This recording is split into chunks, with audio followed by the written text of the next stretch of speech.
Witcher fanfiction, The Blood Song. Written by Irene Marras.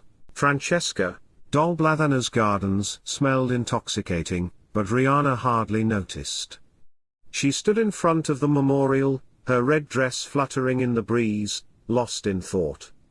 She sensed another elf's presence, but didn't turn around. Francesca walked up beside her. "My brother was a good man," Francesca said quietly, but Riana could hear little warmth in her voice. Nevertheless, she brushed away the leaves and petals that had fallen on the memorial. Riana didn't move. She just stared at the name carved into the stone. "Cage was a good man," she finally admitted, closing her eyes for a moment and then turning toward the other elf. "Why did you call me?" Francesca looked at her for a moment before turning away. "I received an interesting message from an old friend." Riana walked inside alongside Francesca, her gaze steady, waiting for more.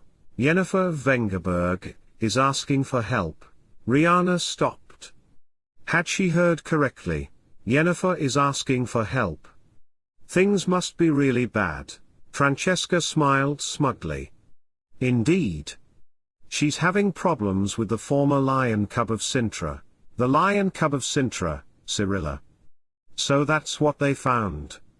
The young human woman had been missing for some time. What exactly does Yennefer want? Riana asked, continuing to walk. Francesca's smile widened. She's been looking for her former lodge allies to help keep the cub safe. She wouldn't say any more than that. They walked under the arched ceiling and up the stairs while Riana pondered what it all meant. She had suspected for some time that something was going on, as Simlas had seemed restless, not anxious, but expectant. As if reading her mind, Francesca asked, "Has my father told you anything?" "You know very well that Simlas never reveals anything he sees," Riana replied calmly. "But if you're that interested, perhaps you should ask him yourself." Out of the corner of her eye, she saw Francesca wrinkle her nose. Riana let a quick smile flit across her lips before covering it. She knew very well that Francesca would never speak to her father. Not after Simlas had made peace with the humans. For a moment, Riana had thought they might be able to mend their relationship when Francesca became the ruler of Dol Blathanna after her father made a deal with Emperor Emir var Emrys. But the relationship between father and daughter was too strained. "Perhaps I should pay Yennefer a visit. Do you know where she is?" Riana asked after a moment. Francesca had clearly been expecting this, as a smug expression returned to her face. "She's in Novigrad, at an inn called the Chameleon." Riana raised an eyebrow. A rather strange choice of place to gather the members of the lodge again. Novigrad had been practically cleared of anyone who used magic. And now the targets of persecution were non-humans. Riana sighed. A long, slender staff appeared in her hand, its tip glowing red. She used an illusion to change her clothes. A dark red traveling outfit appeared, one that would attract less attention and suspicion. "Is there anything else I should know?" Francesca smiled. "I've heard rumors that a powerful elf mage is traveling with them. Apparently, he has taught the little princess how to use her powers. And he may not necessarily be on our side." Riana narrowed her eyes. "An elven mage. Interesting." The woman created a portal with a red glow, but glanced back at Francesca. "I don't even know what it means to be on our side anymore." With that, she stepped into the portal, leaving the ruler of Dol Blathanna behind.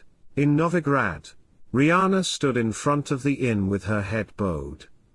Was this really the place Yennefer had chosen to meet her?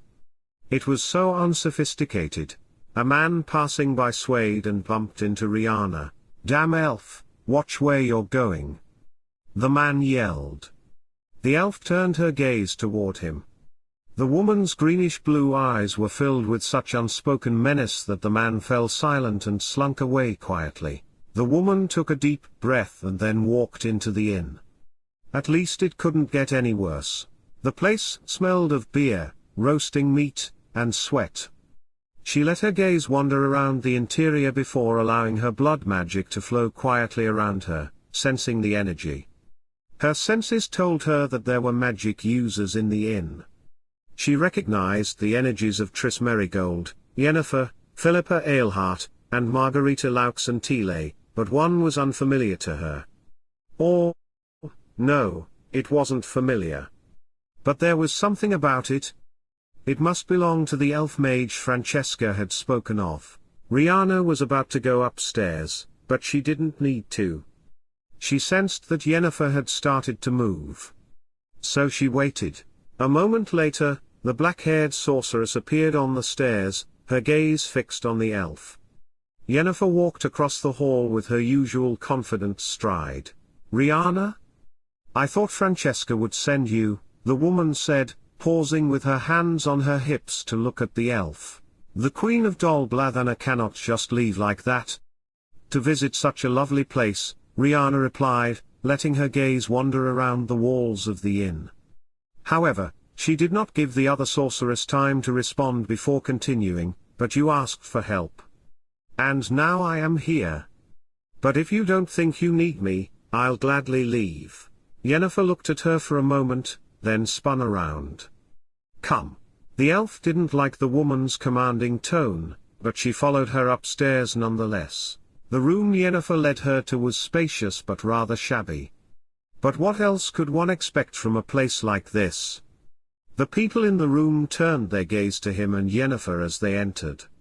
Philippa stood near the door with her hands clasped. A decorative cloth covered her eyes. The woman had lost her sight, but had replaced it with magic. At the table near the window sat Margarita, her skin covered in bruises and contusions. Riana had heard that she had been captured here in Novigrad during the ongoing witch hunts, but had since escaped. Triss stood behind her with a worried look on her face, and standing by the window was a man dressed in a dark robe with his hands behind his back. He was turned halfway toward her and was looking at Riana intently. There was a strange look in his ice-blue eyes for a moment before he hid it. Riana felt her blood magi flicker. It was a strange feeling, but it passed in an instant. The elf walked toward a nearby chair, allowing the illusion to fade away as she walked, revealing a chiffon dress underneath. She sat down on the chair like a queen, now eyeing the women, ignoring the elf and his searching gaze. "So, who wants to tell me why I'm here?" Yennefer did not answer immediately. She looked at Riana, assessing her, weighing how much she should reveal. Riana understood her reluctance to share her secrets. Yennefer had never fully trusted her, and her suspicions had only grown since Francesca became the ruler of Dol Blathanna. Yennefer saw Riana mainly as Francesca's servant. But she couldn't have been more wrong. The two elves had the same goal, to strengthen the position of the elves, but otherwise they acted independently on their own behalf. Philippa Aelhart was the one who finally spoke. She had never waited around. "You are here because the world is changing. And because you must choose which side you are on." Her voice was steady, but every syllable was deliberate. "Philippa did nothing by accident. The lodge is no longer what it was," Margarita muttered heavily. "We are just a shadow of what we once were." Riana leaned back casually, watching the witch out of the corner of her eye. She understood what was left unsaid. The lodge is just a shadow of what it used to be, but it could be strong again. If only the right people could be brought in. "So I'm just here to listen to nostalgia, and reminisce about the good old days." Yennefer smiled, but her eyes remained cool. "This isn't nostalgia, it's a review of the situation. A review of the situation. The lodge is dead. How do you plan to breathe life into it when most of its members are fleeing a death sentence?" Riana asked pointedly. "The Emperor has promised the members of the lodge amnesty if they help Ciri," Triss said, joining the conversation for the first time. Riana raised an eyebrow. Why didn't she know about this? Francesca was close to the Emperor, so it was strange that she hadn't been told. Or perhaps she had, but the elf had decided not to mention this minor detail to Riana. Riana reminded herself that she should go and see the master spy in Novigrad to confirm this. Yennefer stepped closer, and everyone in the room felt her magic vibrate in the air. Cyrilla has returned. There it was. The truth that everyone had been avoiding until now. And now she needs protection, Riana said. She was silent for a moment, looking thoughtfully ahead. And where is the little lion cub now? She finally asked, looking up at Yennefer. She is here. The elf raised her eyebrows and looked around the room. Have you made her invisible? Not in this room, of course, but nearby, Philippa snapped, and Riana turned her gaze to her and blinked as if confused. Then I don't understand why we're talking about her future. I would have thought we had learned from our mistakes. The last time the Lodge tried to make decisions about her future without asking her, it didn't end well. Silence fell over the room. Then a low voice spoke. She's right. Riana didn't look at the elf right away, but she could feel his gaze on her skin. It wasn't the same look as the others. It wasn't judgmental or condemning. It was expectant. When Riana finally glanced at the man, he moved for the first time. He took a step closer. You're different than I imagined. Riana raised her eyebrows. You have the advantage then. I don't know you. That's intentional, the mage replied. Riana felt that strange vibration in her blood again. It was like an echo of something she didn't quite understand. You're a blood mage, the man said quietly. Interesting? And you are a mystery. Riana smiled, tilting her head. Annoying. Philippa interrupted them. This is no time for idle chatter, but something had changed. Riana didn't know what it was. And it really annoyed her. However, she turned her gaze away from the man. No, it's not. But there's no point in continuing if Cyrilla isn't here. We can make any decisions we want about her, but if she's not here, they won't matter. Yennefer stared at the elf for a moment, her eyes narrowed. Riana looked back at her, her expression completely unreadable. All right. I'll go get her. The black-haired woman left the room, and Riana leaned back in her chair. She glanced sideways at the elf, who was still watching her. What is your name? The woman asked. Avallac'h, the man replied. Avallac'h. Simlas had mentioned him once. Avallac'h was Aear'el, and Iron Savern, an expert on the Elder Blood. That explained a lot. Cyrilla was Lara Doran's heir. And what had Francesca said? That the man had taught Cyrilla to use her powers. Interesting. The door opened again and Yennefer entered the room with Ciri behind her. The last time Riana had seen Cyrilla, she was just a girl. Now, however, she was a young woman, full of youthful vigor and confidence. Ciri, you remember Riana, don't you? Yennefer said, pointing to the elven woman. Ciri nodded but said nothing. We were talking about your future. If I read between the lines correctly. At this point, the woman glanced at Philippa and Margarita. The lodge is going to be re-established, and they want you to join. Philippa's expression darkened. Riana was right, but the sorceresses would certainly not have wanted Riana to be the one to tell Ciri about it. The elf, however, paid no attention to the poisonous glances directed at her, but only looked at Ciri. What do you want? She asked the young woman. Ciri looked uncertain. I don't want to be anyone's pawn anymore. Riana smiled for the first time, but said nothing, just looked at Philippa expectantly. However, it was Margarita who answered. We were wrong last time when we tried to make decisions for you. Now we are offering you an equal position. Riana raised her eyebrows slightly. An equal position. That was unlikely to happen. The lodge was full of independent, headstrong women who didn't want anyone stepping on their toes. No offense, But the reason I left the lodge before it was disbanded was because everyone wanted to be in charge, Riana said. A wise wizard finds a position that suits them, Margarita said.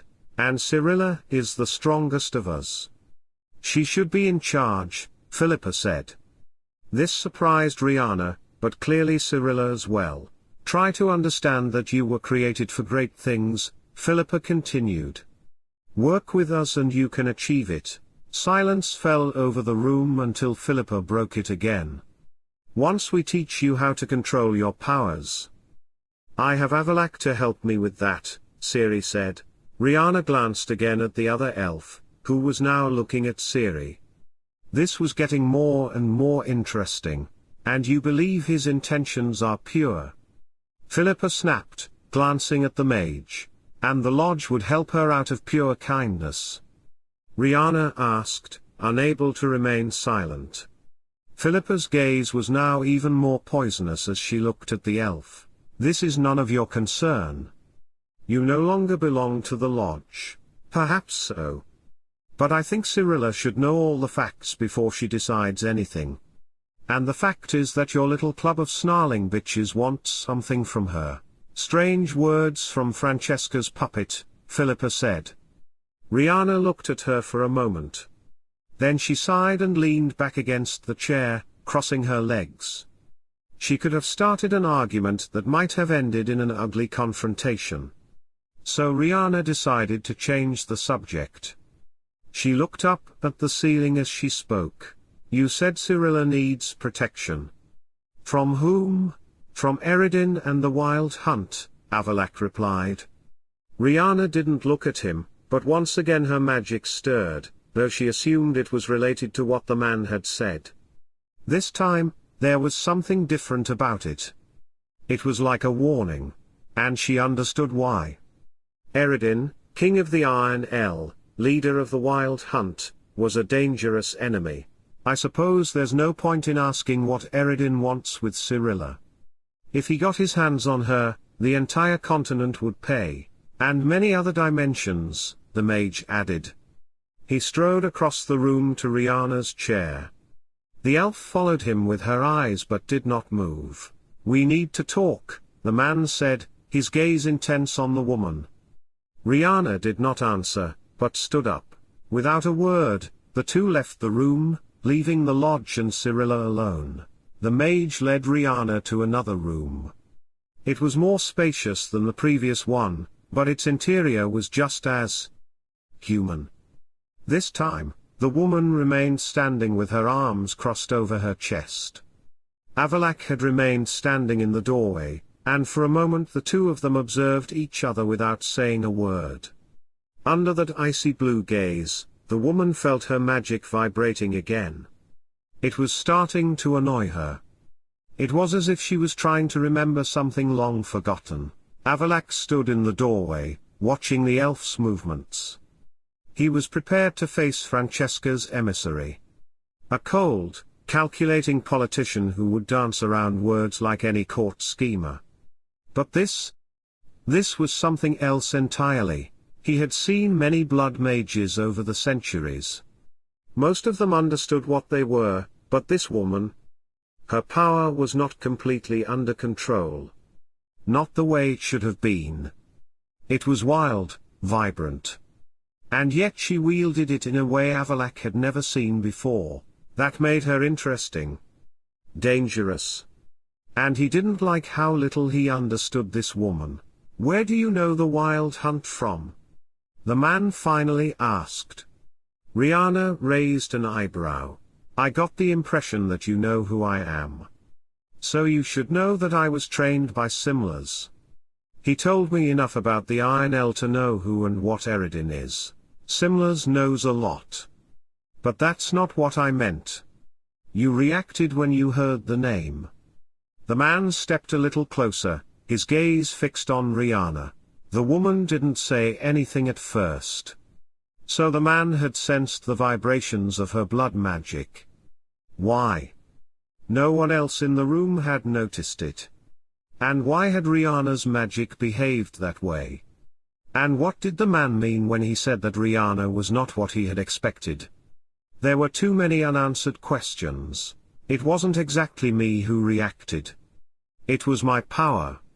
My blood magic. Riana looked at the man as she said the last word. And she saw it. A quick reaction that the man immediately hid. But not quickly enough, because the woman saw it. So the magician knew about Riana's powers. A small smile appeared on the woman's face, but she turned toward the balcony. She stood at the door, looking out at the busy streets of Novigrad. I also happen to know something about you, Iron Saphern. I remember Simlas telling me about you. You are an expert on the Elder Blood, are you not? She looked at the man over her shoulder. The mage nodded slowly. So you are aware of your heritage, the man said questioningly. Riana smiled and looked out again. Simlas had told her about it, but he had clearly seemed hesitant. But Riana knew that her abilities were not entirely normal, and she had left the man no choice. So Simlas had told her. But he had made Riana promise never to tell anyone about it. Riana was the heir to Gaelvorn and Dillion, the guardian of the Sunstone. I know, the woman replied. I didn't expect you to know about it yourself. I didn't think Simlas would tell you. He's always been so careful about sharing information. Let's just say I can be quite stubborn when I want to know something. For a moment, Riana tapped her fingers on her arm before turning to face the man. Why haven't you used it to your advantage? You could be the leader of the Ironside instead of Francesca. You could even be the one to reunite the Ironside and the Aear'el into one nation. The man's question took Riana completely by surprise. She looked at him for a moment, then laughed genuinely, amused. As our friend Margarita just said, a wise wizard knows their place. And I am not cut out to lead anyone. But we have other things to discuss than my origins and my life goals. I want to know how you intend to protect Cirilla from Eredin. Avallac'h was silent for a moment, clearly considering his next words. Why does Francesca want you so close to this matter? Or are you here purely of your own volition? Riana walked slowly to a nearby chair and sat down with her legs crossed. She looked at the man for a moment before speaking. Francesca and I have now only one thing left that connects us. We both serve the elves, the Ironside. We both work for the best interests of the elves, the Ironside. I made some, shall we say, unfortunate choices in the past, I won't deny that. I let Francesca make decisions for me, and the witches of the lodge still remember that. But those days are over, now only? So there was something else that connected you. Riana's jaw tightened slightly. She had been careless with her words. However, she replied, her brother. My husband. He is now dead. Avallac'h leaned a little closer. Once again, Riana's powers flickered, but she kept her gaze steady. She was sure, however, that the man had noticed the change in her energy again. Interesting, he said quietly. You don't even mention his name. Did he mean anything to you? Riana felt her powers surge, this time from the strength of her anger. She let Avallac'h feel it for a moment before suppressing it. The man stepped back, but he didn't look afraid, more curious. Let's agree to behave civilly, shall we? You don't talk to me about my husband, and I won't rub it in your face that Lara Doran left you for a human man, Riana emphasized her last words. She hadn't immediately made the connection, because when the man had been engaged to Lara Doran, he had used his real name, Crevan. But as they talked, it came back to Riana. Simlas had once mentioned it in passing, but now Riana couldn't help wondering if he had said it on purpose. Avallac'h, or Crevanispan Ape Quavorn Maka, expert on the Elder Blood, was engaged to Lara Doran. I think it was Lara who got him interested in the Elder Blood. Now Avallac'h straightened up. A quick but cold smile crossed his face. You are indeed skilled with words. But if you want to be of use against the Eredin, you must learn when to draw your dagger and when to keep it sheathed. Riana chuckled and lowered her gaze, shaking her head. I expected nothing less than underestimation from the Aear'el sage. However, I am not some inexperienced forest dweller who rushes into battle with nothing but passion as a shield.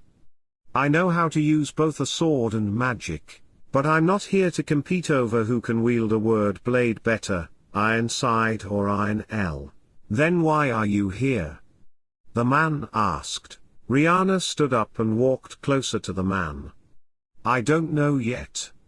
But I do know that I'm not here for the lodge or Francesca. The mage was silent for a long time. The silence between them was filled with a tension the woman had never felt before. And it disturbed her. I have a feeling we're going to spend a lot of time together, Riana. I hope you can handle it. The man finally said. The woman smiled. The question is not whether I can handle it. It's whether you can. But if you'll excuse me, I have things to take care of. The woman smiled. The question is not whether I can handle it. It's whether you can. But if you'll excuse me, I have things to take care of. Then the woman turned away. She summoned her staff and conjured up the illusion of traveling clothes again. The staff disappeared and the woman walked out onto the balcony. She could still feel the man's gaze on her, but she didn't turn to look. She wouldn't give him that satisfaction. Then she stepped onto the railing and dropped gracefully onto the street below. Her feet touched the street stones silently, but her blood magic flickered one last time, as if recognizing something she herself did not yet fully understand. Damn that mage, the woman muttered quietly to herself before disappearing into the shadows. Avallac'h stood still, his gaze still fixed on the balcony door. He hadn't moved a step since the woman had left. The magic around him was still restless, but it wasn't his. It was her blood, like an echo from something ancient, or something that hadn't happened yet. And then he felt it. His own magic, pulsing in response to the woman's energy. Damn woman, he whispered quietly to himself before walking over to his desk and continuing to draw his diagrams. At the spa, but not relaxing, Riana looked at the building appraisingly. It was owned by a man named Siggy Reuven, better known in certain circles by his real name, Sigismund Dijkstra, Spy Master. And right now, Riana needed his help, which did not please her at all. She had an unpleasant conversation ahead of her, but there was no way to avoid it now. Riana sighed and headed for a side street.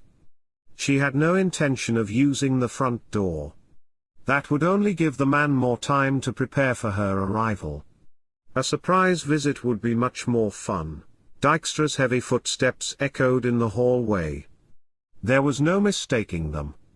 The man was huge, about 7 feet tall and burly, but it was his sharp mind that was truly frightening. When the man opened the door to his study, he experienced something he didn't often get to experience: surprise. A small, brown-haired elf dressed in dark red traveling clothes sat behind the man's desk in Dijkstra's chair. She had her feet up on the desk and smiled brightly when the man entered. Dijkstra, you should hire some new security guards. I didn't even need to use magic to get in. Well. Dolblathana's pet has come to Novigrad. What on earth have I done to deserve this honor? The man asked, not showing his surprise. The elf lowered her legs from the table and stood up. Why do people usually go to see spy masters? I need information. The man raised an eyebrow. I don't remember you being so direct.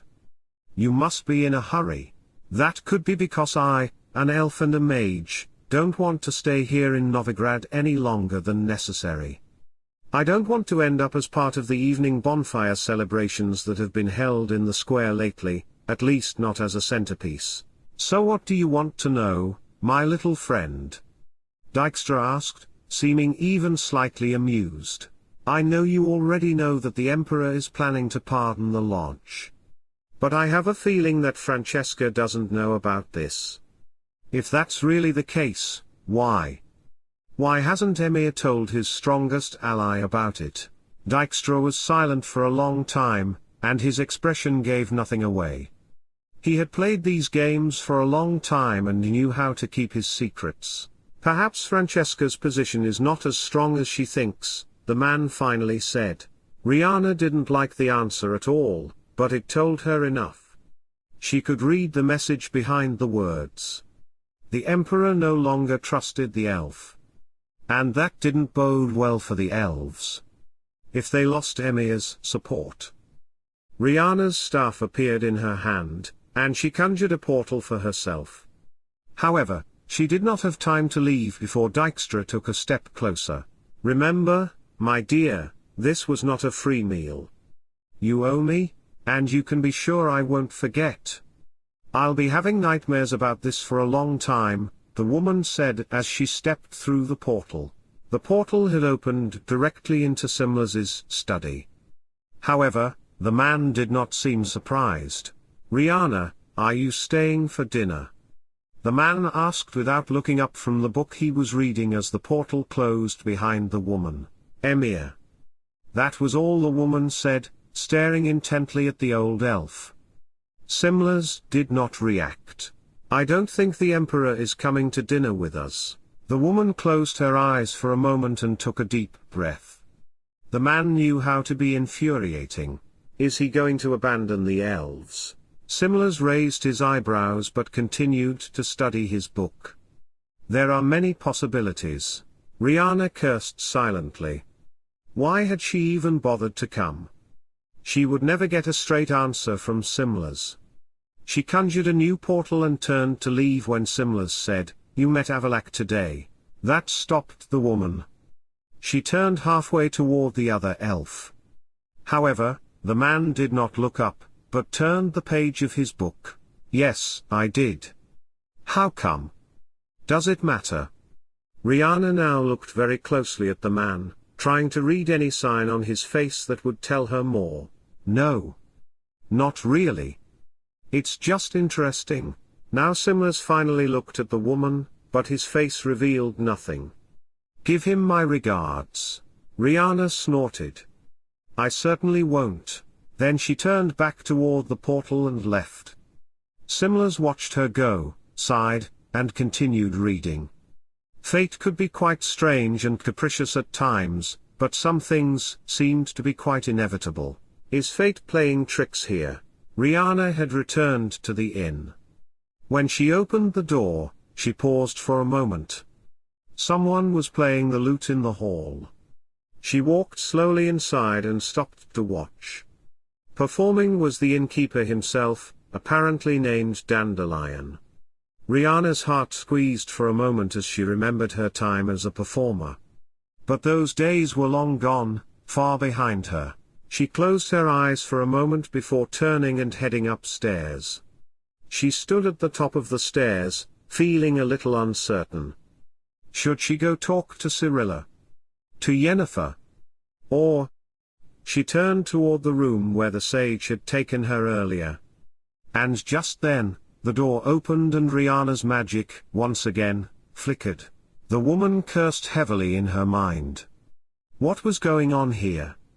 Her magic had sometimes behaved strangely before, but never this strongly. She remembered it vibrating at the strangest moments. She remembered once when she had been performing and Princess Pavetta of Cintra herself had been in the audience. Back then, the vibration had been like a silent whisper without words. And sometimes, during long nights in the middle of the dark forest, she had felt her magic awakening inside her for no apparent reason. Back then, it had been expectant, but nothing had ever happened. Aear'el stood at the door. He had been about to leave, but then he had felt it again. The magic surrounding him was not his own. It was not just blood magic, not just echoes of Riana's bloodline. It was something else.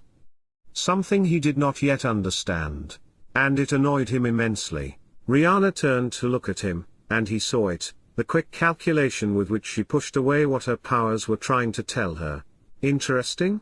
As Aear'el stood in the doorway watching her, the woman's magic seemed to scream at her, but Riana ignored it. She forced it to quiet before she spoke. "Do you have a question, or do you just like standing in doorways looking important?" The man's lips curved slightly. It wasn't a smile, not quite, but something that made the hairs on the back of Riana's neck stand on end. "Perhaps both," he replied. Riana didn't answer. She tapped her fingers on the stair railing for a moment. She was tired and annoyed that her blood magic was acting up. And the Emperor's lack of trust in Francesca also bothered her. There were too many unknown variables at play, none of which she liked. "I'm going to fetch Aear'el, Eridan's viceroy, from Tir Nalia. This would be an exceptional opportunity for Ironside to visit the capital of Aear'el, and I might be willing to take you with me. If I ask nicely, right?" The woman asked sarcastically, but at that moment her magic made itself known again. "Damn it!" Riana straightened her posture and crossed her arms over her chest. "All right. I agree to go with you. When do we leave?" "As soon as the Witcher returns." The Witcher? It must be Geralt of Rivia, Yennefer's lover. Or was he now with Triss? It was hard to say. Witches seemed to change lovers on a whim. Riana turned and headed down the stairs. "I'll reserve a room for myself." "Did you say our room?" Singular. The woman stopped. It had been her own voice. She had heard it clearly behind the vibrations of her blood magic. It was like an echo from the past, a scene from something that had never happened. Her blood vibrated as if trying to make her remember something she had never experienced. But that was impossible. Avallac'h's voice interrupted her thoughts. "Something wrong." His tone was light, almost carefree, but Riana wasn't fooled. The man was studying her. She clenched her jaw but didn't turn around. "No," she replied and continued on her way, still feeling the blue eyes on her back. And Riana's magic continued to pulse quietly. Her own voice echoed inside her head. "Did you say our room?" Singular. Something was wrong. But she didn't know what yet. She wasn't even sure she wanted to know. Riana sat on her bed with her legs crossed in her chiffon dress. She had quickly gone to Simlas to get something to read. She had taken everything she could find on blood magic. She had to figure this out. Something was wrong. This wasn't normal. She had also considered the possibility that she was simply going mad, but since Aear'el mage had also sensed something in her magic, it couldn't be a mental illness. However, the books did not mention anything useful. They talked a lot about how those who used blood magic always consumed themselves, and many had died from sheer exhaustion when they were unable to control their powers. But Riana's case was different. She had inherited her abilities. They had always been a part of her, and her body had adapted to them. She too could exhaust her powers, and yes, they could kill her, but she was able to use her powers much better, longer, and more precisely than those who had to learn blood magic at a later age. And under Simlas's tutelage, she had learned to combine chaos magic with her own powers. And with chaos magic, she had been able to balance the ferocity of blood magic. Blood magic was primitive and raw, and mastering it required extreme control. Riana closed the book she was studying and tapped her fingers on the table. Was it possible that the strange pulsations she had experienced in her aura were more connected to her heritage than to magic itself? In that case, the answers would not be found in books on blood magic. The answers would have to be sought elsewhere. Or from someone else. The woman probed the energy flows with her magic. She quickly found Avallac'h's energy and turned her gaze in that direction, as if she could see through the walls. Ironside was an expert on the Elder Blood, and although he knew Lara Dorren's heritage best, he also knew something about Gilvaugn and the Sunstone. He had let this slip in his conversations. But Riana did not want to ask the mage for help. Not at all. It had to be just a temporary quirk, nothing more. If she just waited, her magic would surely return to normal before long and the vague throbbing would stop. Riana sighed and placed the book on the table next to her bed before lying down on her back, staring at the ceiling. She closed her eyes and let her breathing and heartbeat slow down. She didn't like not being in control. Although she had lived her childhood and youth, as well as her time among the Aear'el, almost entirely without plans, she had learned from Simlas to be methodical, to control both her powers and her life. But now she was losing control, and she didn't like it at all. She sighed deeply once more and then turned onto her side. Before falling asleep, she felt a flutter inside her once more, but this time it was warm, like a gentle goodnight kiss. Riana stood in a meadow covered with flowers.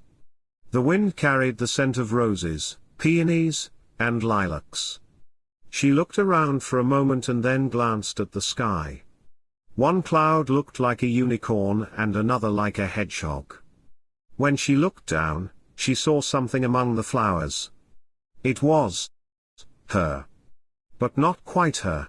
The figure lay among the flowers, staring at the sky, when suddenly a small, ugly, deformed creature appeared beside her and grabbed her by the sleeve. The woman gasped and stared at the creature for a long time, but then the little hunchback did a somersault, and disappeared from view into the vegetation.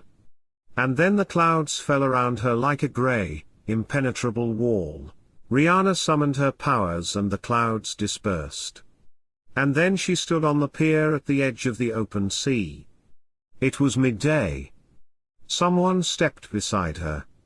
And then her magic awoke. Its pulse was stronger than ever. It's time. Riana turned to look at him, even though she already knew without looking that Aear'el was standing beside her. Why did she feel like she had been in this situation before? And why did she have the feeling that something important had happened here? Something she couldn't remember, because it had never happened to her before. Someone knocked on the door and the dream vanished into a white light. Riana half rose and rubbed her eyes. "Come in." The door opened, and standing behind it were both Aear'el and a white-haired, slightly gruff-looking man whose yellow cat-like eyes were now fixed on the woman. The man was a witcher, Geralt of Rivia. "We're leaving," Aear'el announced. Riana sat up on the edge of the bed, stretched, summoned her staff, and created an illusion of her traveling clothes before standing up. The mage had glanced around the room and noticed the books scattered around. However, he said nothing as the woman stood up and walked to the door. Riana nodded politely to the witcher. The man grunted in response, but that was to be expected. She knew he didn't like her. It didn't bother her, though. She wasn't here to make new friends. "I didn't ask before, but why are we bringing Aear'el here?" Riana asked as they left the room. "We're going to show him proof that Irene murdered King Oberon. That will win Aear'el over to our side," Aear'el explained as they turned toward the stairs. "And what kind of evidence might that be?" Riana asked, unable to hide her skepticism.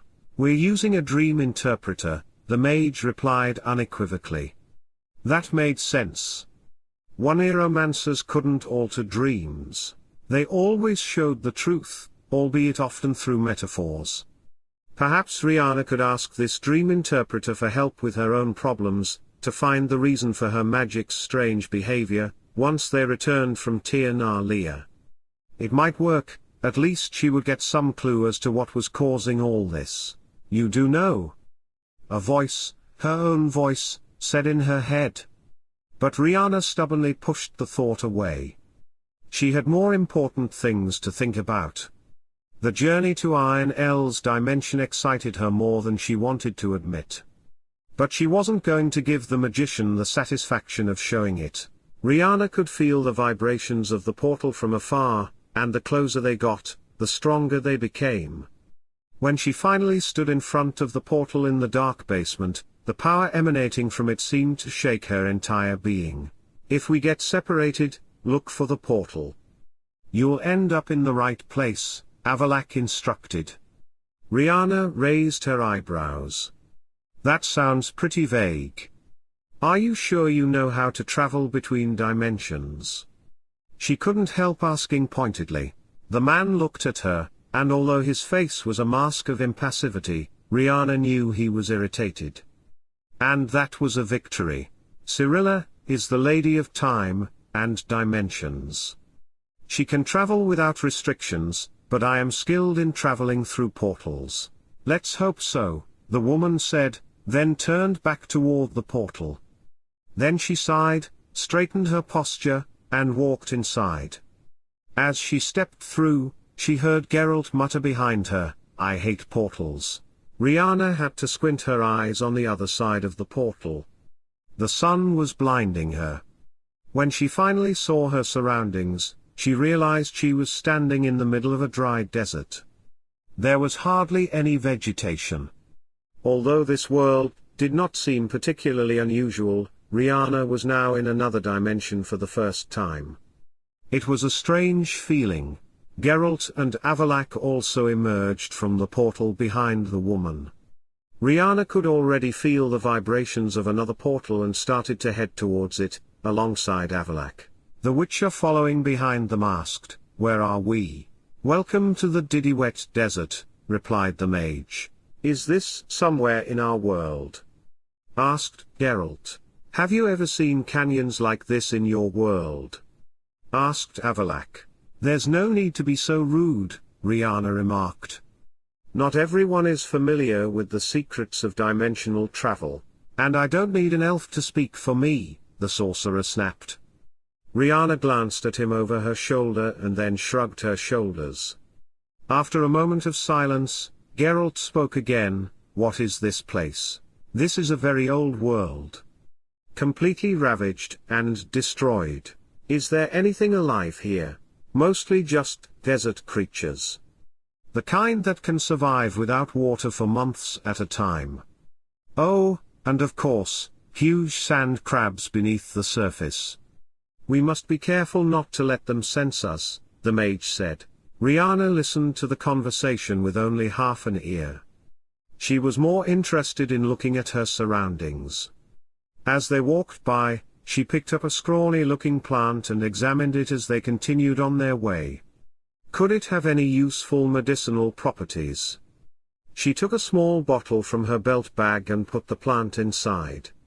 Avallac'h glanced at her questioningly. "An old healer's habit," the woman replied without further explanation. "Were there any people here before? Or elves?" Geralt asked, still clearly curious. "Do you think humanoids have a monopoly on destroying worlds? So what lived here? Some kind of intelligent monsters." The mage was silent for a moment before replying, "Look at those cliffs. What do they remind you of?" Riana glanced at the rock formations towering in front of them, but said nothing. "Well, they look a bit like the bottom of a giant river. Or the bottom of the sea," Avallac'h said mysteriously. "So there were some sea creatures here?" Geralt asked. "No creatures. Just the sea." Riana glanced at the elf. She understood what he was getting at. The idea of the sea as a living creature was terrifying, to say the least. The Witcher had clearly come to the same conclusion. "Are you trying to say that there are many different worlds and many different forms of life? Many of them are intelligent, and many are much more intelligent than humans.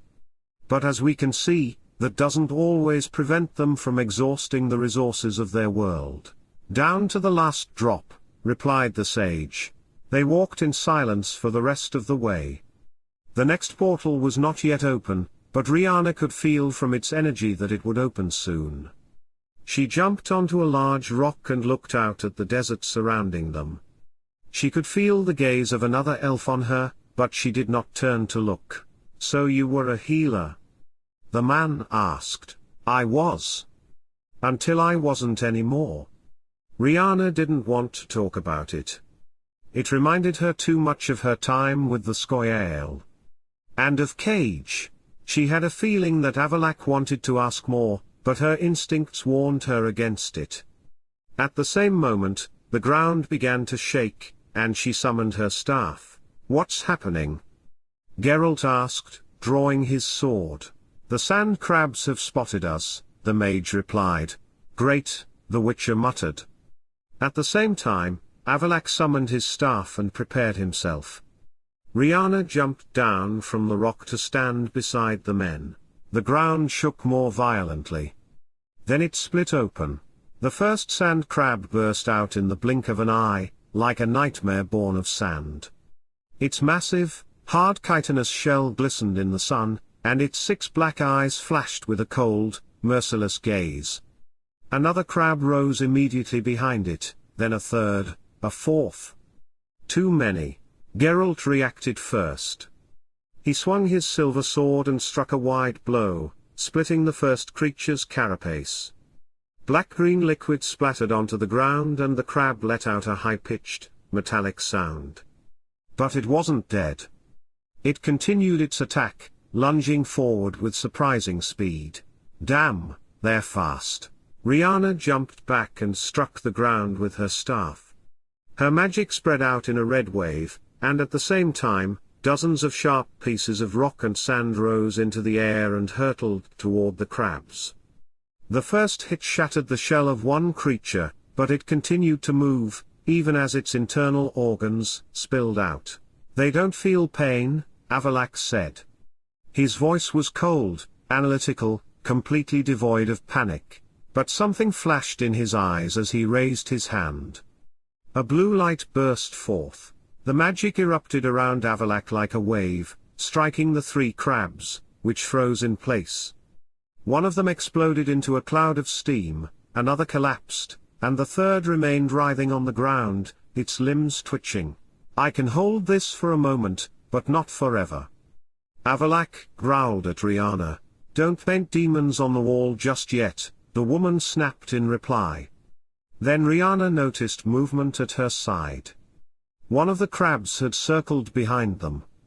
It lunged straight at her. Riana spun to the side and slashed the air with a spell. Blood magic erupted from her hands in deep red streaks. She didn't usually use this spell like this, but now she had no choice. She felt her blood pulsing with the spell. And then the crab split in 2. That worked better than it should have, Riana thought for a split second before the next crab attacked. Geralt roared the art sign, sending sand flying and one of the crabs falling onto its back. At the same moment, Aear'el threw his staff toward the sky. The portal opened. "Run!" The sand crabs screamed with their metallic voices as the last 3 attacked at once. Riana knew they couldn't win. She didn't have time to think. She grabbed Geralt by the sleeve and jumped into the portal, pulling the Witcher with her. The last thing she saw was Aear'el's figure as he turned his head and jumped in after them, just before the crab's claws struck him. The portal closed, and darkness enveloped them. When Riana opened her eyes, she was lying on her back on a stone slab. The stones had bluish patterns, but they were partially covered by reddish vegetation. The woman slowly got to her feet. She felt a little unsteady.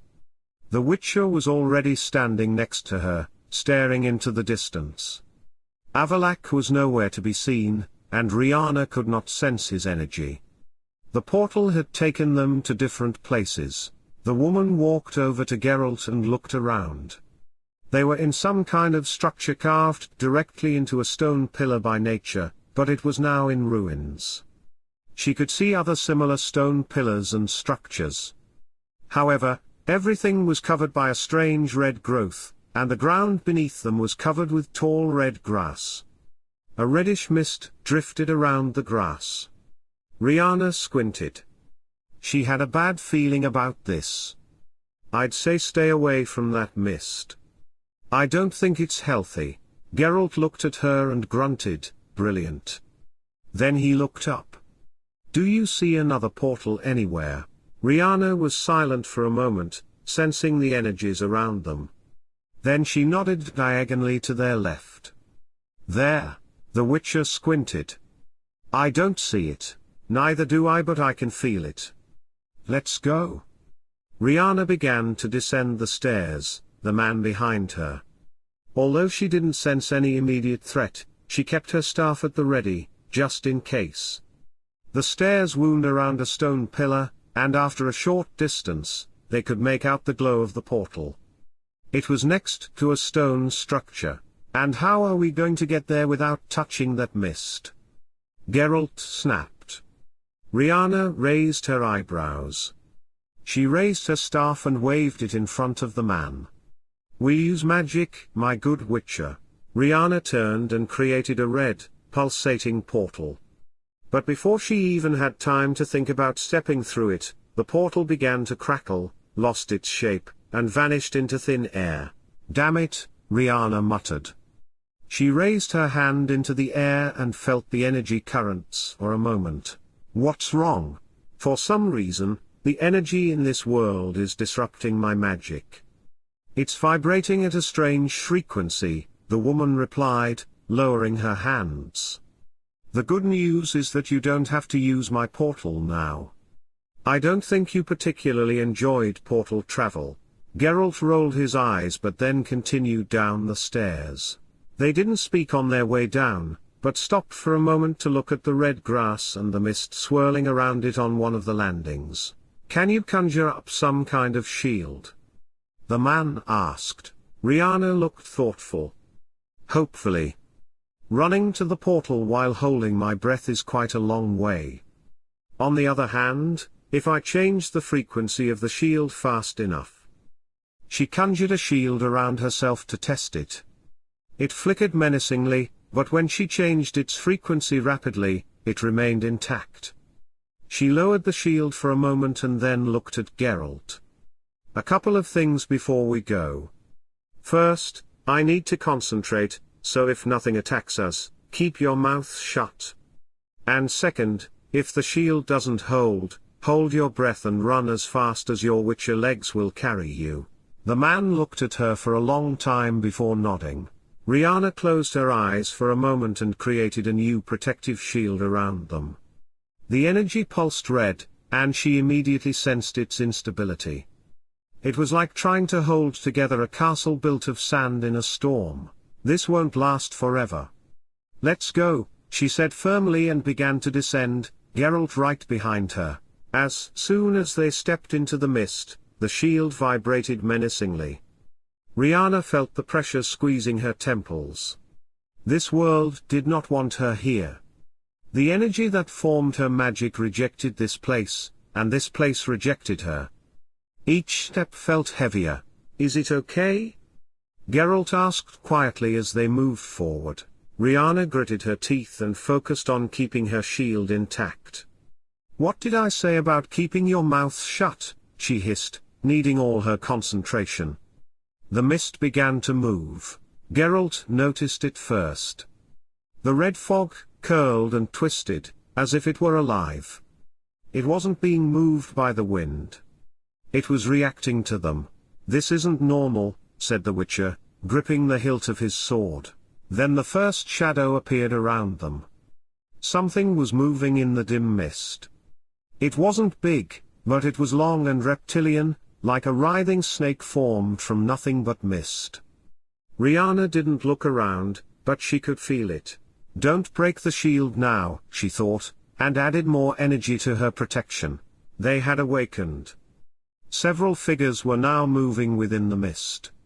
Some were low, like crawling predators, others tall, like gaunt, hideous shadows. They moved silently. One of them dove toward the shield and crashed into it like a wave against a cliff. The shield shivered, and almost broke. Geralt drew his sword. He couldn't strike the mist, but he had faced enough monsters to know that this was not just a natural phenomenon. This world was alive and breathing, and now it had noticed them. Another creature struck the shield. Riana cried out as the shield shook violently for a second before she managed to hold it steady. But it wouldn't last much longer. To the portal. Run, she shouted. Then the shadows attacked. They rushed toward them from all directions. Geralt obeyed and started running after Riana. The woman felt her blood magic react. It wanted to fight, to strike back, to rip open every creature, but she couldn't let it take control now. The shield cracked and broke. The mist touched their skin. It was cold and burning at the same time, like a nightmare trying to penetrate them. Geralt felt a cold stab in his heart, as if someone had strangled him with invisible hands. But the man was already at the portal. He turned to help the woman, but Riana used her magic and sent a wave of power toward the man. The energy struck the Witcher through portal, and he disappeared. Riana felt the mist trying to seep into her skin. Her blood boiled, fighting, refusing to merge with this world. She had to get out. But she knew she would never reach the portal. She closed her eyes, ready to give up. Ready to die in the middle of this sea of red grass. But then she heard it. A voice in her head. But it wasn't hers. It was familiar, steady, and low. Don't give up. And she let her powers erupt and burn, letting all the magic boiling inside her rise to the surface, tearing, ripping and burning everything in its path. Riana could feel the poisonous mist burning her body. She walked toward the portal, step by step closer, the air vibrating with heat around her. She was barely conscious when she fell through the portal into darkness. And she no longer knew if it was her own magic that was engulfing her or something much older. Riana felt a faint breeze on her face and discerned something shimmering around her behind her eyelids. But she couldn't bring herself to open her eyes. So she just concentrated on breathing. Her whole body ached, and she felt empty. She couldn't sense anything. But the fact that she couldn't feel anyone's presence wasn't because there was no one else around. She couldn't feel the blood magic inside her. And she remembered what had happened. The blood burn. Only once before in her life had she been so close to death that it had been activated. And even then, she had experienced the same feeling of emptiness afterwards, as if she had burned all her power from within. And that was exactly what had happened. It would take some time before her powers returned. Finally, Riana forced her eyes open. The first thing she saw was a sky glowing purple and deep blue. Silver strands drifted slowly across the sky. The woman did not know if they were clouds or living creatures.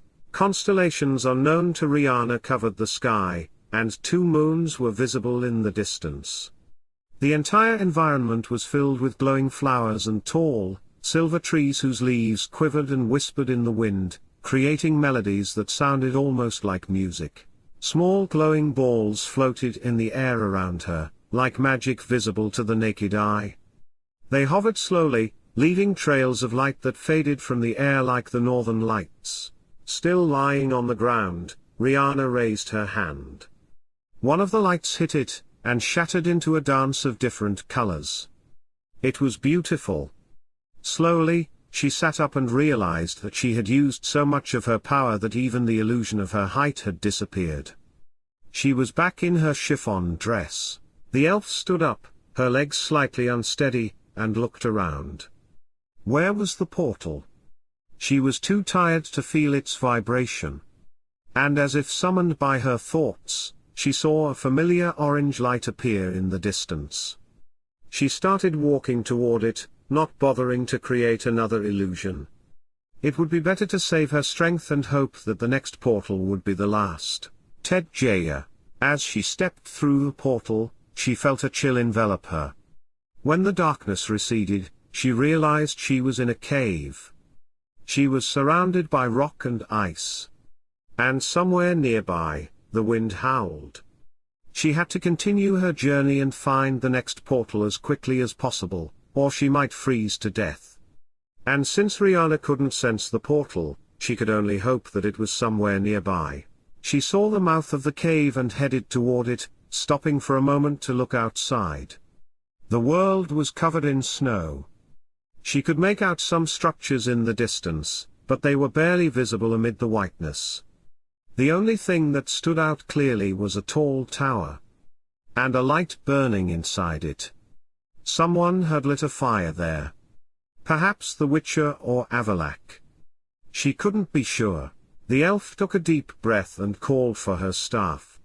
She could always try chaos magic. Riana tried to summon the power around her, but this world was dead. She lowered her hands and let her staff fall to the ground. So this was Dearg, the world destroyed by the white frost. The end of the world. Great. Her only option was to continue on her journey and hope that she would reach the tower before she froze to death. Her only consolation was that she would become a beautiful corpse, like a drop of blood in the middle of a white field of snow. So she stepped out of the cave, into the mercy of the howling wind and freezing cold. Riana felt her fingers go numb and each step become heavier. She had taken shelter inside one of the buildings for a moment, but there she could only escape the howling wind. She looked out of the doorway toward the tower to make sure the light was still on. It was the only thing that kept her moving, the certainty that she was not alone in this dead world. She took a deep breath. On the one hand, it was a good sign that she was cold. Only when she started to feel warm should she worry. In the final stages of hypothermia, the body temperature began to rise in a last-ditch attempt to keep the body warm. Before that, however, fatigue, apathy, and hallucinations would set in. The woman stepped out of the building and, to keep her mind alert, began to hum. The first tune that came to her mind was a familiar one. I once knew an elven lady, shadows protected her. She danced in the forest, and few noticed her. But it made her think of Cage and how he had sung the song out of tune. Riana stopped humming. She didn't want to think about him now. So she just walked. 1 step, 2 steps, 3. You're not going to die in a place like this, are you? It was Cage's voice. Shut up. You're just a hallucination. Oh, here we go again. Shut up, Cage. You never could shut me up. Why do you think I'd listen to you now? Leave me alone. I just want to die in peace. You're not going to die. Not here. You still have a lot to do. Although, you would make a very beautiful corpse in that dress. Ha, I knew you were just a hallucination. Otherwise you wouldn't know that I was thinking that earlier. Riana realized she was having a conversation with her own mind, and it was so absurd that she laughed out loud. She looked up. She was almost at the tower. What did I say? You're not going to die here, Cage's voice continued. But Riana couldn't take another step. Her strength was gone. She closed her eyes. No, she wasn't going to die in this godforsaken place. White frost had taken everything from her, but it would not take her life. So Riana took another step. And another. And one more. She could hear the crackling of fire and see it flickering on the lowest floor of the tower. She headed toward it. The wind picked up for a moment, shaking the stone ruins. Riana leaned against the stone wall. She could see Aear'el, but something was wrong. It was as if she were looking at him through thick, slightly distorted glass. The man sat by the fire, leaning his elbows on his knees. I never planned you. The man's voice seemed to come from somewhere far away. Riana blinked. Aear'el. The man turned toward her, but when she blinked again, the strange distortion was gone. She tilted her head. She felt confused. What had she just seen? What did you just say? Riana asked. That you look like you're about to collapse at any moment. Sit down.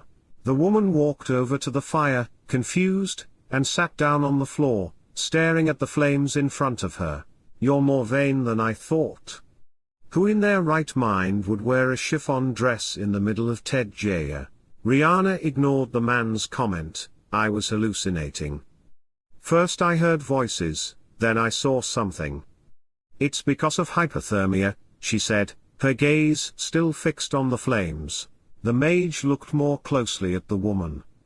He apparently only now noticed that he couldn't sense Riana's energy. "What happened to your powers?" the man asked after a moment of silence. "Something called the blood burn. Gylvorn's blood magic protects its bearer." The woman still did not look at the man. She could only feel his searching gaze on her. She realized once again that she had told too much about herself to this nosy elf, but now she could blame it on her exhaustion. Riana closed her eyes and rubbed her face with one hand. "Whatever happens, I must not fall asleep now." Avallac'h raised his eyebrows slightly. "Blood magic?" He turned to look at the fire. "So Simlas told you everything after all?" "Of course he did. What was he supposed to do? Hide the truth, test my abilities, launch surprise attacks, and put me through hell like some kind of psychopath just because he thought it would make me stronger?" The man slowly turned toward the woman, who was now looking at him out of the corner of her eye. "You really hate me?" Riana tilted her head toward the man, now directing her greenish-blue eyes at the mage's face. However, the woman said nothing. "You decided long ago what I'm like." The elf turned her gaze back to the flames. "I can't hate you. I don't know you well enough to have such deep feelings for you.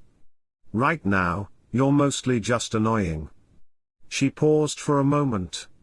She was too tired to stop herself, too powerless to keep up the mask she had skillfully woven for herself over the years. So Riana grinned, "For the first time in years, but we'll see. Maybe someday I'll know you well enough to say I hate you." And then she laughed heartily at her own joke, raising her hands to her face. She didn't see Avallac'h's reaction, the quick movement of his fingers and the long look he gave her. And the man didn't have time to say anything, because a voice came from behind them. "Would someone tell me the joke too?" The Witcher stepped closer to the fire. "Finally. Did you run into any trouble?" Avallac'h asked. "No. I just stayed to look at the scenery," Geralt replied. The man walked closer to the fire and crouched down beside it, warming his hands. Riana, who had stopped laughing and gathered herself, glanced at him. The Witcher now looked at her searchingly. "What happened to you?" the man asked. "I was about to ask you the same thing. Where did you end up after that grassy hell, after you pushed me through the portal?" "I went for a swim," the Witcher said. "I thought you were gone." Avallac'h glanced at the woman with raised eyebrows but said nothing. "It was close. But I made it through. Luckily, the dimension after that was less hostile. It was actually a pretty nice place. Silver trees, a purple-blue sky, floating balls of light. It was like taking some druid self-medication for melancholy." "But what about you? Where did you end up?" Riana turned her gaze to Avallac'h. The mage waved his hand as if trying to ward off the memory, but replied, "I ended up in a world where the sun had just died. I barely had time to get to the next portal." Riana stared at him for a long time. That was only one world? Riana and Geralt had both traveled through two different worlds after their paths diverged in the desert. So where else had Avallac'h been? And why didn't he want to talk about it? Geralt didn't seem bothered by it, though, and broke the silence. "What is this place? I feel like I've been here before." "You have? You fought against Eredin's projection in this place. Before that, Ciri fought here. For you." The mage looked sharply at the Witcher. Riana followed their exchange with interest. "What are you talking about?" Geralt asked. "Have you ever wondered how you escaped the wild hunt?" the magician asked. This was interesting. Riana had not known that Geralt had been part of the hunt. "Many times, but I don't remember anything. Ciri came to you. She sensed that you were in danger. She pulled you out of the hunt's grasp and took you to the forest near Kaer Morhen. Did Eredin start hunting her because of that? Because of me? Why didn't she say anything?" Geralt asked in a low voice. Avallac'h sighed. What difference would it have made? Sometimes we think we are protecting those we care about by shielding them from the truth, Riana said quietly. Both men looked at her, but no one said anything for a moment. Riana began to feel a little better and felt her magic slowly returning. But it was still only a spark. It would be some time before her powers were back to normal. And the process would not be painless. So what is this place? The world of Aear'el. Geralt asked next. No, this is Tedjaya, the world destroyed by the White Frost. The end of the world. This awaits us all at some point in our existence. You say that very calmly, the Witcher commented. Eredin has learned of the coming end of the world, and fear drives him forward. I will not make the same mistake. Would you care to elaborate? No, not here. Not now, Avallac'h replied. Riana didn't want to interrupt the men's conversation, but she knew it would be best to start moving. She stood up and began to walk slowly in a circle, staying close to the fire and listening to the men's conversation. Finding G-Else is proving to be quite difficult. I wonder if he's really worth all this. Geralt pondered. Eredin is different from the king he killed.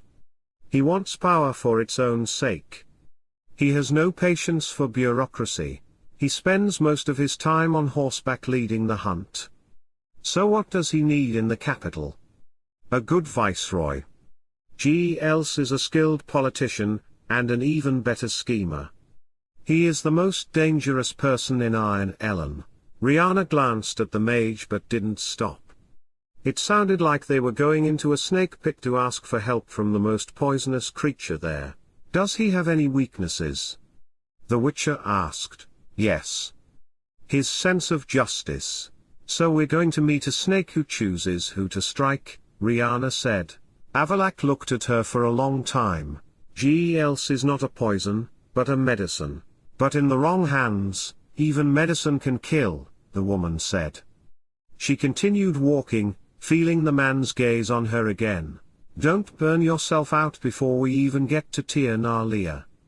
There was sarcasm in the mage's voice, but something in it made Riana pause for a moment.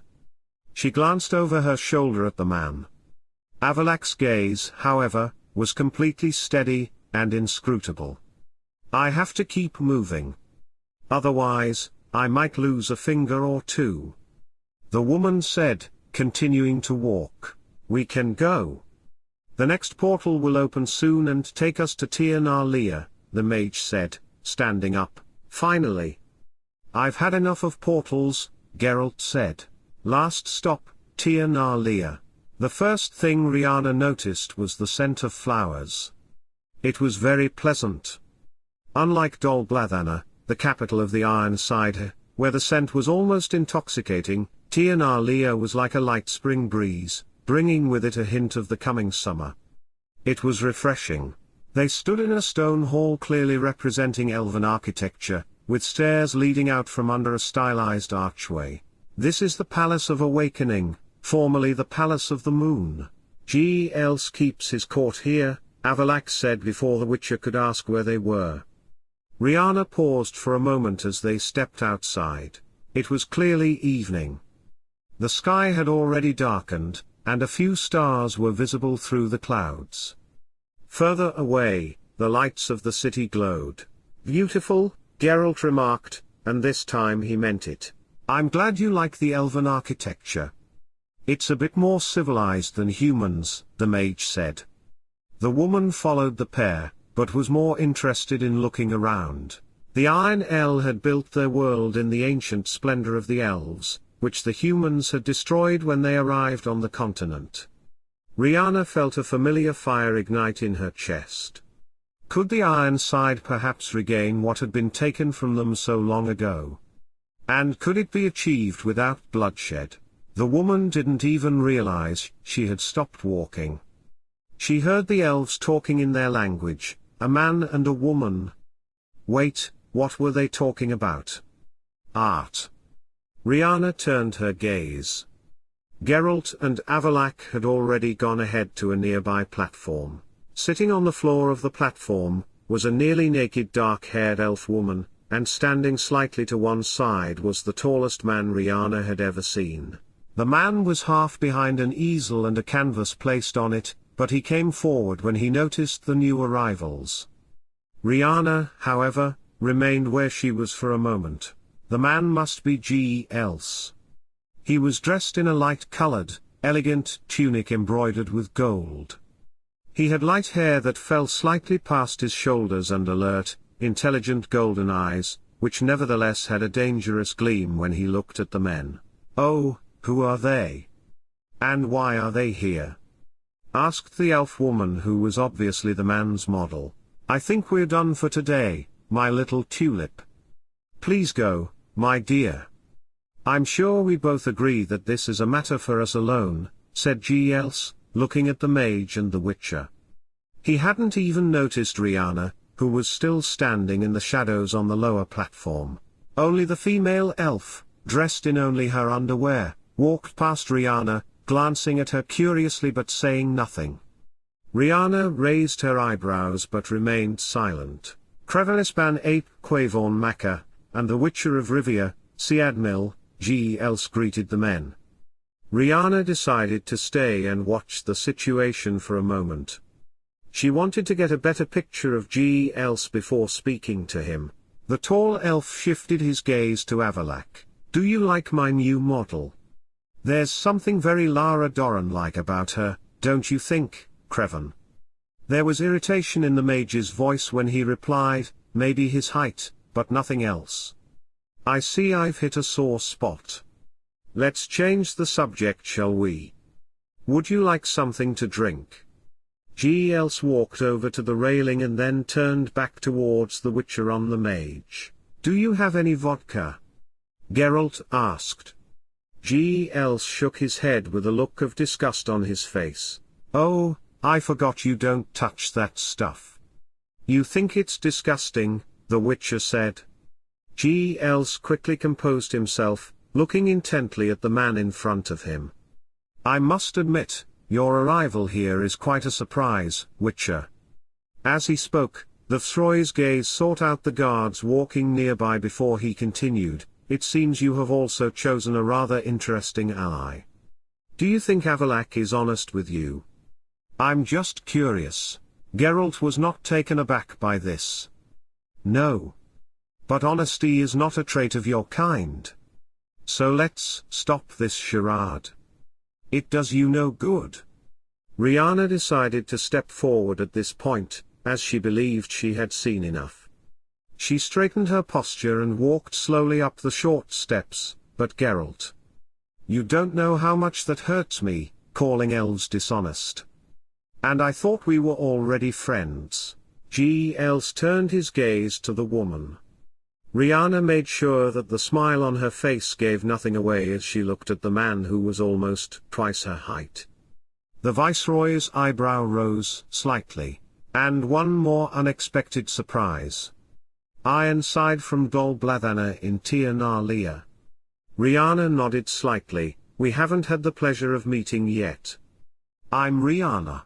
"Siadmil, Riana," G.Else said, nodding slightly as well, his gaze searching the woman. "I've heard of you. Some call you the Shadow Queen of Dol Blathanna." Riana tilted her head slightly. "I've heard much uglier names. My favorite so far is the bloodhound of that cursed elf bitch that calls herself a queen. Not particularly flattering, but it gets the job done." She paused for a moment before continuing, "But I'm here completely unofficially. In fact, our good friend Avallac'h here," Riana nodded towards the sage, "kindly offered to take me with him. When I asked nicely, of course." G.Else smiled, but his eyes remained cold and steady. "The Shadow Queen of Dol Blathanna, and a bloodhound. You seem to have as many friends as you have enemies. As you, I imagine. Unfortunately, in politics, you can't please everyone." Riana sighed and shook her head. The tall elf raised his eyebrows slightly. I choose my friends carefully. The woman chuckled softly and turned to look at the mage beside her. Did you hear that, Aear'el? Maybe we'll both get to have dinner with Aear'el someday. I can hardly wait. We'll get to admire his paintings. Don't hold your breath, Aear'el replied dryly. Riana smiled. I'll leave you boys to talk for a while. Excuse me. She turned and walked towards the easel. She could feel the eyes of all three men on her back, but she didn't stop, instead walking around the easel to see what the viceroy had painted. She listened to the men's conversation with only half an ear, as the painting was very, very confusing. Riana had never been an art connoisseur and had no idea what style the painting represented, but it was certainly not what she had expected. The shapes were all angular and the proportions strange. She looked at it from many different angles, tilting her head. Riana? Aear'el's voice was quiet but commanding. The woman peeked out from behind the painting. They were leaving. She glanced at the painting one more time, then shrugged and followed the men. Aear'el might have been a tough politician, but there were clearly sides to him that Riana didn't understand. And she didn't know if she ever wanted to. As they followed Aear'el towards the portal that would take them back to the continent, Aear'el walked beside the woman. What did you think of my painting? It seemed to provoke thought, at least. Do you want a political answer or my honest opinion? Riana replied, glancing at the man out of the corner of her eye.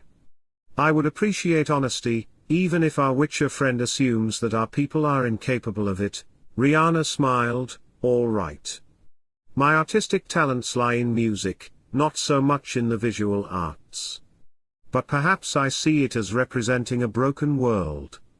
That even the most beautiful things can be distorted, and not everyone sees beauty in the same way. Impressive. You can be political and honest at the same time, Aear'el said. If you want to interpret my answer that way. Aear'el smiled. Sometimes even distorted beauty can find new meaning. And new purpose.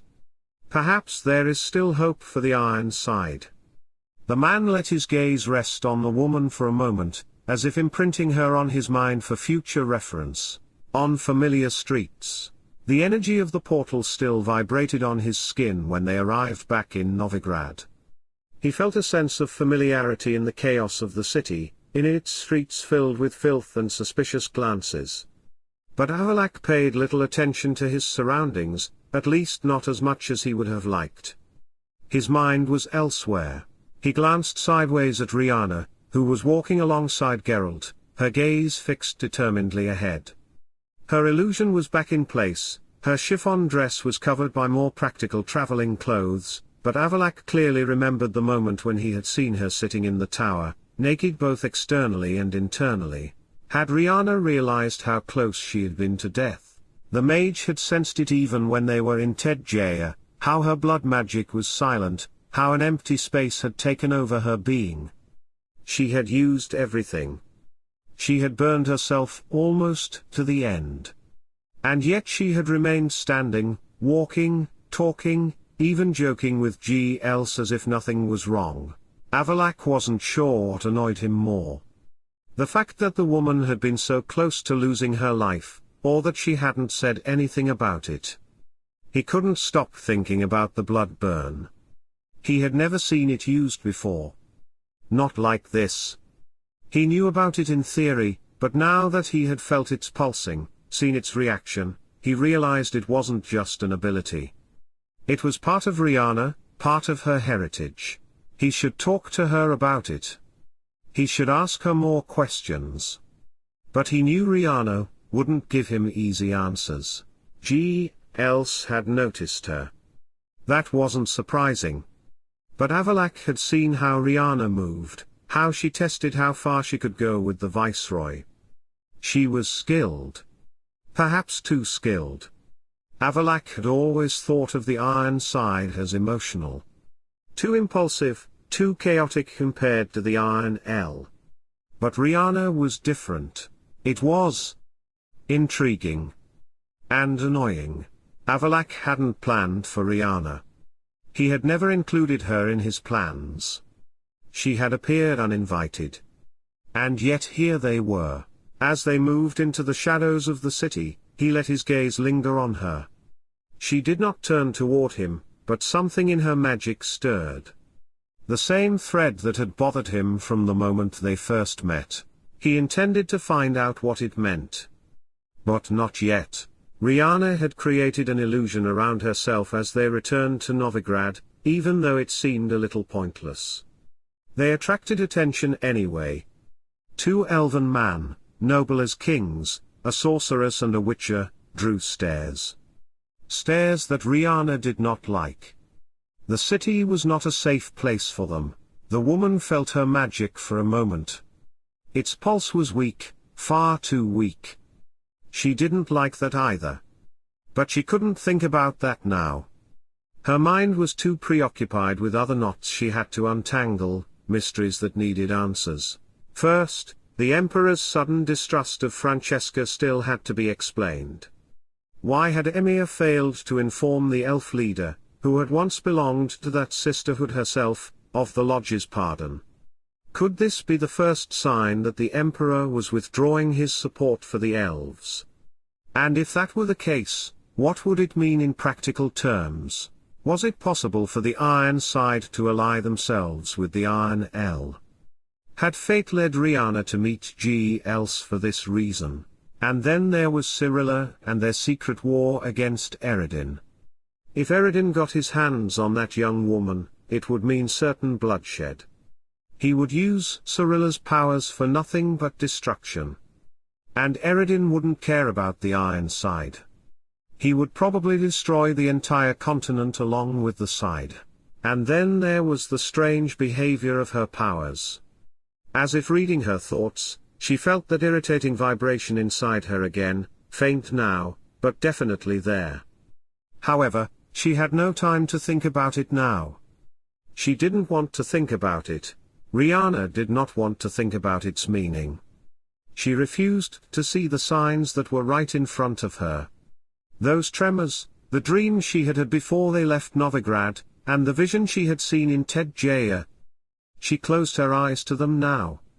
They would have to wait, and she did not look at Aear'el, even though she felt his searching gaze upon her.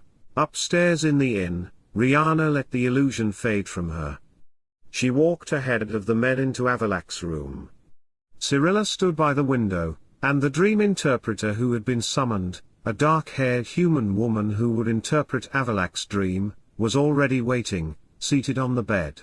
Riana walked silently to the nearest chair and sat down upright, but closed her eyes, looking as if she were just waiting, when in fact she was gathering her strength. She was extremely tired and just wanted to rest. For she knew what was coming. "Greetings, Aear'el," Aear'el said and continued, "So it's true. The swallow has befriended the fox." Riana restrained her reaction, even though she was smiling. Aear'el, swallow in the language of the elves, and Crevan, Aear'el's real name, meant fox.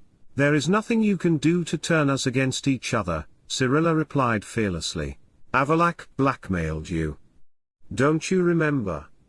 He tried to make you warm our king's bed." The elf opened her eyes and watched the mage's reaction. Aear'el looked uncomfortable. Riana closed her eyes again. Why on earth would the mage have done that? Could it have something to do with Ithlin's prophecy?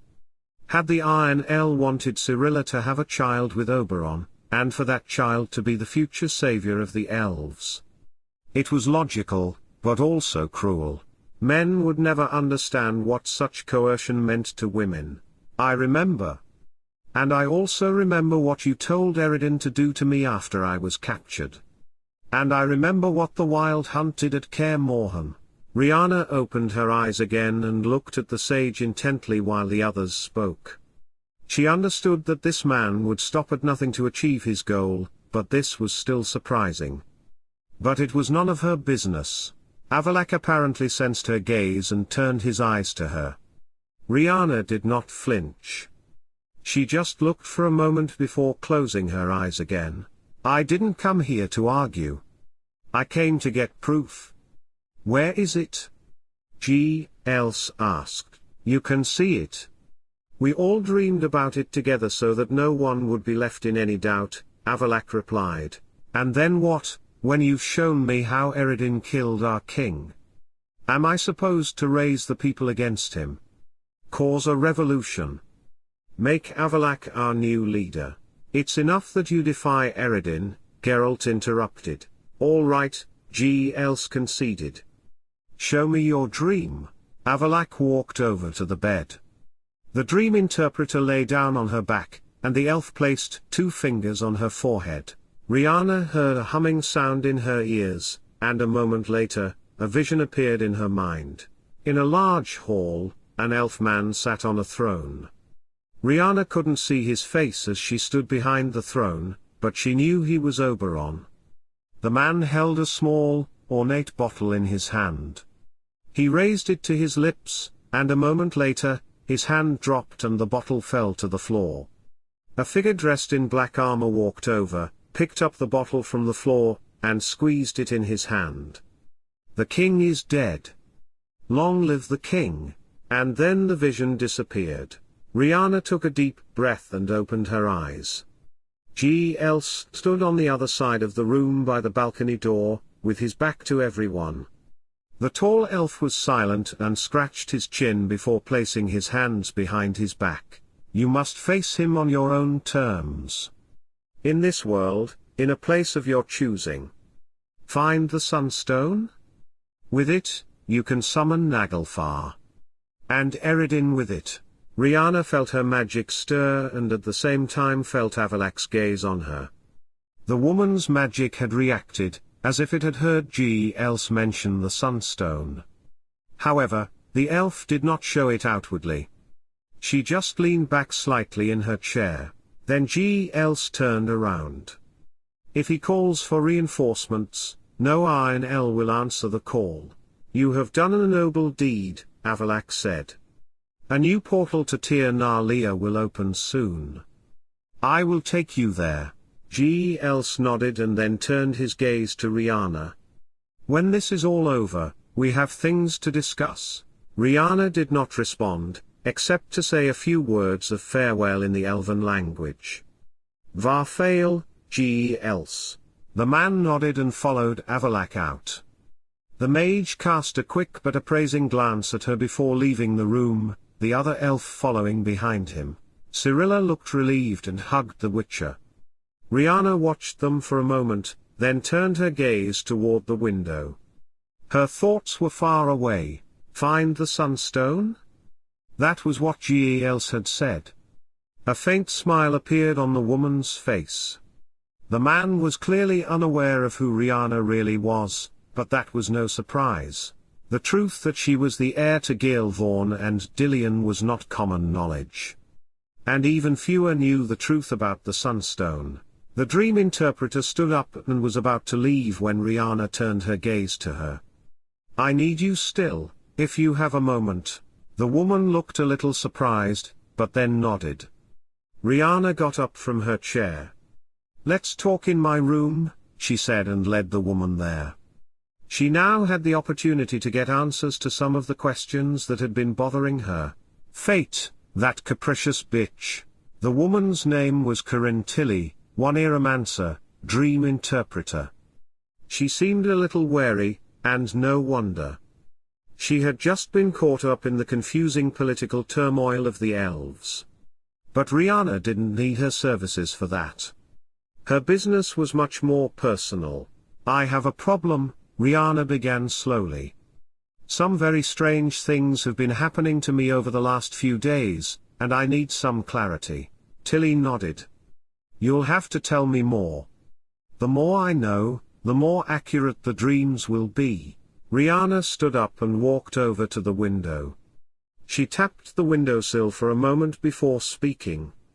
She didn't like having to be so open about her personal life, but she had no choice. It all started when I arrived in Novigrad. I'm a blood mage, and for some reason, when I got here, my magic started acting strangely. It started to vibrate. I've experienced it before, but never like this. It's like a silent scream or like it's trying to tell me something. Is there anything else related to it? Perhaps a specific person? Tilly asked cautiously. Riana felt her shoulders tense slightly. She paused. But then she finally said it out loud. I think it has something to do with Aear'el. I also saw a vision of him when we were traveling to Tir na Lia. But it could have been a hallucination caused by hypothermia. The elf turned to the other woman. Tilly looked at her, waiting for more. Is there anything else you want to tell me? Riana's jaw tightened for a moment, but then she said, I also heard a voice. My own, on the stairs here in the inn. But it wasn't me. It was like an echo of a memory that never happened. And I also had a dream. She told her briefly about it. How she had seen herself and a small hunchbacked creature in a meadow, and how she had then moved to the pier. And how she had felt that something important had happened there. Tilly listened quietly. Is that enough? Riana asked. The woman nodded and pointed to the bed. The elf did not resist, but climbed onto the bed and lay down on her back. Tilly took her hand. Relax. I'll guide you through the dream. Riana took one more deep breath before letting Tilly's powers lull her to sleep. Riana stood in a large, stone hall. She saw 4 men around her. She recognized Geralt, but not the other men.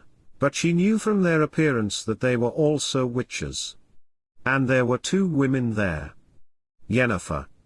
And herself again. Yennefer looked exhausted, but she couldn't see her own face because other Riana had her back to her, her hand outstretched in front of her. Riana walked closer. And then she saw the small hunchback. A man lay on the bed, his hands and feet bound.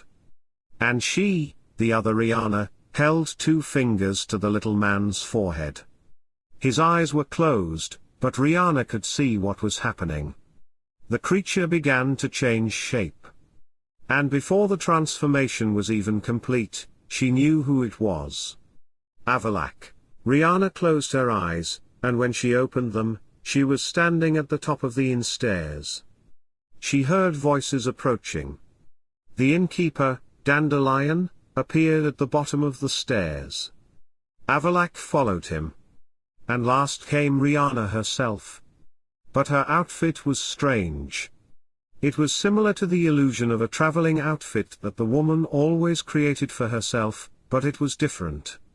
It was more worn from actual use. Did you say our room? Singular. She heard herself ask. Aear'el's expression was calm. I see no reason to take separate rooms. I need your help. The woman on the stairs froze for a moment. Then Riana felt the world change around her. She was back in Tedjaya. The vision was the same as last time. Aear'el sat by the fire and said quietly, I never planned you. And the world changed again. She was at the pier, but not at the end this time. She was standing on the shore. 3 figures stood on the pier. Cirilla, Aear'el, and Riana. The elf woman on the pier had lowered her hand onto Cirilla's arm, but then Aear'el moved. Riana couldn't hear the words, but she saw the intense gaze. Riana closed her eyes and forced herself to wake up. She didn't want to see any more. She woke up. Corinne Tilly looked at her, confused. Riana sat up and looked at the woman closely. What's wrong? What's happening to me? Tilly shook her head slowly. What you saw was not normal. It's not. The woman looked uncertain, and Riana placed her hand on her arm, squeezing it firmly. Tell me, it was not of this world. The elf slowly let go of her hand and straightened up. She got up from the bed and walked over to the window. She stood there tapping her fingers on the windowsill. The payment is on the table. You can leave. Tilly said nothing, but got up, took a small purse from the table, and headed for the door. Riana, however, was lost in her own thoughts. It wasn't of this world. Did Tilly mean what she thought she meant? That Riana's strange behavior was somehow connected to another reality. But why? And why did it react so strongly to Aear'el? She would need research material on the effects of parallel worlds. Riana summoned her staff and had just opened the portal when Tilly opened the door and the elf felt the blood magic react. She didn't need to look at the door to know that Aear'el was standing behind it. Tilly dodged the man and the mage stepped into the room, Riana turning toward him. "I was just leaving." "What did you want? Where are you going?" the man said, ignoring her question. "To Simlas? Good. I want to talk to him," Aear'el said and stepped through the portal before Riana could stop him. "Damn mage," the woman snapped and followed him. As always, Simlas was not at all surprised by his visitors. He stood on the balcony, looking into the distance. "Riana, Aear'el." "What a pleasant surprise," the man said, turning toward them. "A surprise? Really?" Riana asked sharply. Simlas smiled and shrugged. "It's just a saying." Then he nodded to the other man, "See Admiral, Aear'el. Please, have a seat. You have questions to ask." After that, he turned his gaze toward the woman. "The books you were looking for are in my study. I already took them out for you. You couldn't be bothered to bring them here," the woman muttered, but she was also pleased that the man had already prepared for her arrival. Sometimes Riana hated Simlas's omniscience, but at times like this, it actually came in handy. The woman turned and headed for the study, leaving the men to talk among themselves. Aear'el, who had sat down in the chair Simlas had offered him, looked at the man for a moment before speaking. "The Sunstone. We need it. And Riana is the key to finding it. She is Geirvaughn's heir and the guardian of the Sunstone." "Was there a question in there?" Simlas asked calmly, and sat down as well. "Do I have to ask? You know very well what this is about." "Of course." "Riana's powers and legacy." Aear'el shifted slightly in his chair, but otherwise controlled his reaction.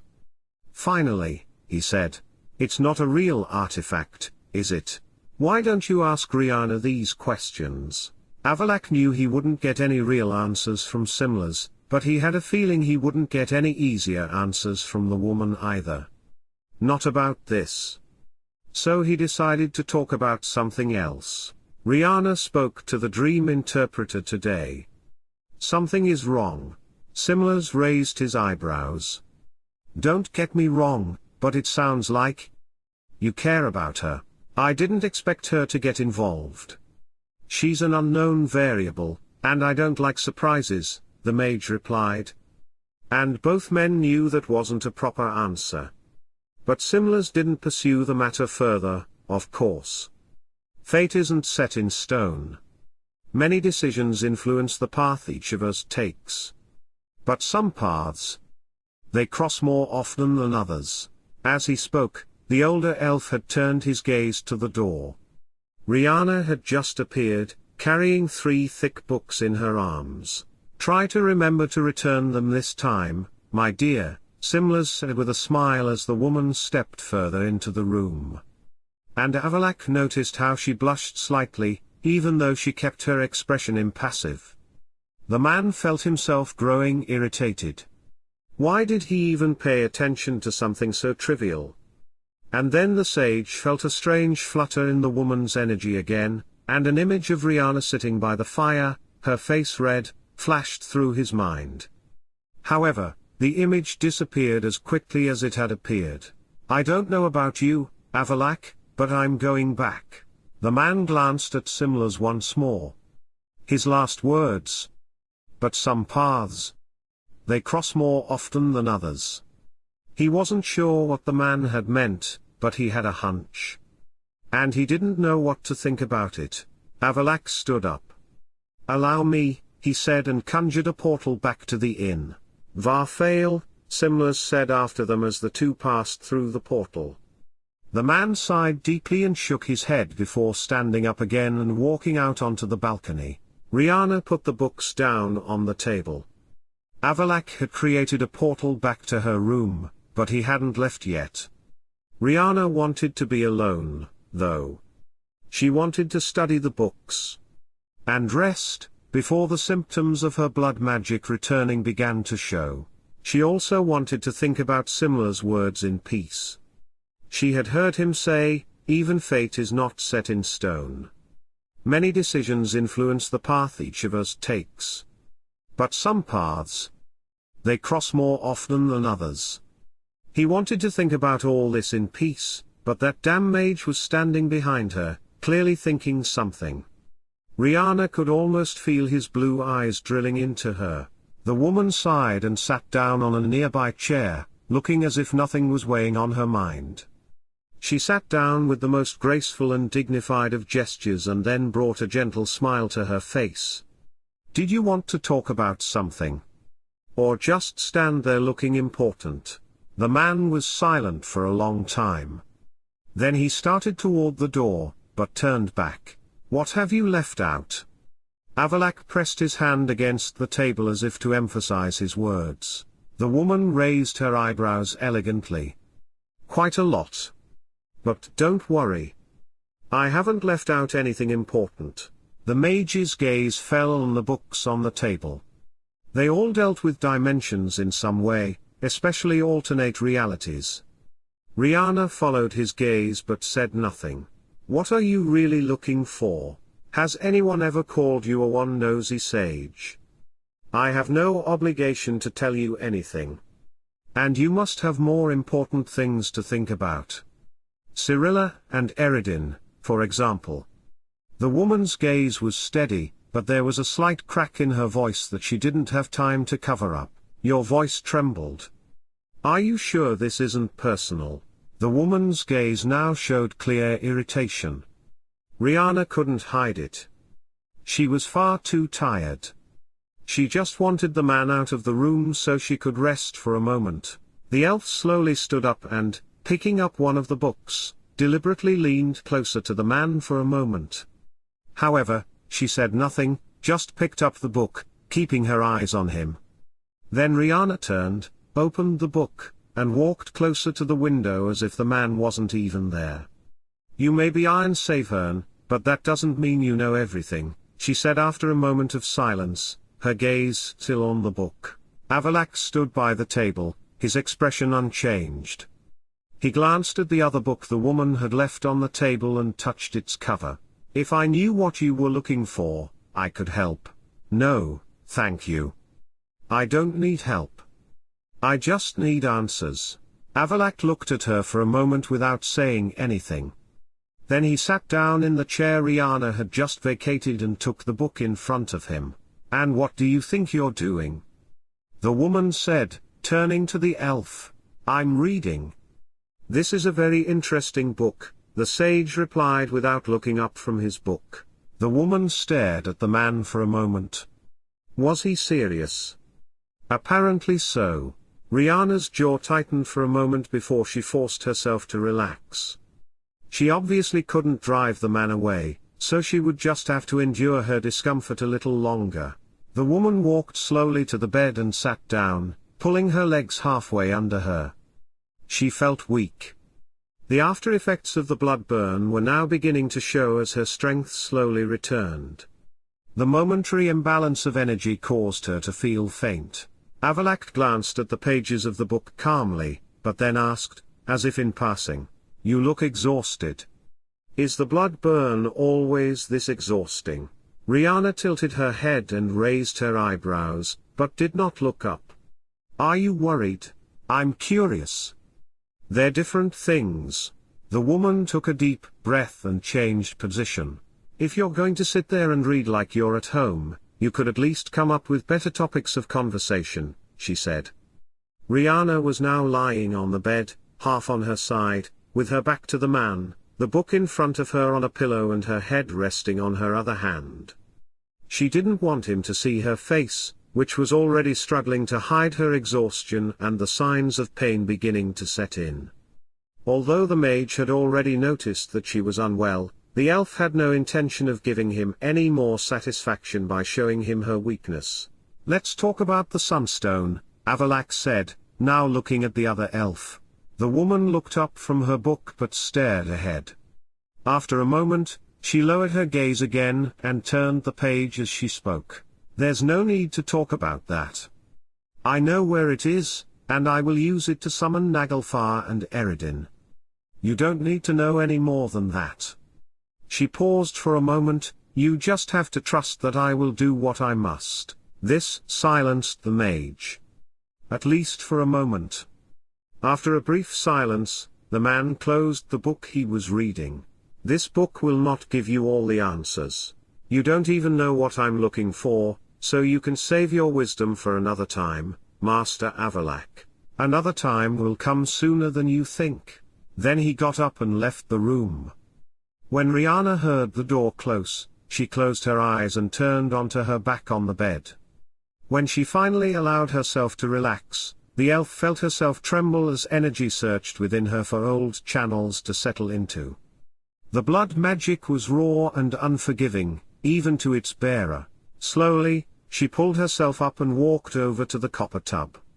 She filled it with cold water using chaos magic and sat down in it without even taking off her dress. With trembling hands, she created a shield around herself that muffled her voice. She wrapped her arms around herself. And then she screamed. Aear'el closed the door behind him, but did not continue on his way immediately. He stood in the hallway for a moment, staring at a blank spot in front of him. He went over the conversation in his mind, evaluating, analyzing. Trying to understand why this was so different from all the previous conversations he had had with her. Riana had been unusual from the start. Too confident. Too controlled. Too direct. She wasn't afraid, and she refused to play any games that others set up. Not even his? But today. Today he had felt something. His magic had vibrated when she had turned away from him. When she had forced herself not to react. It hadn't been mere exhaustion. It had been something else. It had been vulnerability, but Riana hadn't shown it to him. She had protected herself. Even the slightest crack that Aear'el could have found was hidden behind a cold indifference. He knew it was just a facade, but the fact that Riana managed to keep it so steady annoyed him. "What haven't you told me?" His own words echoed in his mind. He had expected a moment of hesitation, expected her to look away, but no.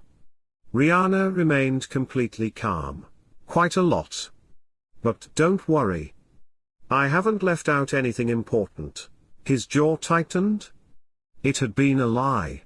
Not because Riana had said anything directly untrue, but because she had made a decision. She had made a decision not to tell him everything. That wasn't normal. Aear'el knew how humans and elves worked. He knew how to get them to talk, how to squeeze out what they didn't want to say out loud.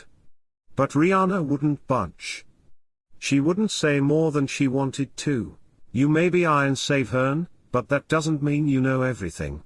The thought brought a cold, mocking smile to his lips. Riana was dangerous precisely because she wasn't just exceptional, she knew it. His magic flickered again. It was like an echo from somewhere deeper, something he couldn't quite reach. It came from Riana. He felt it before he even heard it. Like a faint, distorted echo. A small, imperceptible crack in the silence the woman had created. He wouldn't have heard it otherwise. But he did. The woman's scream. It wasn't just pain. It was something else. It was frustration. It was something Aear'el had never heard in Riana's voice before. He felt a cold wave run down his spine. He didn't turn back, but he stood still for a moment. "What are you hiding?" He didn't ask it out loud, but the thought lingered in his mind. He started walking slowly toward his room. but the thought of Riana wouldn't leave him alone. The Sunstone? Riana had said he didn't need to know anymore. But now, more than ever, Avallac'h knew he had to know more. And he had to find out before it was too late. I once knew an elven lady. She had another dream. She was standing on a pier. The sea in front of her was calm, and the stars were reflected on its dark surface. What you thought were stars were just reflections on the pond, Riana said aloud. It was an old elven saying. What you see in front of you is not always what you think it is. It was her own voice. But Riana hadn't said it. She turned around and saw herself.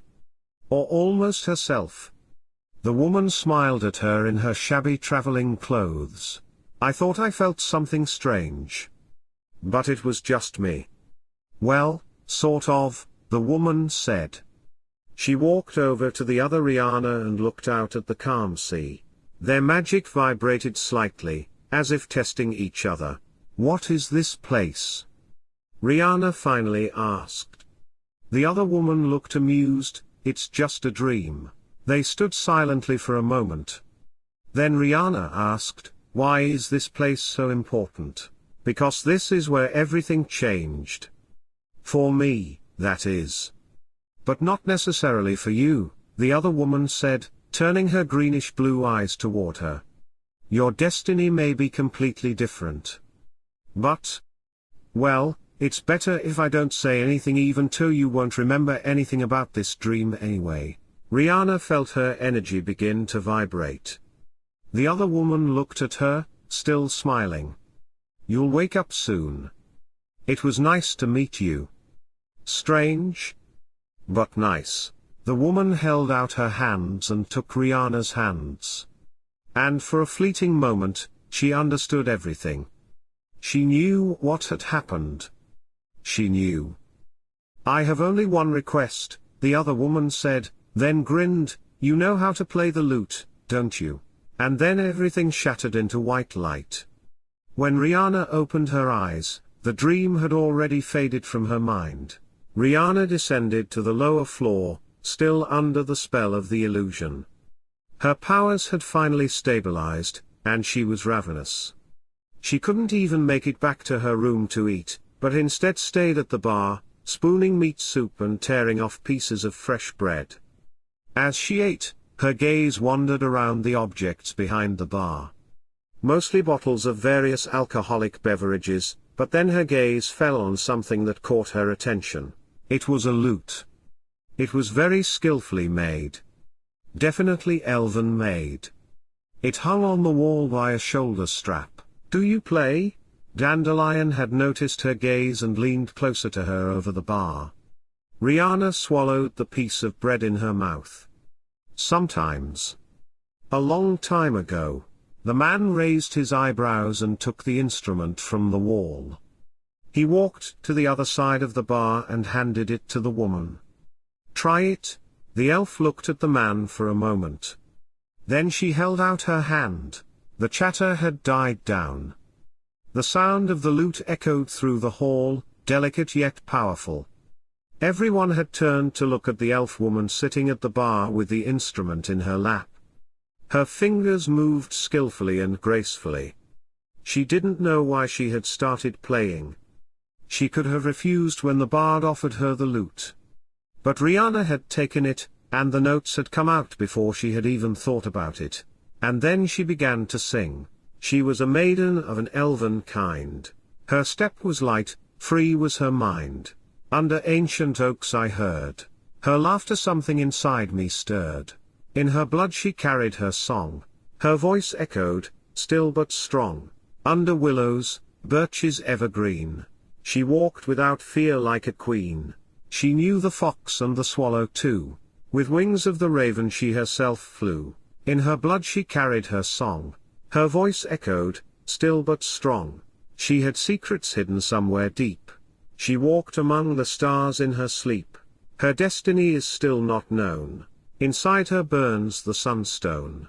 In her blood she carried her song. Now with the sun she is gone. When the last note finally faded into silence, no one spoke. Then Dandelion began to clap, and the others joined in. And Riana felt her blood pulse. It sparkled with pure joy. When she handed the lute back to Dandelion, Cyrilla, who was sitting at a corner table with Yennefer, stood up and approached the woman. "I didn't know you could play and sing. It was beautiful, thank you." "I didn't know I could still do it," the woman replied, then looked at Cyrilla with her head tilted. "We haven't had time to talk, and that's good." Yennefer had walked over to them, her hands clenched. She stood next to Cyrilla, her violet eyes fixed on the elf. "Because you think I would tempt her into doing something Cyrilla doesn't want to do. I don't trust you, Riana," the sorceress said. "You're too close to Francesca. Here we go again. You could at least try to come up with a new tune, Yennefer. This one is getting boring." Riana, who had felt happy for the first time in a long time just a few moments ago, felt her irritation rising again. "You're also too close to G.Else. And I don't trust him any more than I trust Francesca." Riana looked at the sorceress for a long time, but said nothing. Then she turned toward Cyrilla, lowering herself from the bench. "Thank you again for your kind words. I'm glad you enjoyed my music." As she turned toward the stairs, she saw Avallac'h standing beside them. How long had he been standing there?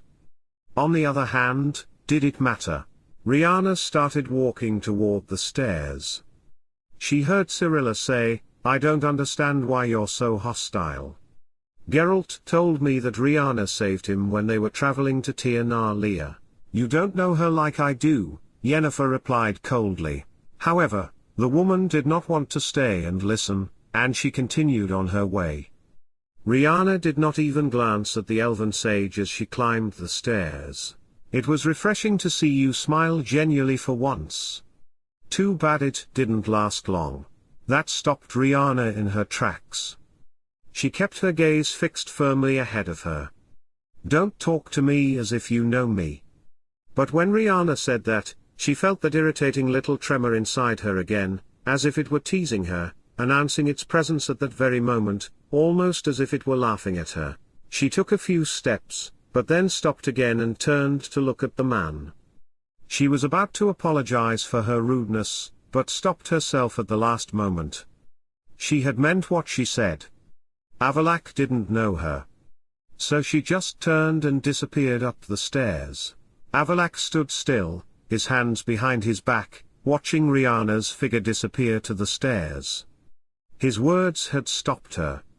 For a moment, it had looked as if she wanted to say something else. Something softer. But that moment had passed as quickly as it had come. Avallac'h was not surprised. Riana was not one to back down. Not even from herself. But that flicker. The man's fingers clenched into fists for a moment, and he felt unusually frustrated. He had noticed it before. That brief flicker that felt almost like a mockery. It was like an echo of something he wasn't supposed to hear. Not now, not ever. It wasn't just Riana's magic. It was something else. The more he observed the woman, the more certain he became that she was hiding something. Not just from herself, but from him as well. And that annoyed him more than anything else. He was an iron safe hern. He knew. He felt. He saw. But Riana was like a puzzle whose answers were just beyond his reach. Avallac'h slowly lowered his gaze to the staircase and smiled dryly to himself. Riana was not like other Ironside. She was not skittish, uncertain, or broken like many of her people. Riana was sharp. Purposeful. And above all, she was in control. But perhaps that was what made her so interesting. He didn't follow Riana. Not yet. But he knew their conversation wasn't over. Not today, not tomorrow. If fate was amused, it was playing with the two of them. And Avallac'h wasn't sure if he liked it or not. Grandpa Simlas speaks. When Riana returned to her room, She glanced at the books scattered around the room. However, she felt increasingly certain that she would not find the answers she was looking for in these books. Unfortunately, Avalak had been right.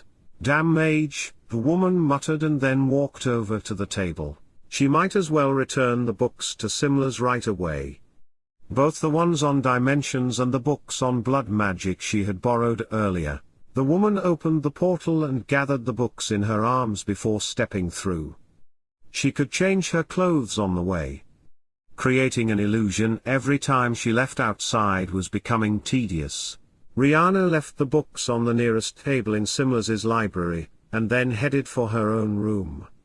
She put on practical traveling clothes, pants, a tunic, and a long, close-fitting dark red leather jacket. She slung a few leather bags and a dagger over her belt. When she stepped into the hallway, Simlas was standing there waiting. And he was holding something in his hand. "Take this with you," the man said, handing her a short sword. Riana looked at it but did not reach out her hand. She couldn't. Her body refused to obey her for a moment. "No. Cage would have wanted you to protect yourself. A dagger alone is not enough. And I can't always see all the options that future holds." Simlas took a step closer, grabbed the woman's hand with his other hand, and placed the sword in it. "There may come a time when magic alone is not enough. And then you will need this." Riana stared at the sword. She felt a tightness in her chest. It was Cage's sword. The sword he had carried in so many battles. It felt strange in her hand. Not because she had forgotten how to use it, but because it reminded her of something she didn't want to remember. She got a better grip on it and pulled it out of the sheath a little. She needed that brief moment to calm herself. When she pushed the sword back, she finally said, "That's a surprisingly blunt warning from you. I think you're losing your touch, old man." A smile appeared on Simla's face. "When you agreed to marry Cage, you became like a daughter to me. And sometimes I wish Francesca had grown up more like you. But I can only blame myself for what she became." The woman was silent for a moment. Then she said, smiling, "You scare me. I hope you haven't seen the end of the world in your crystal ball." Then Riana took a deep breath. "You know, I really hoped I wouldn't be the one to use the Sunstone. But I'm also glad I never left that burden to anyone else. If Cage and if we had had children, this would be their burden now." Simlas quickly placed his hand on the woman's shoulder and squeezed it. Riana looked up at him. "Remember, my girl, Cage always wanted you to be happy. And that hasn't changed. I know you didn't marry for love, but you cared for each other. And the dead shouldn't take away the world from the living. Let him rest, Riana." The woman blinked. She didn't know what to say. She knew Simlas was right. But she didn't want to hear it, didn't want to face the truth. Didn't want to think that she had to let go. Then the man lowered his hand. "You have to go back. You're leaving for Skellige soon." Riana nodded slowly, turned, and returned to the library, where she had left the portal open. Simlas followed her with his gaze, and in the dim hallway, for the first time in centuries, there was something genuine in his face. Novigrad now behind them. The next morning, Riana stood at the window with her arms crossed, looking down at the streets covered in morning mist. She was already dressed and ready to leave, Cage's sword hanging at her right hip. She knew they would be leaving soon, just as Simlas had said. The elf didn't have to wait long before there was a knock at the door. The woman turned her head toward the door as Cyrilla opened it. "We're leaving soon. But you seem to be ready already." Riana said nothing, but walked to the door and out into the hallway. The young woman looked at her for a moment. "That style suits you." The elf raised an eyebrow. "All styles suit me. But it's nice to hear it from others sometimes," she said with a smile. Riana was well aware of her charm, but unlike Francesca, for example, she did not use it as a weapon. At least not intentionally. Nor was she arrogant about it. It was simply a fact that female elves were often very attractive. "Listen, I'm sorry about yesterday.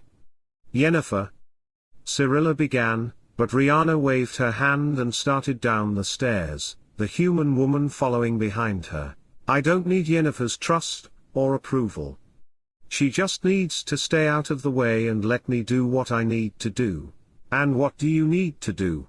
Yennefer, who was waiting downstairs, had heard their conversation. Avallac'h was also already downstairs. He stood near the bar with his arms crossed over his chest. He looked up as the women came down, and his gaze lingered on Riana longer than usual, as if he were trying to understand something he couldn't put into words. The woman didn't care, however, and turned her attention to the witch. "The same as everyone else here. I'll keep Cyrilla safe." Yennefer's eyes narrowed and she took a step closer to the woman. Riana did not flinch, however. She remained where she was, her shoulders relaxed and her expression steady. "If you're up to something, I'll send you back to Francesca. In pieces. And nicely wrapped up. I'll even put a purple bow on top." "Oh, Yennefer. Red is more my color. And I'm like an open book." The woman paused for a moment, "But it's not my fault you don't happen to know the language it's written in." The sorceress's gaze was full of venom.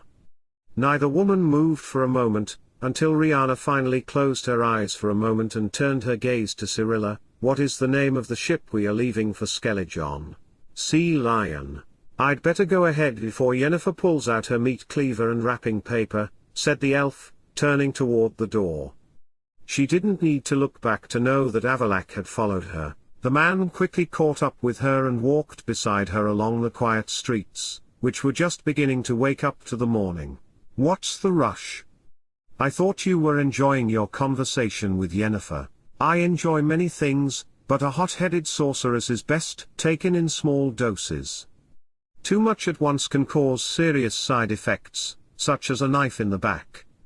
I've already had my fill for today." Riana replied, "No doubt. But you still left without company. Are you sure you're not just trying to avoid others? As if you wouldn't do the same, Master Avallac'h." "I just choose my company more carefully," the man replied. Riana raised her eyebrows. "And yet you went with a woman who is clearly suspected of scheming and plotting. That makes me question your judgment." Avallac'h did not answer immediately, but glanced at the woman as if weighing something in his mind. "Perhaps I'm just trying to find out why you avoid answering certain questions," the woman asked innocently. "Answering what?" Mage's gaze fixed on Riana again for a long moment. "What you don't want others to know. You're usually very straightforward, but on certain matters, you beat around the bush." The elf woman was silent for a moment. "I'll tell you a secret." She paused for a moment and glanced at the man out of the corner of her eye. Mage's gaze was expectant and slightly tense. Riana turned her gaze back to the front before continuing. "I'm extremely bad at lying. So if I want to keep something to myself, I just don't answer." Then she smiled. "In your world, everyone is a pawn that you move around as you please. But you can't win the game if you don't even know what board you're playing on." Avallac'h smiled slightly, almost amused. "Maybe that's why I'd like to know what your game is. What if I'm not playing any game?" "Maybe not everyone sees life as a chessboard," Riana said. She could already smell the salty sea breeze. The harbor was close. They walked in silence for a while. Avallac'h seemed lost in thought. "You surprised me yesterday," he said suddenly. The woman raised her eyebrows questioningly. "If you mean annoying Yennefer, I'm a master at that." The man smiled, but continued more seriously. "I meant when you played and sang." The comment surprised the woman, but she quickly hid her confusion. What was so surprising about that? The man looked ahead, as if talking more to himself than to the woman. "There is power in your singing. Not just musical skill, but something else?" Riana felt her heartbeat quicken for a moment. She forced it to slow down, but she knew the man had already noticed. It was just a silly little ditty. A drinking song suitable for a bar. Nothing more. A drinking song suitable for a bar. "Is that how you would put it?"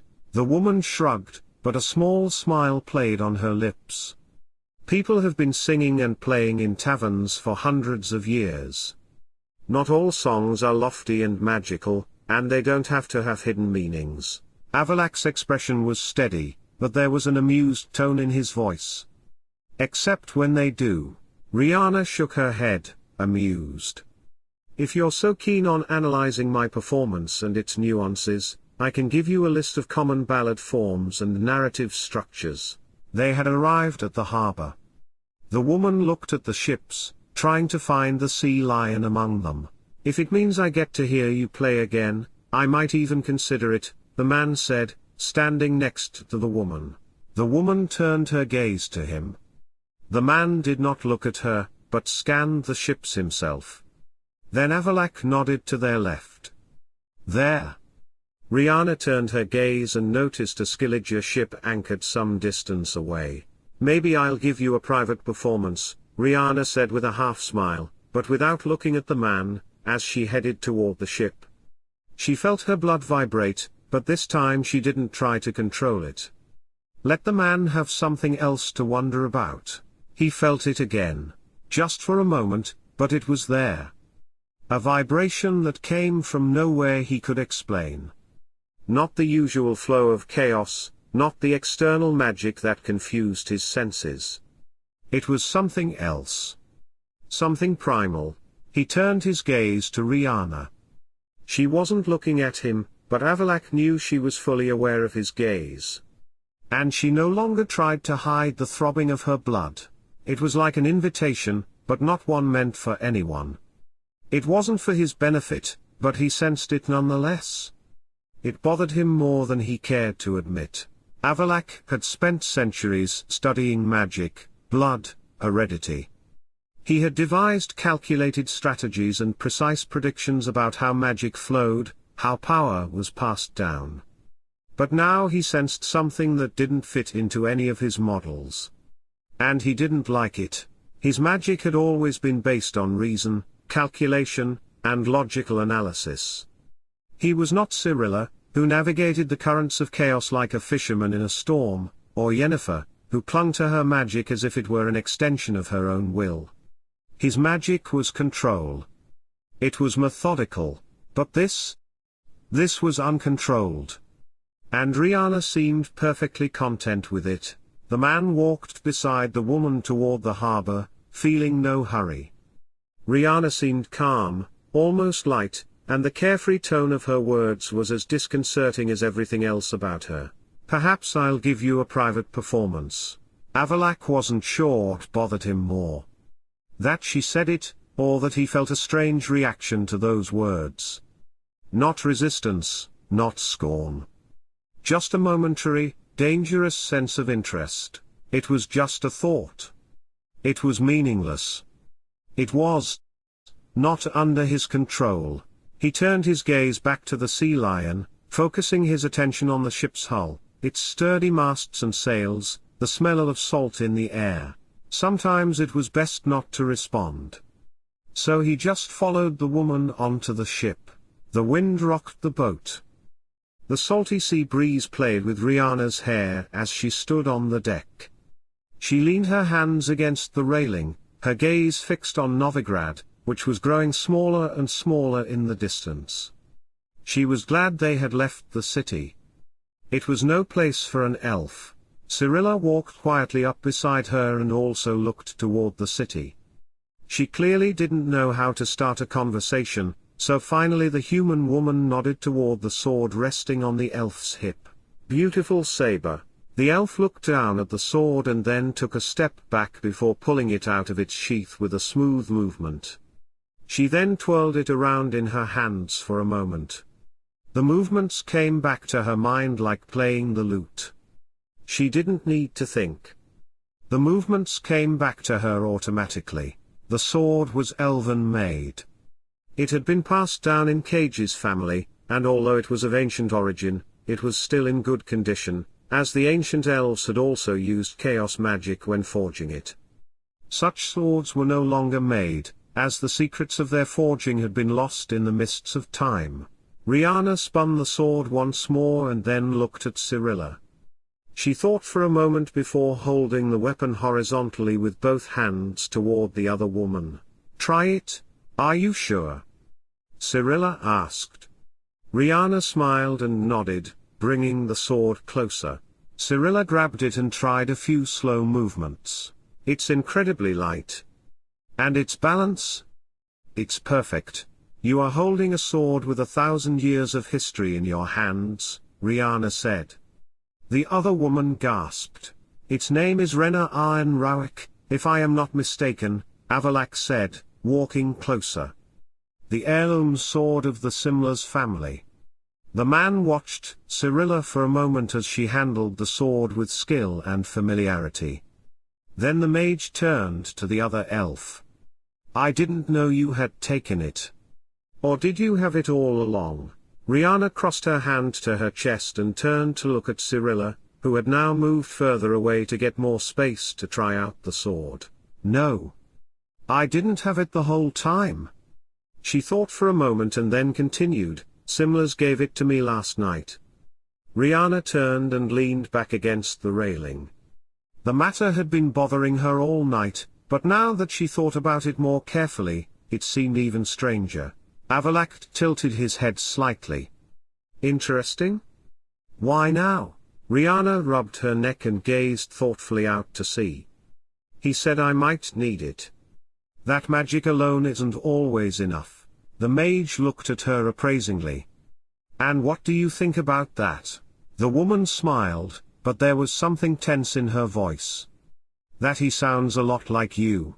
And yet you accepted it." Riana turned to face him, her gaze already challenging. "Do you want to ask me directly what the sword means to me? Because I know you're not interested in its practicality, but its symbolic meaning." Avalak smiled crookedly. "You've learned to read me, just like you read me." The man was silent for a moment before saying, "It's a weapon, but it's also a legacy. To you, it's a memory, but it's also a potential burden. You decide which it is."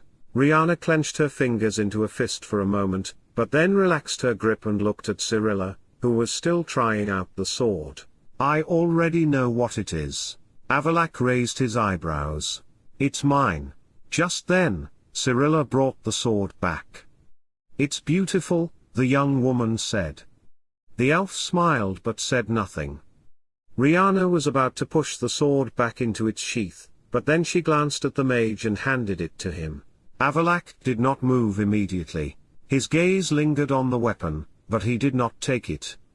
Swords had come and gone in his lifetime. The weapons of the Aear'el, the Ironsider, the humans. They were just metal, carefully crafted tools whose weight disappeared over time like sand through your fingers. But this was not just any weapon. His gaze shifted to Riana. The elf's expression was calm, but her eyes held the same challenge that always flashed when she wanted to size him up. This was not just a gesture.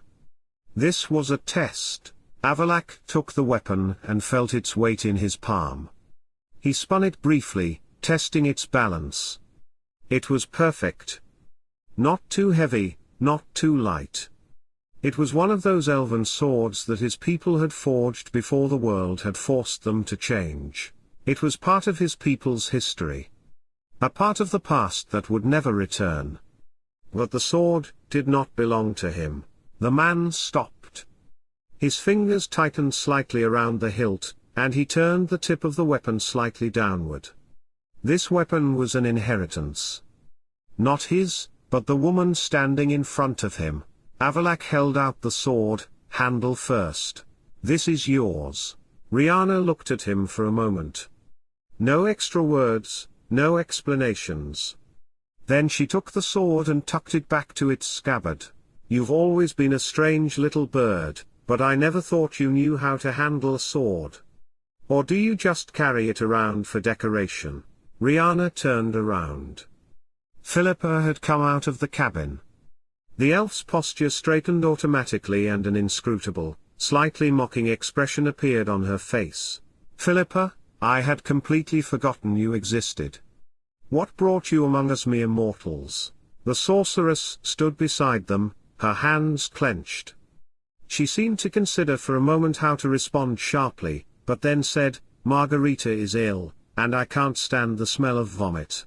Riana smiled and then left without a word, heading in the direction Philippa had come from. "And what happened to her?" the sorceress asked, raising her eyebrows. Aear'el said nothing, even though he knew the answer. He remembered the one sentence the woman had uttered in passing when they were in the first dimension on their way to Tir na Lia. Riana had picked a plant and said it was an old healer's habit. The elf had gone to see if she could help the sorceress, who was feeling unwell. The mage watched Riana. She was constantly revealing new sides of herself. Sides that Aear'el had not expected. And he did not like surprises. So he had to find out more. Riana descended the stairs and could already smell the acrid scent in her nostrils from the cabin door. Margarita sat on the bench with her head between her knees and a bucket on the floor in front of her. She looked up briefly when she heard footsteps, but then bowed her head again. "I'm not in the mood for conversation right now, Riana," the woman said weakly. The elf said nothing, but dug a small bottle out of her bag and pushed it so close to the other woman that she noticed it. "What's that? Poison? I'm going to kill you, then strangle Philippa with her scarf, and murder the rest of the people on board in equally ironic and imaginative ways." Margarita did not seem amused, so Riana said, "It helps with nausea." She placed the bottle on the shelf next to the witch. "It really helps, but the decision is yours." The elf turned and walked out of the cabin. Margarita followed her with her eyes and then glanced at the bottle, still a little suspicious, but feeling a new wave of nausea coming on. She grabbed the bottle, opened it, and emptied it in one gulp. When Riana returned to the deck, Aear'el and Cyrilla were standing together, talking. Philippa had moved to the prow, and Yennefer and Triss were talking together a little further away. Geralt was near them, but he was looking out at the sea. The elf didn't feel like talking to anyone, so she walked over to the mast, sat down between two barrels, leaned her back against the mast, pulled her hood over her face, and closed her eyes. She hadn't slept the night before and needed rest. The rocking of the ship was soporific, and soon she began to drift off. As she hovered between sleep and wakefulness, she heard Aear'el's voice, "And you are wrapped in a hood like an untrustworthy merchant." Riana startled awake and looked around. The mage was still standing with Cyrilla by the railing, not even looking in her direction. The elf took a deep breath and pressed herself against the mast again. She was slowly reaching her limit.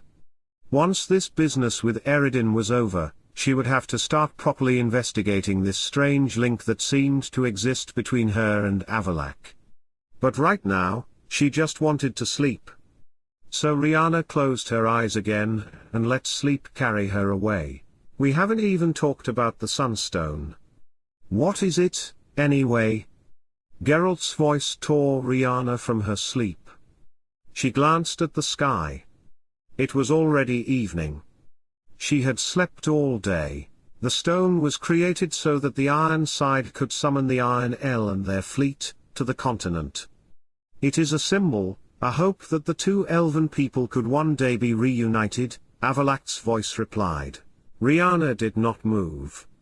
Geralt, Triss, Yennefer, Cyrilla, and the elven sage were all on deck near her.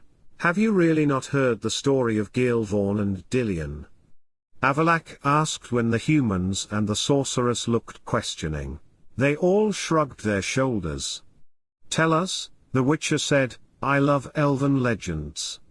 It was meant as a joke, but Aear'el began to explain anyway. Aear'el was a powerful Aear'el mage who fell in love with Dillion of the White Fleet, an Ironside elf.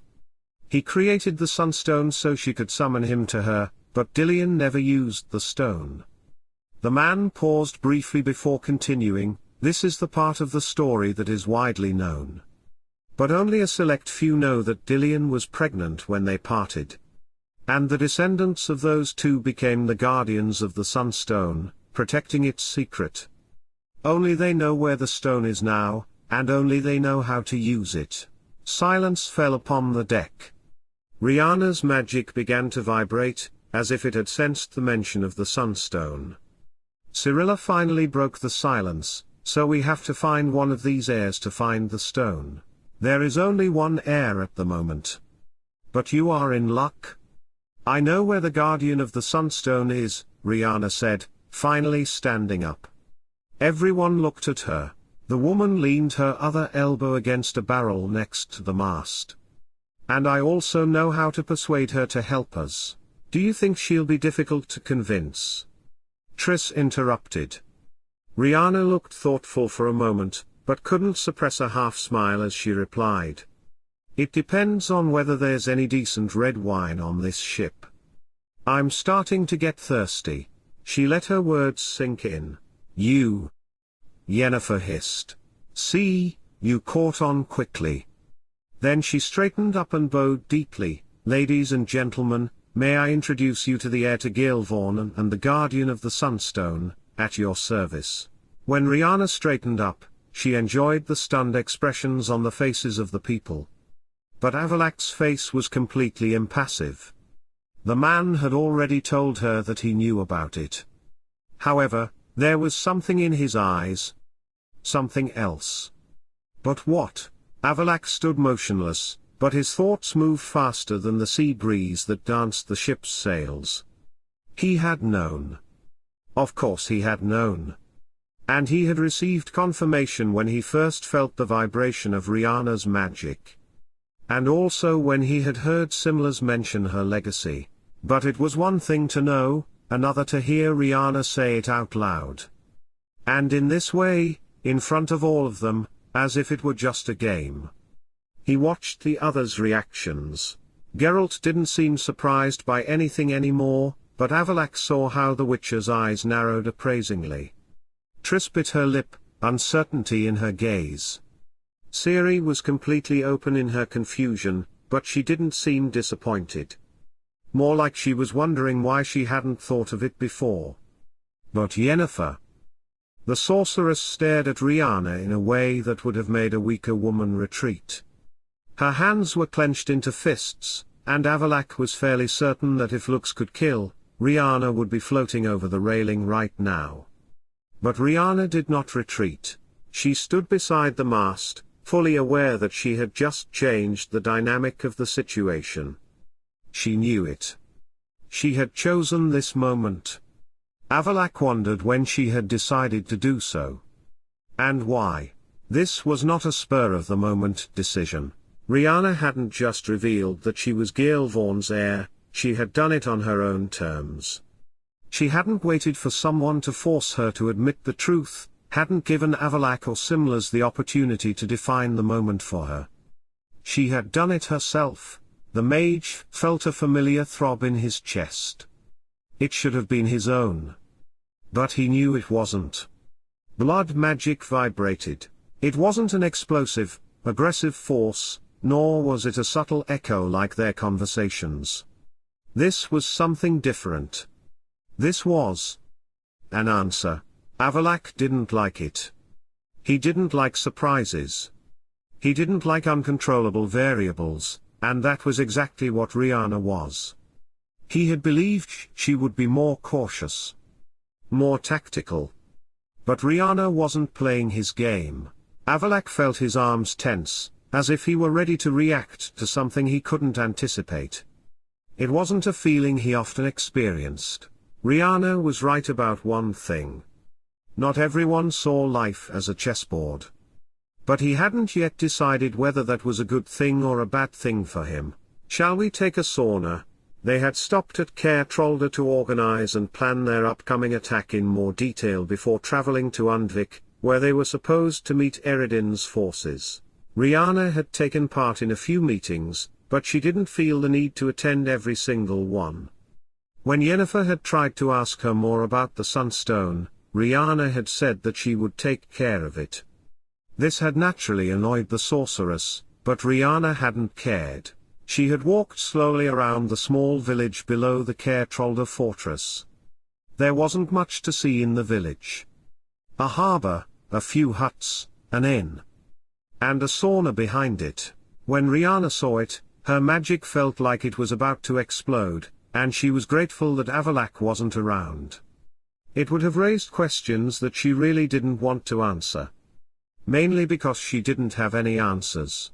When the feeling had finally subsided, Riana stayed to look at the sauna with her head tilted.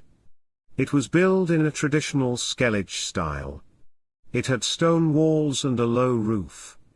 She couldn't understand what was so strange about it. Thinking of relaxing, Triss's voice asked from behind her.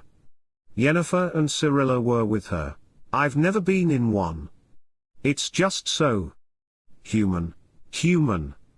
Triss asked, stopping beside her. Yes. Human? I can think of much more enjoyable ways to sweat naked in a small room than sitting on a bench throwing water on hot stones. Triss and Cyrilla giggled, but Yennefer looked as annoyed as ever, although the corners of her mouth turned up slightly for a moment. Should we try it? The sauna, I mean, Riana said, still with her head tilted. This might be the last time I get to try it, she continued, seeming to have made up her mind, and headed toward the inn to reserve a sauna. Are you coming? She called over her shoulder. I'm coming, Cyrilla said. Triss glanced questioningly at Yennefer. I'll pass, the black-haired woman said. Triss smiled, but then followed Riana and Cyrilla. I'm coming too. Riana threw water on the stones and let the steam envelop her. The sensation was tingly and not at all as bad as she had expected.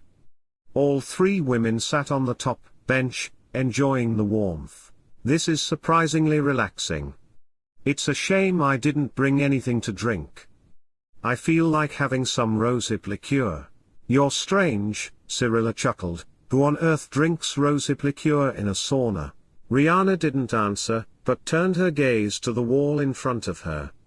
She didn't know where this strange craving had come from. So she just threw more water on the hot stones and the air was filled with steam again. I never would have believed that you want to try something so human. Triss smiled as the elf relaxed and leaned against the wall. Riana shrugged. This may be the last time I get to experience this. The sorceress grew serious.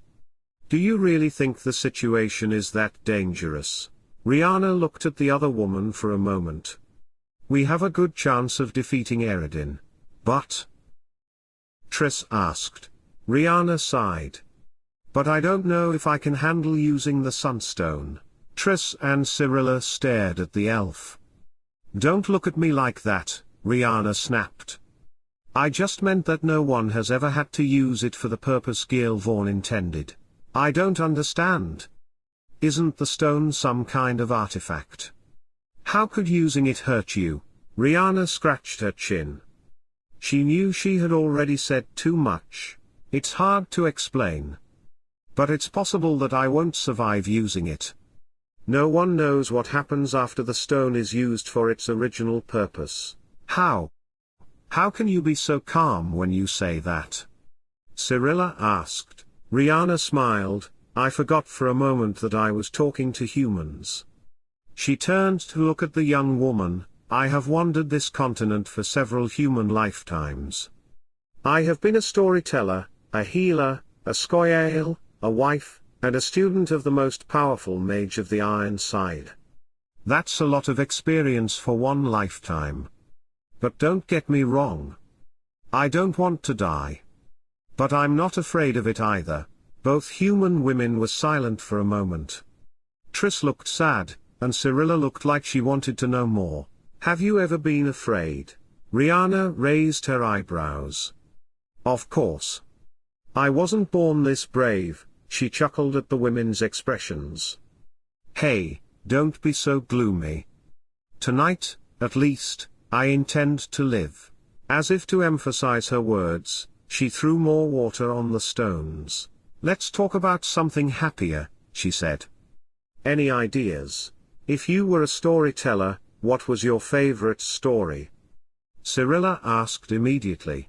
Well, aren't you nosy? The elf chuckled, threw water on the stones, and after the steam had cleared, continued, it's a story I told your mother, Pavetta, when she came to see our performance. It's a story about a girl who lived between two worlds. You performed for my mother? Cyrilla asked, her eyes wide and eager. Riana looked at her and chuckled at the woman's expression. I did. I can tell you that story later today, if you like. That would be amazing. Thank you. For a moment, they were silent again. Then Triss spoke, I didn't know you were married. It's no secret. I just don't talk about it much. What was he like? The sorceress asked, your husband. Cage was really annoying. And stubborn, and he sang like a crow with a sore throat. But damn, he could make me laugh. Triss had obviously noticed the strange tone in the elf's voice and asked surprisingly directly, did you love him? Riana now curled her legs up in front of her and wrapped her arms around them. She stared at the wall for a moment. It was different. Not like people think in stories. Elven love is rarely as passionate as yours. It's more a quiet understanding. But I cared about him. And he cared about me.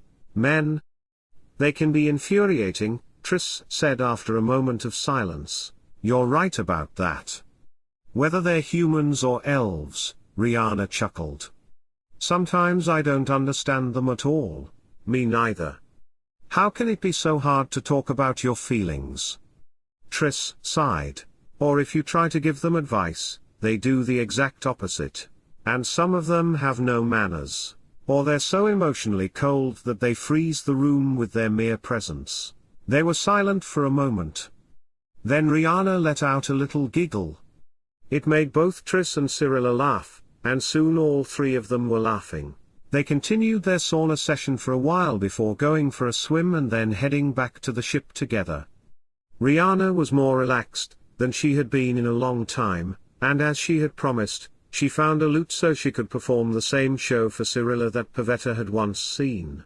Riana found a spot for herself on the deck of the ship anchored in the harbor, tuned the instrument, and then began, just as she had years ago, today, dear audience, I will tell you a story. A story about the stars, the sea, and how fate sometimes leads us down paths we cannot see. She flicked the strings and let her voice carry, and the words flowed as if by themselves.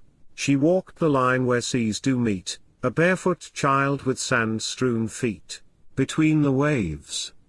The shore so wide? She heard the call of the turning tide. The ocean sang of endless blue.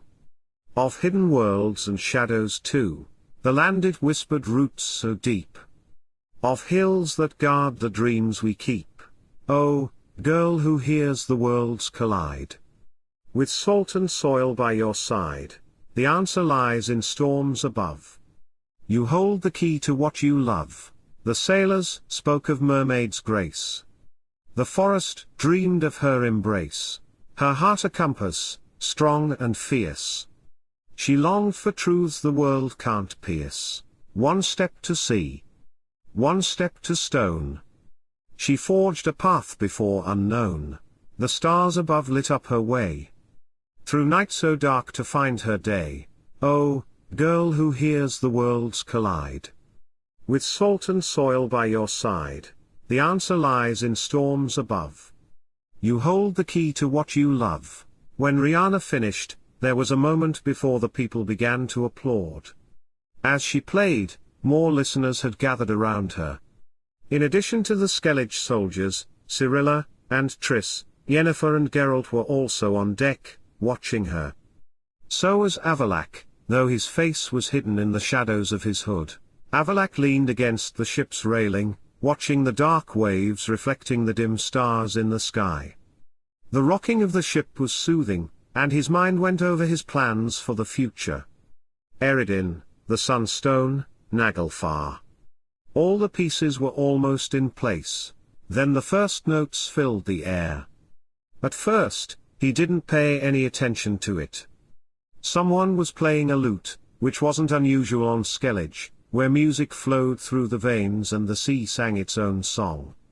But when the voice joined the melody, something inside him froze. This was no ordinary performance.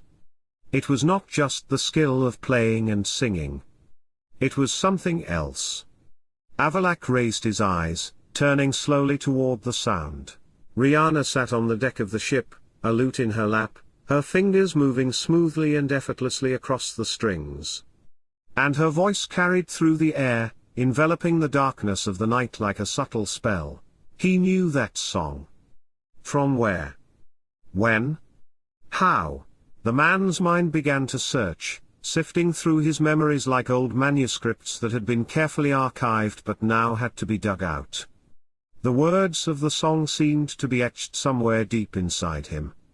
Not because they were magical, but because he had heard them before. His memory wandered back years. He felt like he was somewhere else, in a time that had been but had never touched him directly. Stars. The sea.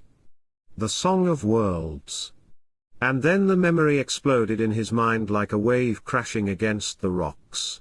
The twilight of evening, the flames of the campfires. The smells of the camp. Roasted meat, wet grass, the acrid smell of smoke. And his attention at that moment was not on the song, but on the girl sitting in the audience, Pavetta. He had been focused on her, observing her, searching for signs of the heritage she carried. But the last performer of the evening had begun to sing. Aear'el had not been paying attention to the performer. He had only heard part of the song as he walked into the shadows, intending to leave. But now he understood. It had been Riana. And that meant? It meant that Riana had been with the traveling performers. That she had lived among humans. That she hadn't grown up in the high circles of the Ironside, but as a wanderer, a storyteller, a thief, a performer. The thought seemed both ridiculous and inevitable. It explained too much. Riana's way of speaking, her informality, the ease with which she changed roles. From healer to warrior, from trickster to courtier, from rebel to respected negotiator. Aear'el looked at Riana, but this time differently. He wasn't just looking at this moment, this woman sitting on the deck of a ship, singing as if hundreds of years didn't weigh on her at all. He was looking at a past he could not have imagined. And it disturbed him, and he did not know why. Riana finished her song. Applause filled the air, and Riana bowed with a playful smile on her face. But Aear'el's gaze was now deeper, more attentive. He had realized something new about this woman who so skillfully kept everything to herself, yet gave so much of herself to others. Talking in the cove. After her performance, Riana wanted to be alone for a while. She felt relaxed and calm, but she didn't want to sleep yet. So she let her feet take her wherever they wanted to lead her. She was walking along a windy slope when her magic stirred, but there was something different about it. It was as if it wanted to lead her somewhere. So Riana followed its call. She found herself in a sheltered cove by the shore. The waves lapped against the rocks in a steady rhythm. The moon lit up the landscape, giving it a slightly eerie glow. The elf sat down on one of the rocks. She could still feel her blood pulsing quietly. The place felt familiar and unfamiliar at the same time. And somehow important. And then she felt it. A presence? But she had known that the man would come. Or had she? Riana shook her head for a moment, as if to clear her thoughts, but then turned to look at Aear'el over her shoulder. And there he comes with his questions, the woman said. The elf walked closer, and the woman couldn't see his eyes under his raised hood. For some reason, however, the mage said nothing, just stared at her. Finally, Riana sighed, I don't know which is more annoying. You asking questions or this strange silent treatment? Finally, Aear'el spoke, you already know the answers. Can't you hear your blood speaking to you? Riana squinted, but then turned her gaze toward the sea and forced her voice to remain steady. Ah, I've seen this performance before. The mystical Iron Savern speaking in riddles. Simlas does that a lot. It's mostly infuriating. You followed its call here, didn't you? Why? Why this place? The mage looked around. That's a very good question.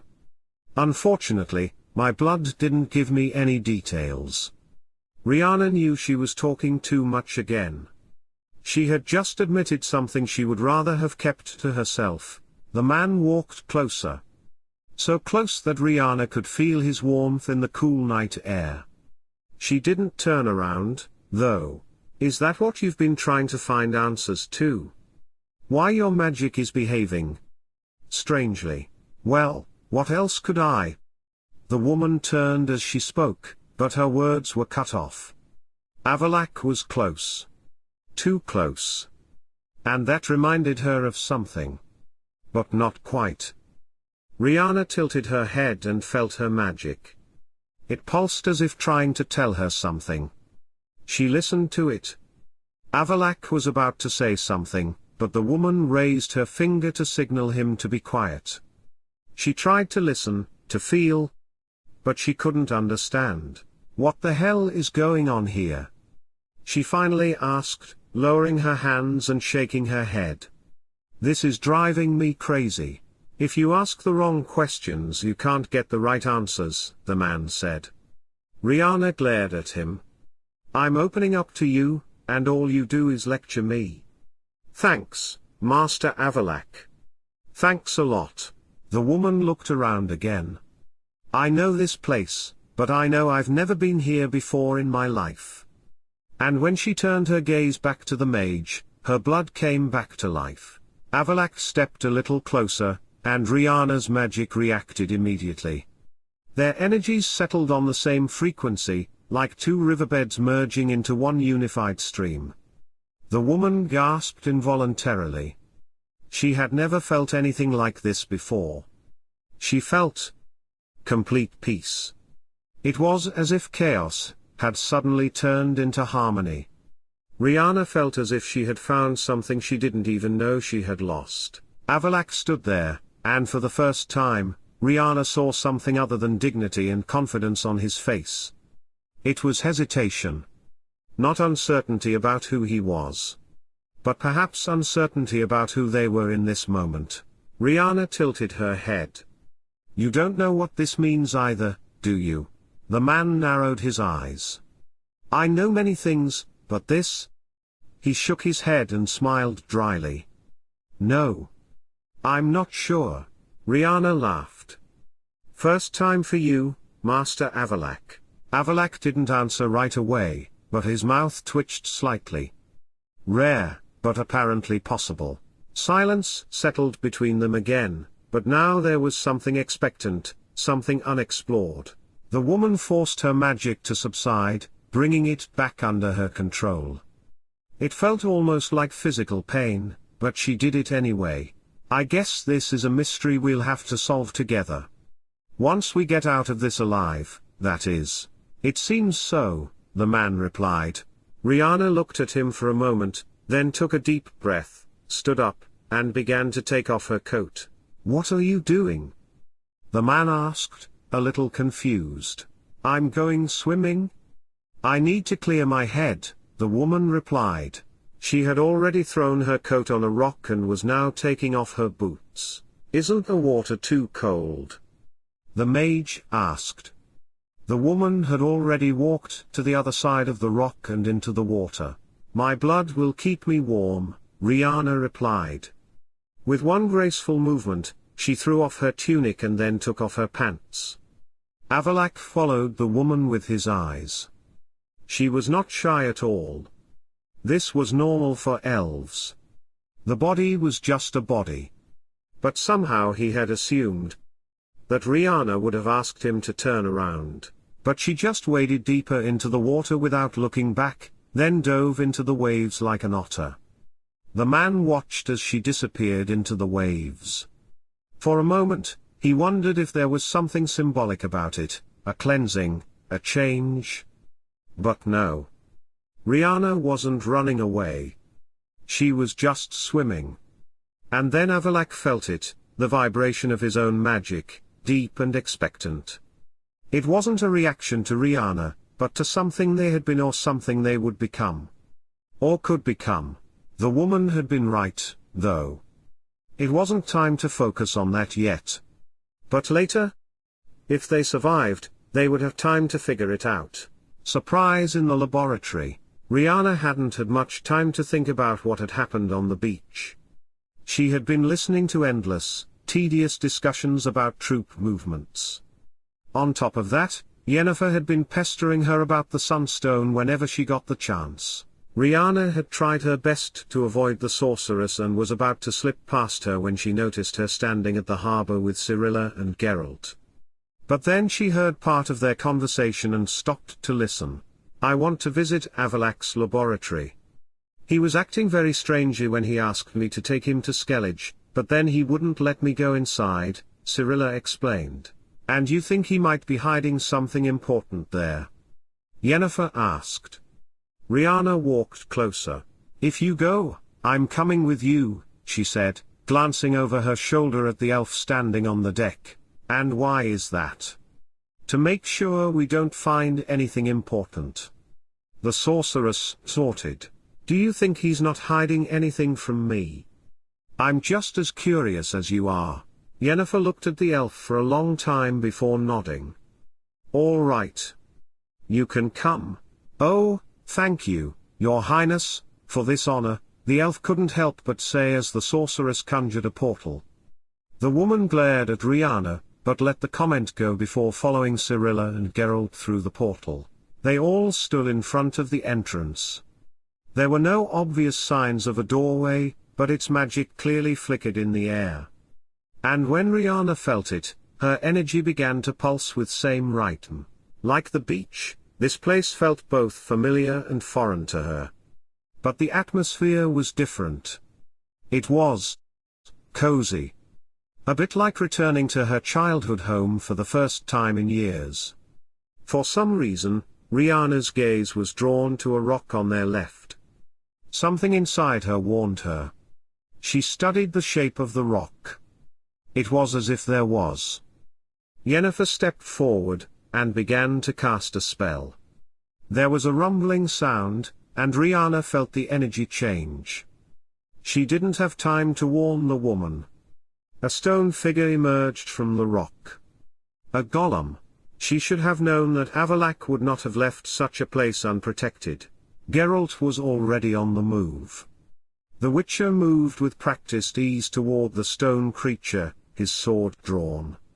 But Riana stepped forward. Words in the elder speech rose to her lips, and she did not understand where they came from. But when the golem heard them, it stopped, and after a moment, it walked back to the rock and merged with it again. At the same time, the doorway began to open. Geralt and Cirilla looked relieved, but Yennefer stared at her for a long time. "Did Aear'el tell you the words needed to break the protective spell?" she asked in a dangerously low voice. "Would you believe me if I said I guessed them?" The elf asked. She had to work hard to keep her expression and voice steady. For she knew herself that she should not have known those words. She had tried to deny the truth, but soon she would run out of excuses. But once more she closed her eyes to the facts. Yennefer took a step closer to her. "My patience is not endless, Riana. This will not end here." With that, the sorceress turned toward the doorway. "Let's go," she said and walked inside, followed by Geralt and Cirilla. The elf, however, remained outside for a moment. This was all becoming too much. She was no longer sure she could wait for everything to be resolved, for all of this to be over. Riana took a deep breath and forced herself to calm down before stepping inside. Her blood magic vibrated, but it seemed to be searching for something. She didn't know what. The space built underground was decorated in an elegant elven style. She brushed against the dark furniture as she walked past it. The woman arrived at the dining room. She could hear voices echoing from somewhere further inside, but she didn't go to them. Riana looked at the walls of the hall, the tall bookshelves, the distilling equipment on the side table, Aear'el's desk, and the huge tapestry depicting Lara Doran's family tree. There was a small empty space on the wall between the shelves and the tapestry.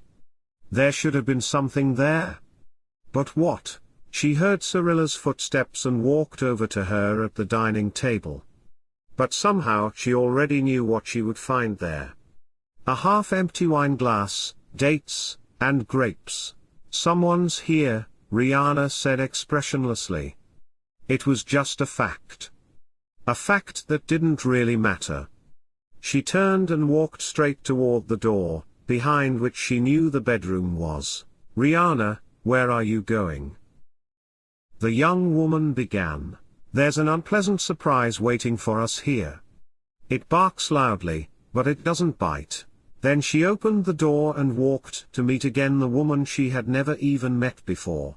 The elf woman was sitting at a dressing table, brushing her dark, straight hair. "Hi, Liliana," Riana said, stepping closer. The woman turned around. Geralt and Yennefer had managed to follow her before Cyrilla. "Who are you?" "Leave immediately." Then Cyrilla walked into the room. "You. I remember you, you were in Tir Nalia," the young woman said. "Yes, I was. I'm surprised you noticed. Usually we elves look all the same to you humans," she replied smugly, eyeing Ciri. "Aear'el says there's something very Lara Doran-like about you, but I don't see it. More like a reflection in a mud puddle if you ask me." "What do you know about Ciri?" Yennefer asked, her eyes narrowing dangerously. "Oh, a lot. Aear'el and I. Oh, we are very, very close. He tells me everything." Riana rolled her eyes. "Nice try, sweetheart. But you're only here because Eredin wanted to use you against Aear'el. And Aear'el brought you here for your own safety. There's nothing between you two anymore, no matter how much you try to convince yourself otherwise." The words just came out, without Riana being able to stop them. And at that moment, she didn't want to. It was as if she had been waiting to say all this. And Liliana wasn't the only one staring at the woman now. They were all staring. Finally, the other elf seemed to find her voice again. She stood up angrily. "What do you know about me? You lowly forest elf." Riana tilted her head for a moment and then took a step closer to Liliana. When she flinched, Riana felt a sense of satisfaction. She had felt an irresistible urge to break that haughty little nose the whole time. Instead, however, she summoned her staff and created an illusion for herself. This time, chiffon dress covered her tattered clothes. Decorative flowers appeared in Riana's hair, a simple green medallion now hung around her neck, and her whole being was suddenly filled with a dignity that Liliana could never achieve. "I know I don't like you. I didn't like you before, and I don't like you anymore now." "Before? Have you two met?" Yennefer immediately seized on Riana's words. However, the elf did not look at her, but at Liliana, who clearly did not know what to do. Finally, Riana nodded to her to leave, and the woman rushed out of the room, having lost all her dignity. "No. I haven't met her before," Riana replied, but did not wait for Yennefer's reaction. She knew she would have to talk to her later, but now Riana had more important things to do. She walked out, still wearing the illusion, and created a portal back to the port of Caertrolder. She walked straight onto the ship, ignoring the puzzled looks directed at her. Riana had sensed the man's energy as soon as she stepped out of the portal and now headed straight for him at the other end of the ship. Aear'el had sensed Riana's presence and the fluctuations in her energy as soon as she appeared at the portal in the harbor. But unlike usual, it felt as if Riana was barely able to keep her powers in check. There was a storminess that she usually hid with her chaos aura. The mage had been leaning on the railing, but straightened up immediately when he saw the other elf. The hem of her illusion-created dress fluttered as wildly as the energy emanating from her. Riana's movements were reminiscent of a flame crackling all around her. And when she stopped in front of Aear'el, her green-blue eyes seemed to glow as well. "We just broke into your laboratory. Yennefer, Geralt, and Cyrilla are still there, but they'll be back soon, and Yennefer will probably kill me. But before that, you need to know." I talked to Liliana. Riana felt her own energy growing restless, but she had no time to try to calm it down. She had to tell Aear'el about this. She didn't give him time to speak. Not yet. I knew who she was. I've never met her, but I knew who Liliana was. And I knew she was only there because you took her there for safety, so Irene couldn't get his hands on her. Even though Liliana said otherwise. I wasn't supposed to know about that. But I did. How the hell did I know? Riana was so overcome with emotion that the illusion she had created around herself dissolved. She didn't care. She turned and leaned against the railing, her knuckles white as she gripped it. She tried to breathe, to calm her thoughts. But her energy kept pulling her closer to Aear'el. It felt like it was tearing her toward him. It wanted to merge with the sage's energy, to feel that peace again. This is some kind of interaction between parallel realities, isn't it? Riana finally asked. Even though she already knew the answer. She had known for a long time. Aear'el looked at her for a long time before taking a deep breath. So you're finally ready to admit it. The woman snorted with a half-smile and slowly shook her head. You knew. You're a better actor than I thought. I wasn't sure. But now I am. It's good that we got at least that part of the mystery solved. We may not get the chance to investigate further, Riana said and turned away, but she didn't look at the man. She looked toward the harbor, where Yennefer's portal had just appeared. Good questions, bad answers. I want to know what's going on here. Now. Yennefer's voice was dangerously quiet. They were alone. Yennefer hadn't wanted anyone else there. Riana sat in a chair in the cabin, her fingers intertwined and her elbows resting on the armrests. She had closed her eyes and remained silent. What happened in the laboratory? How did you know how to break the protective spell and open the door? And how did you know that female elf, if you've never met her before? The sorceress waited.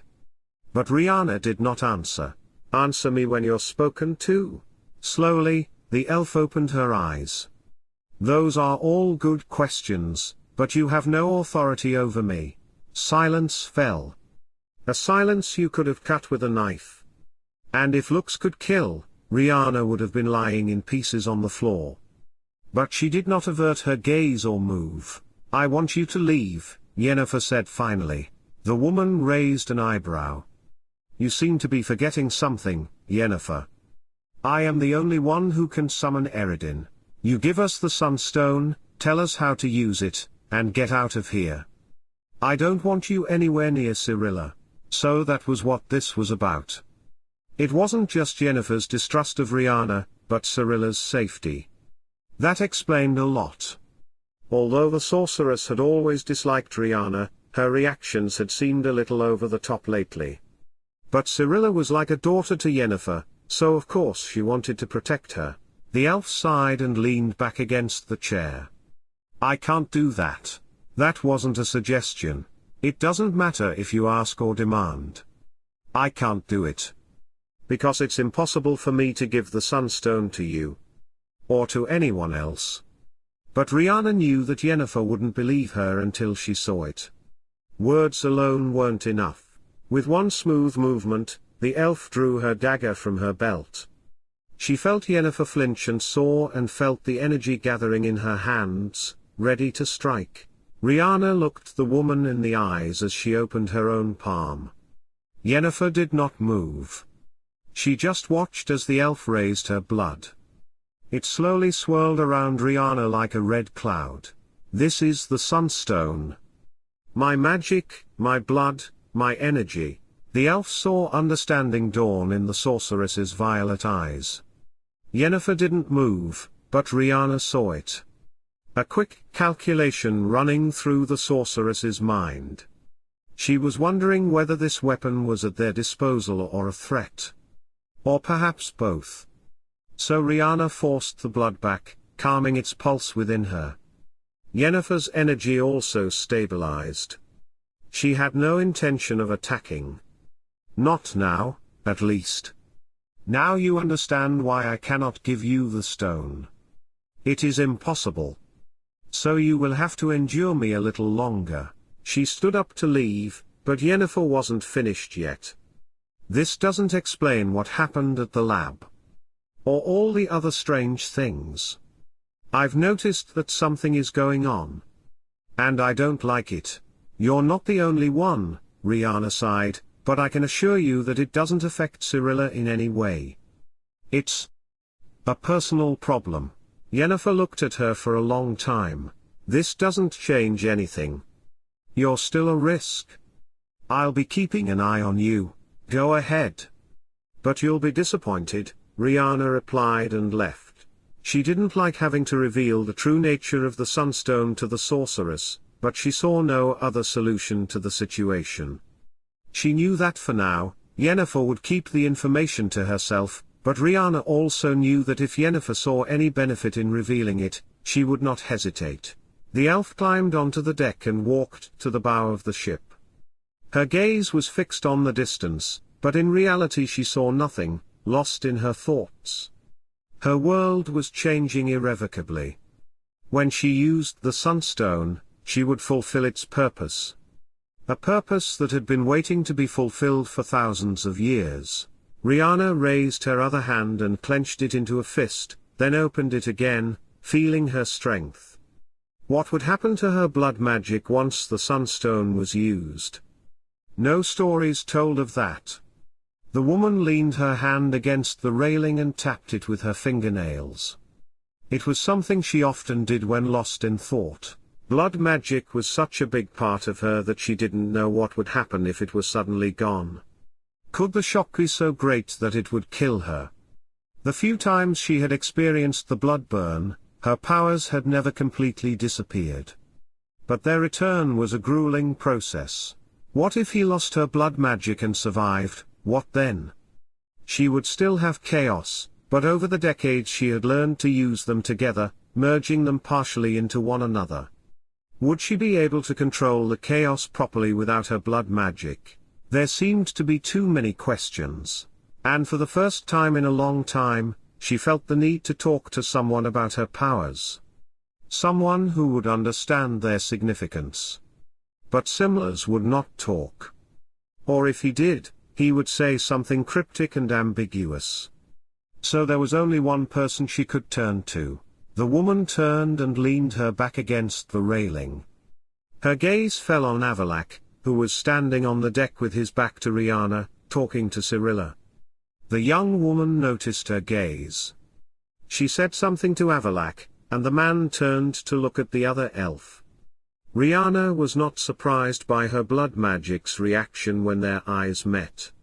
Not anymore. Aear'el stood on the deck of the ship, staring at the horizon. The sea was calm, but it brought him no peace. Cyrilla stood beside him, leaning against the railing and watching the waves. "Tell me the truth, Aear'el," Cyrilla said finally. The man turned his gaze to her. "About what happened to Riana in the laboratory." Cyrilla nodded, but her gaze was sharp and expectant. "There's nothing I haven't already told you," Aear'el said, but he knew immediately that it wouldn't be enough. Cyrilla knew him too well.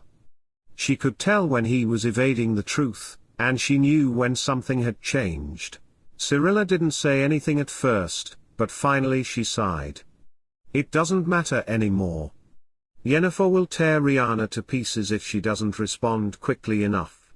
Avallac'h didn't react outwardly, but he felt his jaw tighten.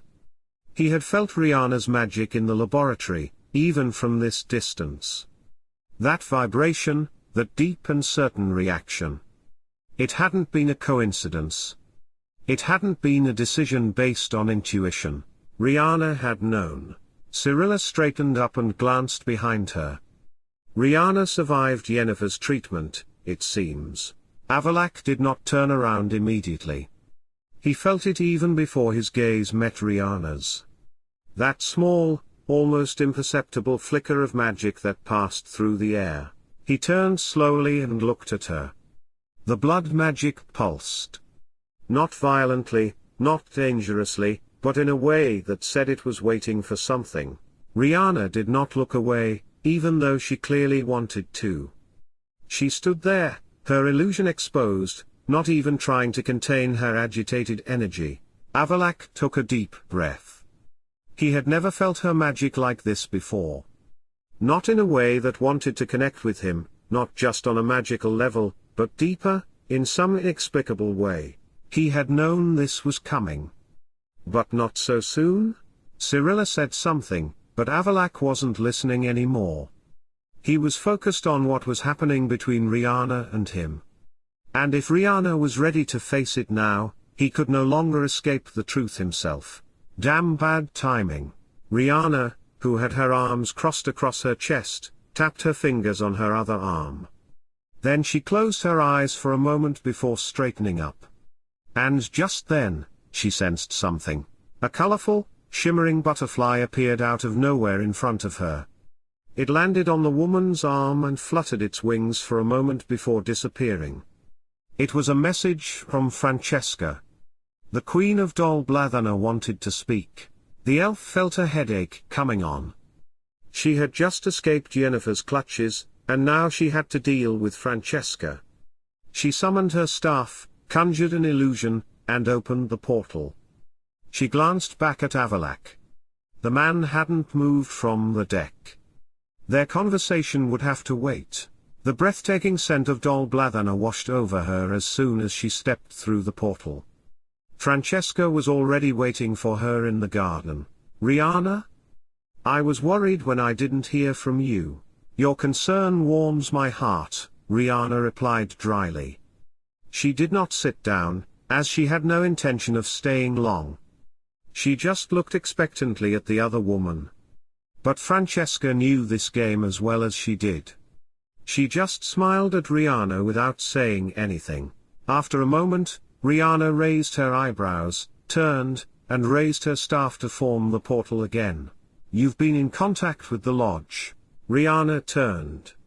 It wasn't a question. So she didn't answer. She just looked at the other woman, waiting for her to continue. Francesca's expression cracked slightly. She was losing her patience. What are they planning? Riana shrugged. Ask them. I left the lodge a long time ago. Before you. Remember? The other woman didn't like the answer. However, she continued to smile. I'm just worried that you'll do something rash. You have a tendency to let your emotions get the better of you. You remember when Cage died? When Cage was executed, Riana interrupted. Because you let it happen.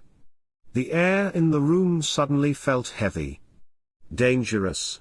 Cage made his choice, Francesca said finally. He didn't leave the Scoia'tael. And that made him a criminal.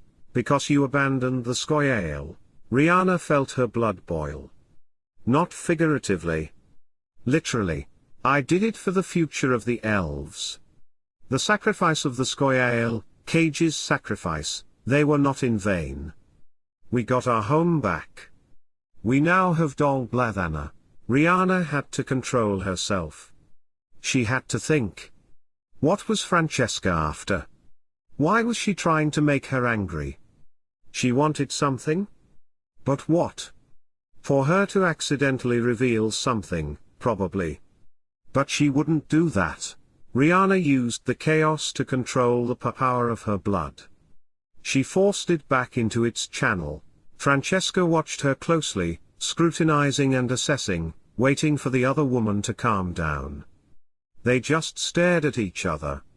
Finally, Riana turned and raised the portal. "I see you've chosen your side," Francesca said, pausing briefly before continuing. "You are no longer welcome in Dol Blathanna." Riana didn't react or speak. She stepped through the portal and left Dol Blathanna, wondering if she had just done so for the last time. As Riana had expected, Yennefer was waiting for her. But she was not alone. Philippa had also come to the deck. Perhaps Yennefer had thought she would need help. The portal behind the elf had barely closed when the sorceress began. "Are you deliberately asking for trouble? I warned you, and what do? You immediately go to see Francesca." Riana let her illusion fade. "Yennefer, I really can't be bothered right now," she said wearily. But the other women showed no sympathy. "Should we put you in dimeritium shackles, so you can't cast spells before we get to Undvik?" Philippa asked. She wasn't even joking. Riana turned and leaned her hands against the railing. She closed her eyes and took a deep breath. She had always loved the salty sea air. "What did you tell Francesca?" Yennefer asked, stepping closer menacingly. "Nothing. But she knew about the lodge. Not what you're planning, though." The sorceress stared intently at the elf, her gaze full of venom and suspicion. "You can be sure that if you ever run back to Dol Blathanna, you won't be coming back. There's no need to worry about that," Riana replied, turning around and leaning against the railing. However, she did not look at the sorceress, but to the side, somewhere in the distance. "Francesca just banished me." Yennefer lowered her hands, which had been crossed to her chest, and glanced at Philippa. They both looked surprised. "Banished you? How convenient that you've been rejected right now." "It's almost as if you planned it," Philippa said, stepping closer. "Why am I not surprised that you see plotting and scheming everywhere?" Riana sighed and continued, "But it's the truth, and I'm sure you'll hear about it. Francesca won't keep it a secret. She'll make sure that anyone who wants to stay on her good side cuts ties with me." "You don't seem particularly upset," Philippa said, her voice alert. Riana laughed dryly. "I can't say this came as a complete surprise." Then she turned again and leaned her hands against the railing. "If you'll excuse me, I'd like to be left alone. I've had enough of listening to angry hags for one day."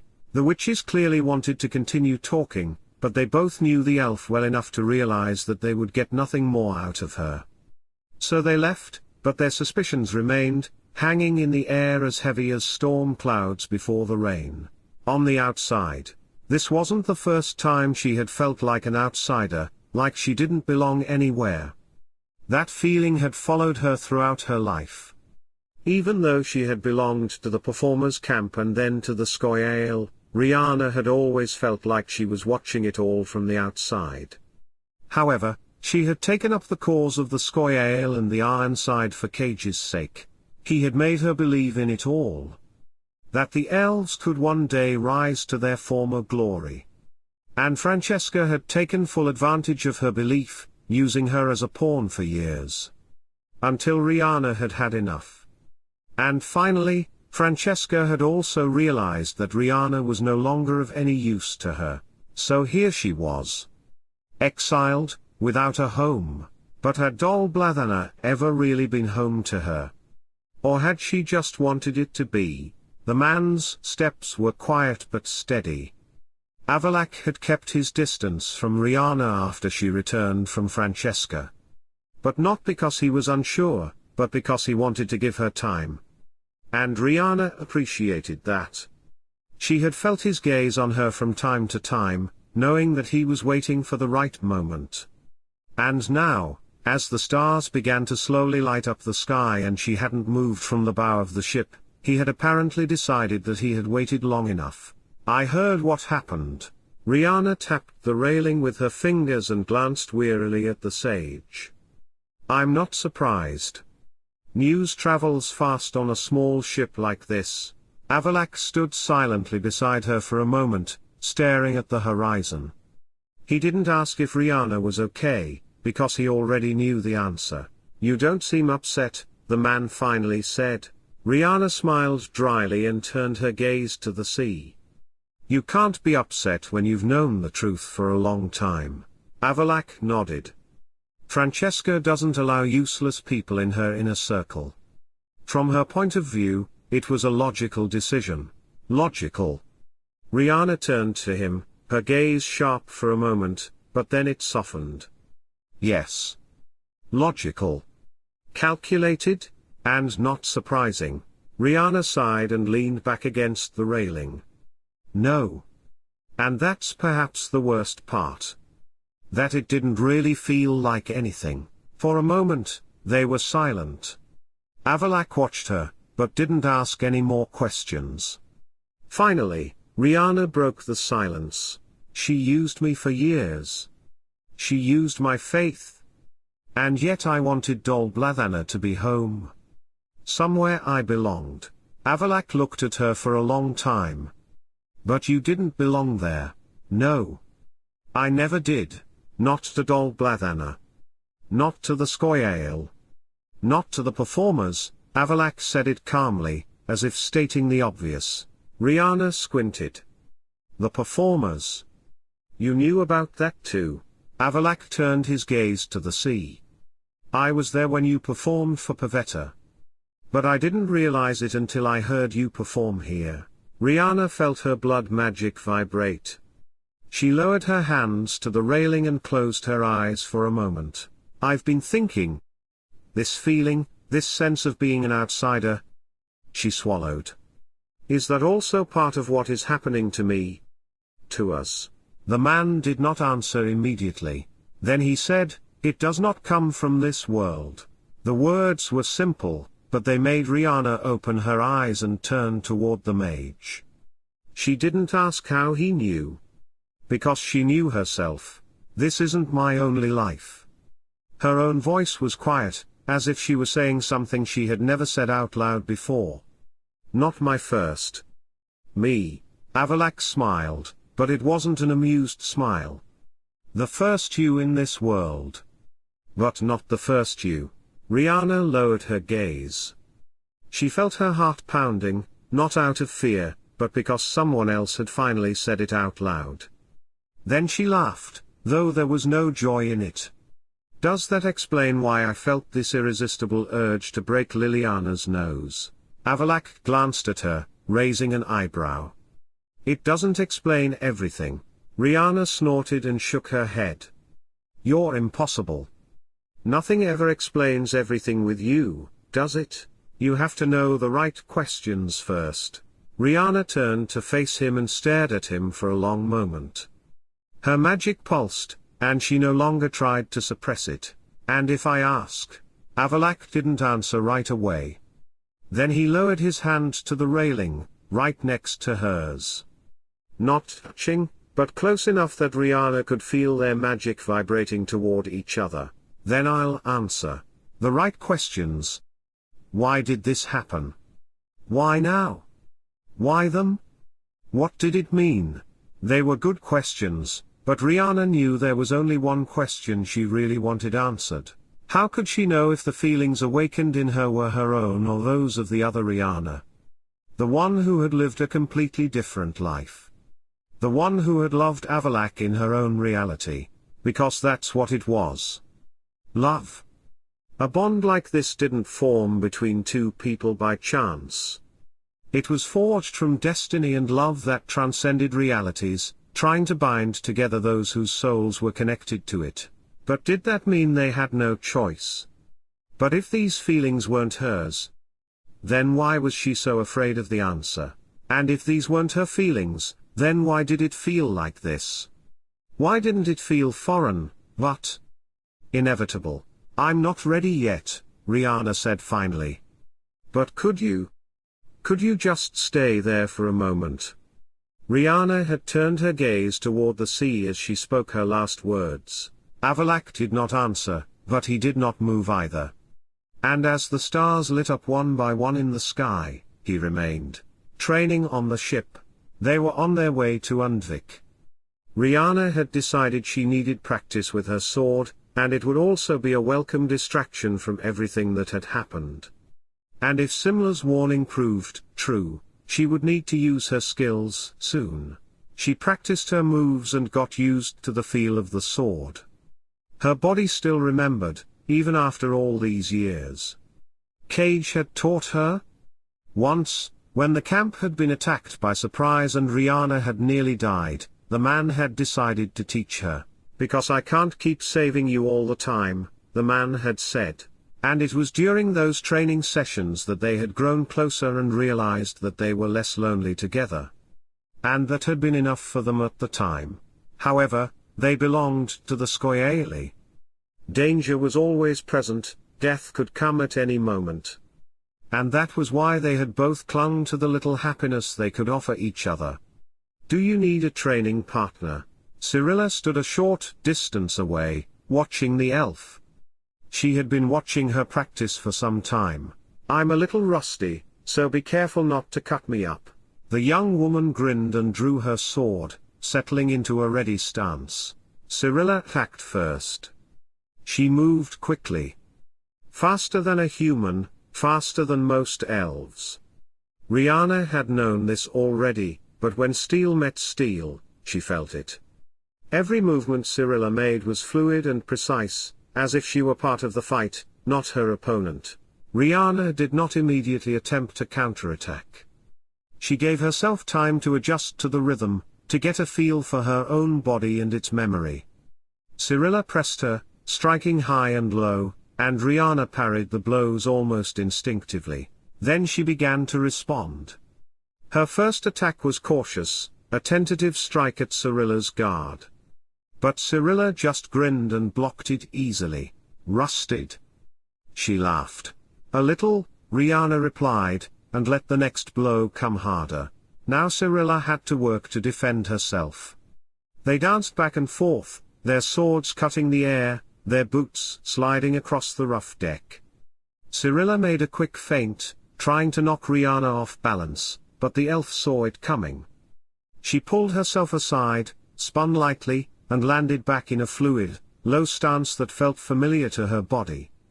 It was as if Cage were standing behind her, reminding her of the moves. Then someone laughed. Not bad, Geralt said, leaning casually against the railing.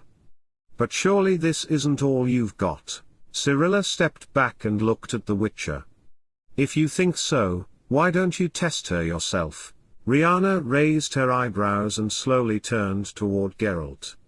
You want a turn too? The Witcher shrugged, and adjusted his two swords slightly. If you really want to see where you're at. Riana thought for a moment. She had never fought a Witcher before, but perhaps it was better to test her skills now, when it was just training and not a real fight. All right, she said, twirling her sword lightly in her wrist. But don't cry if you lose. Geralt just smiled. I never do. Geralt didn't attack right away. He just looked at Riana, assessing her. This wasn't a normal training session. This was a test. Then he moved. Riana barely saw the movement before Geralt's sword was already heading towards her. She raised hers just in time to parry the blow, but it shook her arm. Geralt pressed her, but not with all his strength. Just enough to make Riana fight seriously.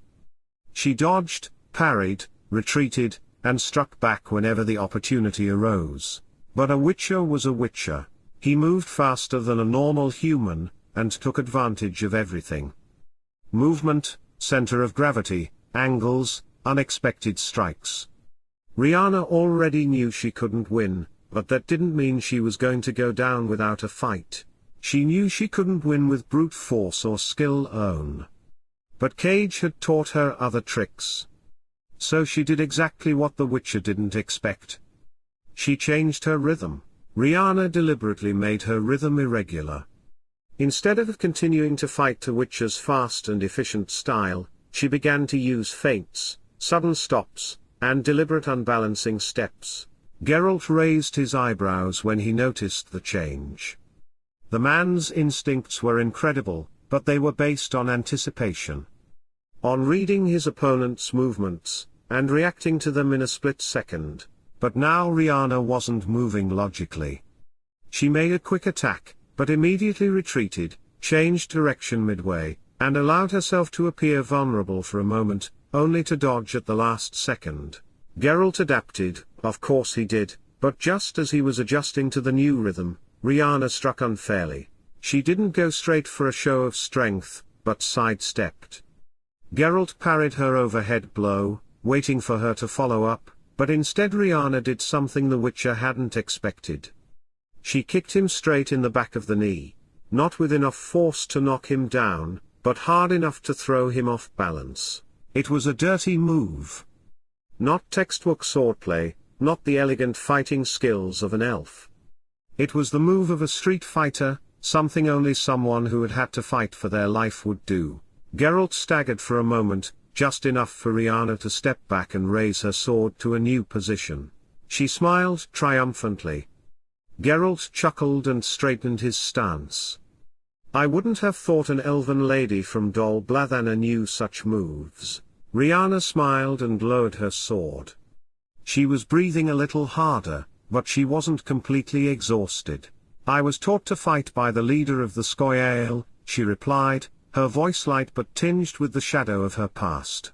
Geralt looked at her for a long time, as if weighing her words. Finally, he smiled and shook his head. Well, that explains a lot. Cirilla, who had been watching from nearby, chuckled and lowered her sword. I thought I was the only one who could surprise you, Geralt. Geralt shrugged and glanced at Cirilla. I guess I'm just getting old. Or maybe I'm better than you expected, Riana grinned, brushing her hair back. Geralt just chuckled. Maybe both. Riana knew she had no real chance of winning, but she also knew something else now. She was not helpless. And if they really did have to face Eredin, she would use every means at her disposal to survive. Avallac'h stood in the shadows, slightly apart from the others. He hadn't taken part in the fight, nor would it have been necessary. He had seen everything he needed to see. Riana fought well. Not as smoothly as Cirilla, nor as efficiently as Geralt, but she fought intelligently. She used techniques she would not have learned in Dol Blathanna, and her body remembered things she had never said aloud. Geralt's remark, I wouldn't have thought an elven lady from Dol Blathanna knew such moves, had made him smile quietly. Because Riana was not an elven lady from Dol Blathanna. She never had been. Not in this reality, nor in any other. She had always been a stranger. Avallac'h had known it for a long time, but now he could see it. Riana stood straight, breathing heavily from the fight, her hair tousled and her face pale. She wasn't victorious, but she didn't look disappointed either. Rather, satisfied. As if she had finally remembered who she was. Fear and other emotions on the ship's deck. After training, Riana had gone to check on Margarita. The woman was seasick again, so the elf had given her more medicine. This time, the sorceress had taken it straight away and fallen asleep. When Riana was about to go up on deck, she saw Yennefer, Triss, Geralt, and Cirilla, all staring into the distance. Riana followed their gaze and saw the outlines of a fleet shrouded in fog. She recognized the ships. They were Nilfgaardian. Emperor Emhyr had come here. Had he come to help Cirilla? Or to conquer Skellige? Or perhaps both? There are some good things about this, Triss said. And what might those be? Cirilla asked eagerly. Avallac'h, who was on the other side of the deck, turned toward the others. The Emperor must now help us fight the hunters. And we know now where Fringilla Vigo is, he said. Now we just have to figure out how to free her, Triss pondered. Fringilla is being held captive by the Emperor. And when were you planning on telling me this? Riana asked, walking over to the others. I wasn't going to tell you, Yennefer said, giving her a contemptuous look. Riana took a deep breath. Of course. She wasn't trusted. Can you use the portal to take me to Emir's ship? Geralt asked Yennefer. No. It's better protected than the Emperor's alcove. We could try to force our way through, Triss suggested. We need Fringilla in one piece, Avallac'h said. Do they know we're here? The Witcher asked. They do. The Emperor's advisors are wizards. They've noticed us, Yennefer replied to the man. If Fringilla's case could be dealt with, they might release her, the Witcher said hopefully. The problem with Fringilla is that she is a subject of Nilfgaard. She has been sentenced to death for treason, even if the Lodge is pardoned, Triss said. We need to find out what the Emperor plans for her. And get her out, Yennefer pondered. I'll go there myself. I can get on her ship without being noticed, Geralt said. Are you going to swim there with swords on your back? You'll be spotted and shot before you even have time to say white flame dancing on the graves of his enemies, Triss interjected. Don't panic. He'll find a way, Yennefer said, then turned her gaze to the Witcher. Go there at night. You won't be noticed so easily then. She paused for a moment, then pulled out a small scroll.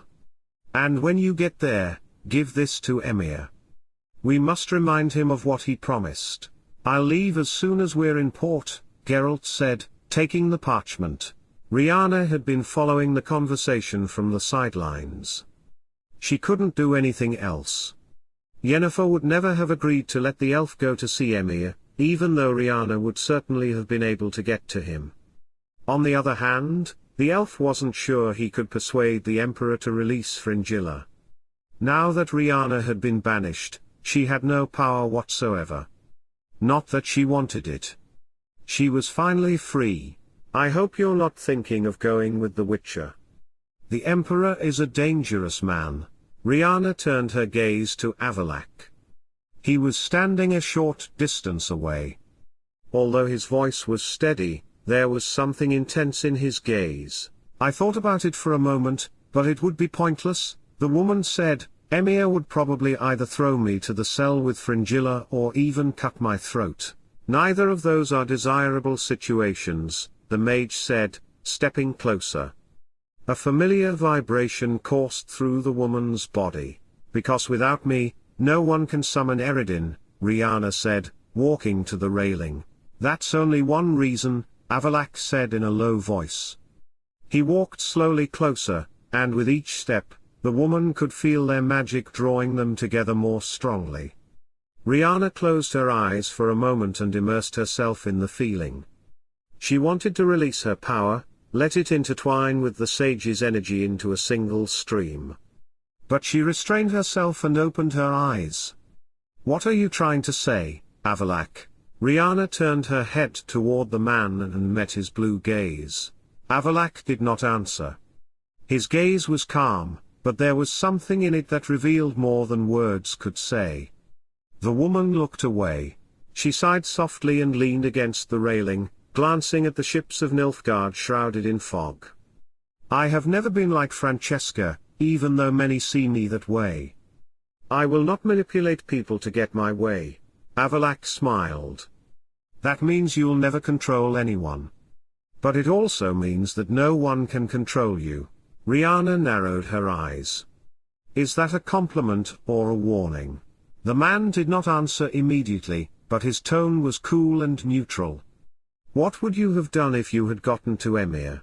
Riana was silent for a moment. I would have tried to speak on Fringilla's behalf. But the Emperor doesn't care about me anymore. I'm no longer part of his grand plan. Avallac'h nodded slowly. And that bothers you? The elf smiled and stared into the distance. No. It just makes everything final. I've been a pawn in so many games. And now that I've finally fallen off the board, I'm not sure what to do. She turned her gaze to the man. "Were you ever a pawn? Or just a game maker?" Avallac'h looked at her for a long time, and Riana already knew the answer. He had been both. But before Avallac'h answered, he took a step closer. The vibration between them was almost palpable. "You say I should be wary of Aear'el," Riana said, "but you're just as dangerous." Avallac'h raised his eyebrows, but something flashed in his eyes. She knew it wasn't an accusation, but the truth. "And yet you stand there," she said softly. "Here I stand." Their magic rippled like a wave reaching its peak. Riana knew that if she took one more step closer, they would no longer be able to escape this. But she didn't move. She held herself back, right on the edge. Too close, but not close enough to break the balance. "We should talk about this, shouldn't we?" she finally asked. Avallac'h tilted his head. "About what?" "The fact that your magic is trying to connect with mine.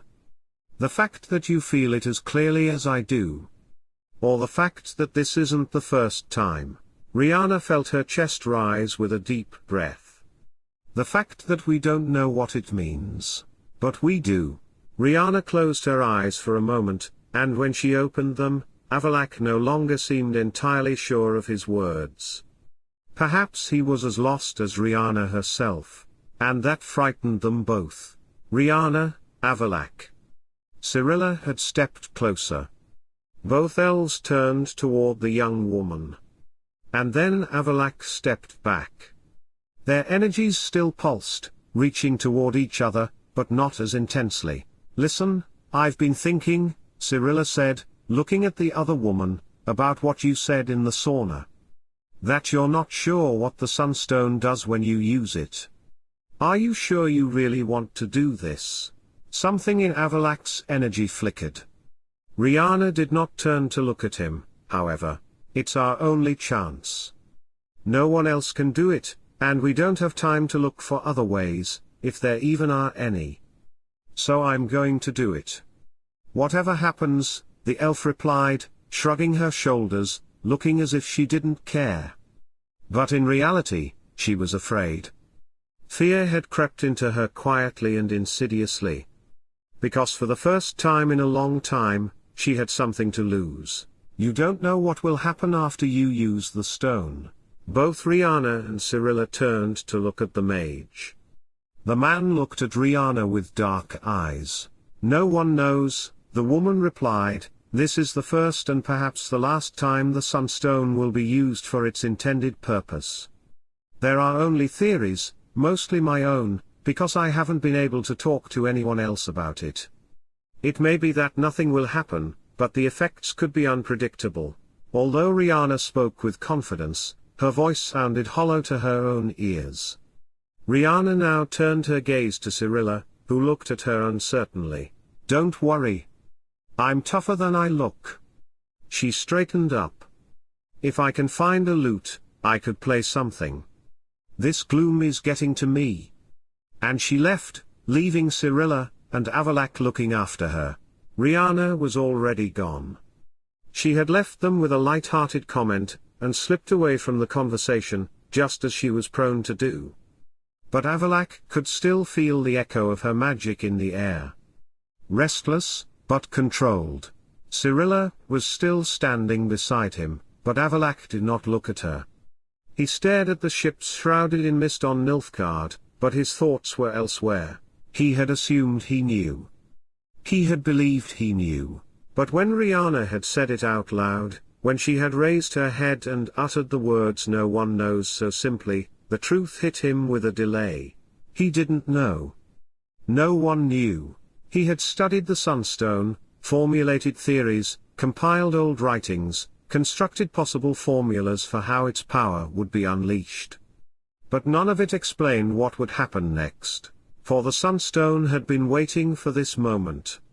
And now Riana was going to use it, and she had no idea what would happen after that. The thought was foreign to him. Avallac'h never acted without information. He never built plans on empty ground. He used models, calculations, history, and logic. He was certain because he had to be certain. But now, he wasn't. He hadn't calculated this. He slowly turned his gaze to Cyrilla. She looked at him appraisingly, waiting for an answer to a question she had not yet asked. But Cyrilla asked nothing. Avallac'h had previously convinced himself that nothing would change. That he could control this process as he had controlled so many other events in the past.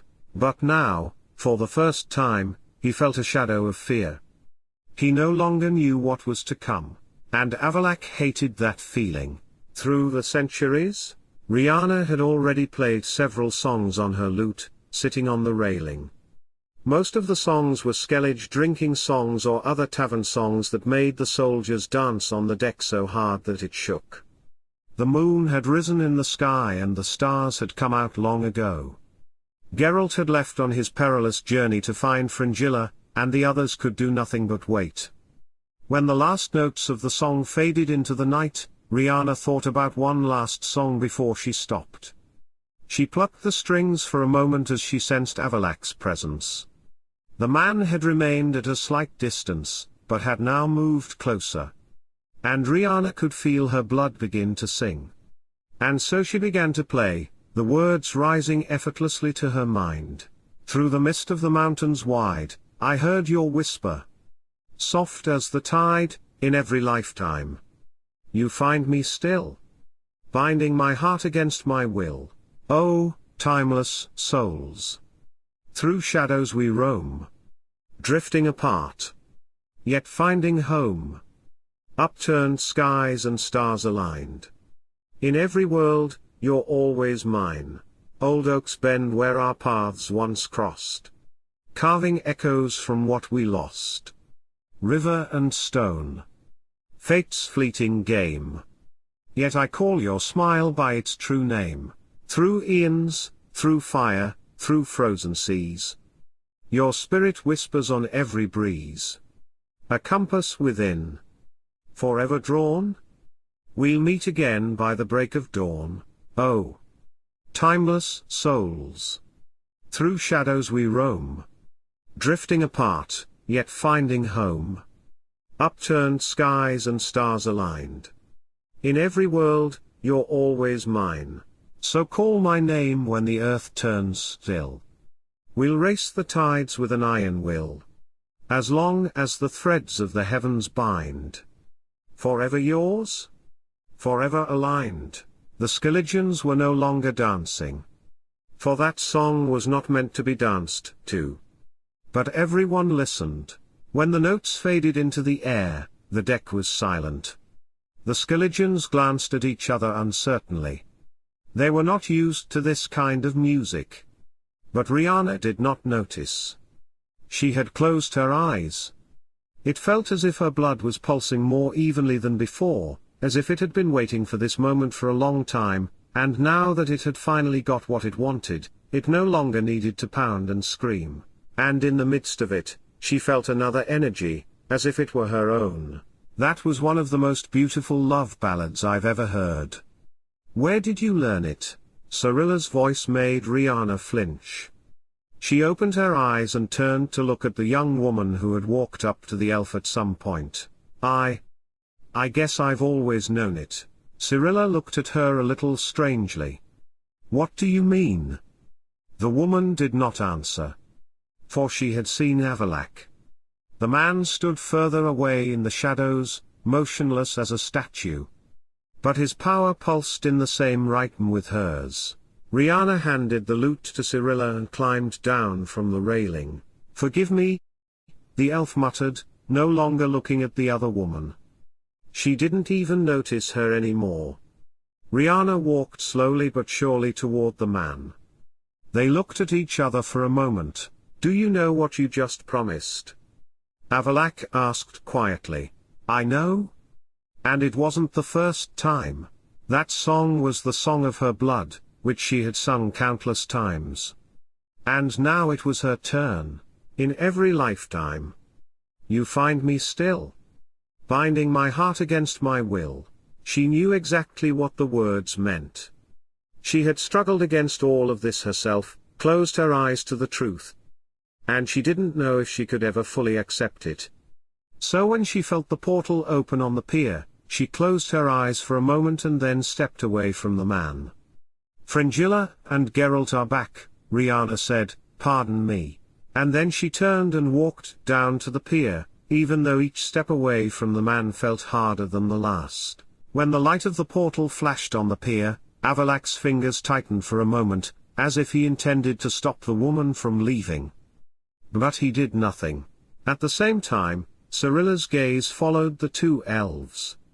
She didn't fully understand what had happened, but seeing Avalak's reaction, the momentary movement of his fingers, she turned her gaze to Riana, who was already down on the dock. "Why did you leave?" she asked so quietly that no one else could hear. Storm on the horizon. It was early morning. Riana hadn't been able to sleep. She had walked around the camp, feeling restless. But she knew she would end up here, at the pier. It was inevitable. It was always inevitable. It was like a convergence of dimensions that was always in front of her, waiting. But she didn't step onto it. Not yet. She wasn't ready. So Riana turned back toward the camp, knowing she couldn't escape this place and its significance for much longer. "Stand here, here, and here," Avalak said, pointing at the map. "We know how to form a semicircle, thank you for the instructions," Fringilla said dryly. The lodge had gathered around the table, but Riana sat as far away from it as possible, with Cirilla standing beside her, looking restless. From this distance, Riana's energy was not yet trying to reach the mage. The vibrations had calmed down somewhat after last night and Riana's singing, but whenever she was near the man, her powers seemed to stir again. Fortunately, Riana didn't need to see the map, as her task was already clear. She would use the Sunstone? And then whatever would happen. "I just want to avoid any confusion," Avalak said, straightening up as Geralt stepped forward. "We've been waiting for you," the mage continued to the Witcher. "How nice," Geralt grumbled, glancing at Ciri, but then turning back to Avalak. "You were explaining your plan. It's simple." "Which doesn't mean it will be easy to do," replied the elf. "Riana will activate the Sunstone. If Eredin answers the call, Naglfar will appear in the bay shortly thereafter." "Eredin will respond," Riana said. For a moment, her eyes met Avalak's. The woman's heart seemed to skip a beat, but she pushed the thought aside. In the midst of war plans, there was no time to think about such things. The mage slowly turned his gaze away and leaned over the table. The lodge must ensure that Naglfar cannot return to the world of Aear'el. At the same time, the Imperial fleet will make sure it cannot escape to sea.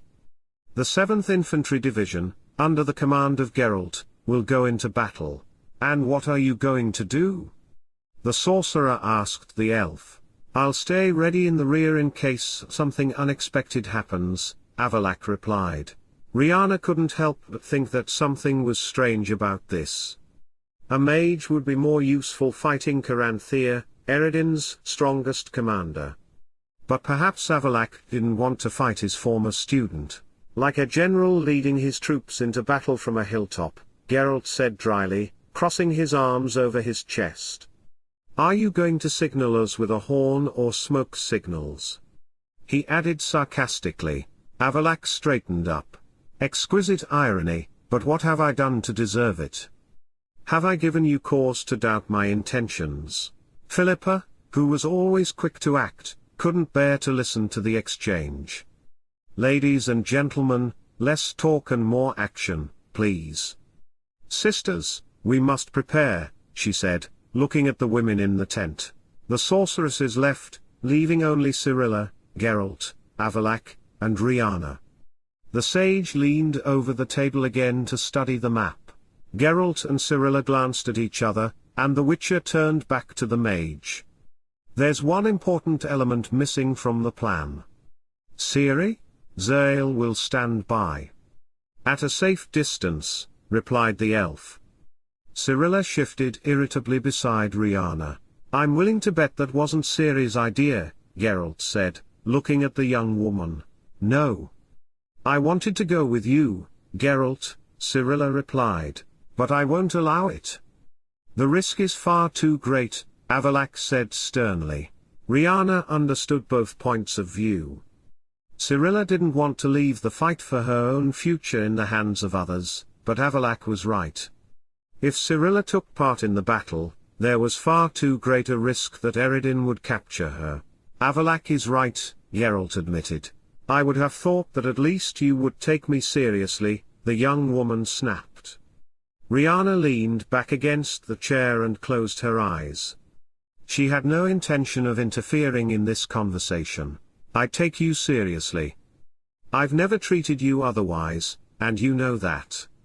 But you can't defeat Eredin. I'm not even sure I can beat him. So stay away from him, far away, the Witcher said.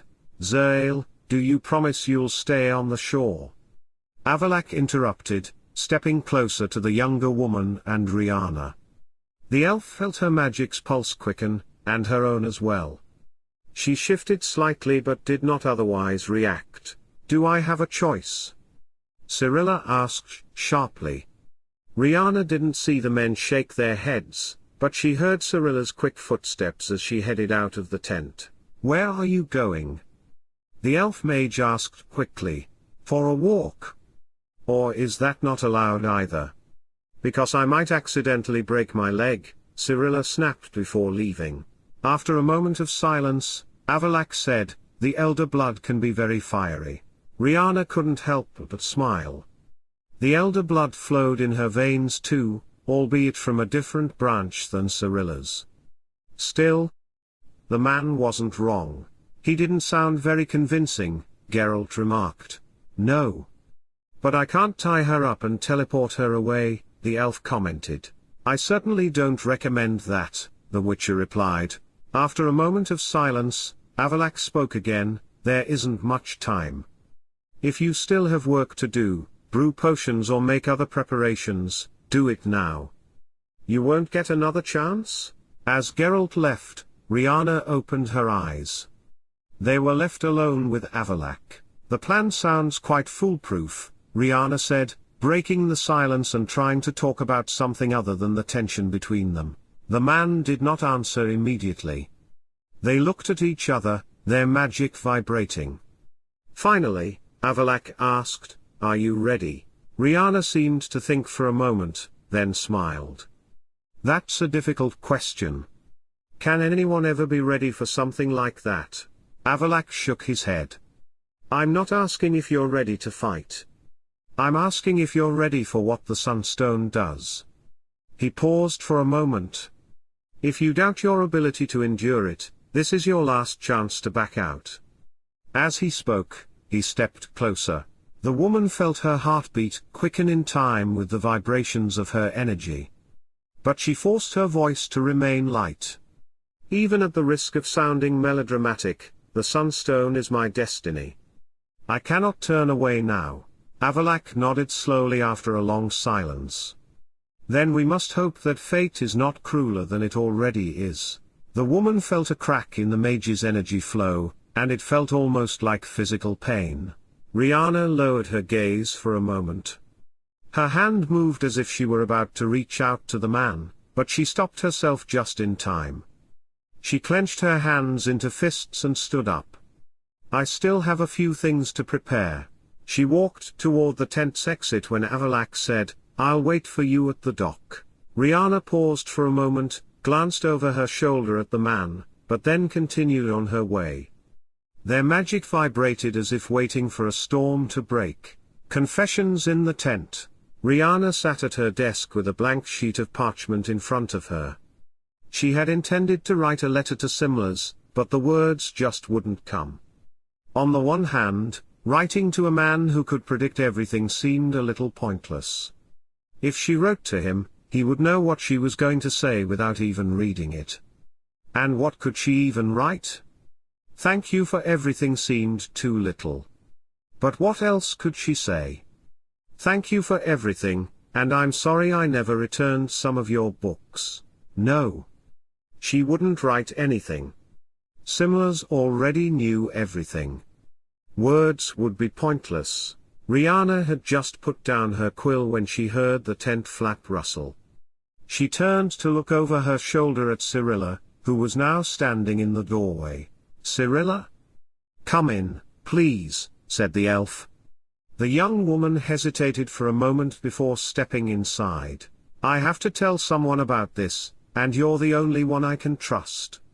"I know you won't tell anyone." Riana raised an eyebrow but said nothing. Cyrilla paced back and forth a few times before seeming to make up her mind. "When the fighting begins, I'm going to go and destroy the White Frost." The elf was silent for a long time. Why wasn't she surprised? It was as if she had been expecting something this shocking to come out all along. She just hadn't expected to hear it now. "You and Aear'el have been planning this all along," she finally said. Cyrilla sat down in another chair opposite Riana and rested her elbows on her knees. "It's been driving me crazy not being able to tell anyone." "I know the feeling," Riana replied. She looked at Cyrilla again, long and searchingly, her head slightly tilted. "You really want to do this?" It wasn't a question. "I do. It's my destiny." Geralt just won't see it that way. He'll probably think Aear'el has something to do with it. Your Witcher father will probably try to cut the poor mage into pieces. This comment made Cyrilla smile a little, albeit wearily. Riana now understood why Aear'el had insisted that Eredin be met in Unvik. That was where the old elven ruins were located. "I assume you will open the portal in Torgulca," the woman said thoughtfully. "Right there," Cyrilla admitted. Riana tapped her fingers on the table for a moment. In order for Cyrilla to reach the dimension where she could destroy the White Frost, Aear'el would have to open a portal between dimensions in the same way as when the conjunction had happened. And that was not easy, even for Iron Safehern. If he didn't control it properly, it could mean another conjunction. And that? Riana didn't even want to think that far ahead. What's more, the last conjunction had opened portals to other worlds. That was when humans and monsters had arrived on the continent.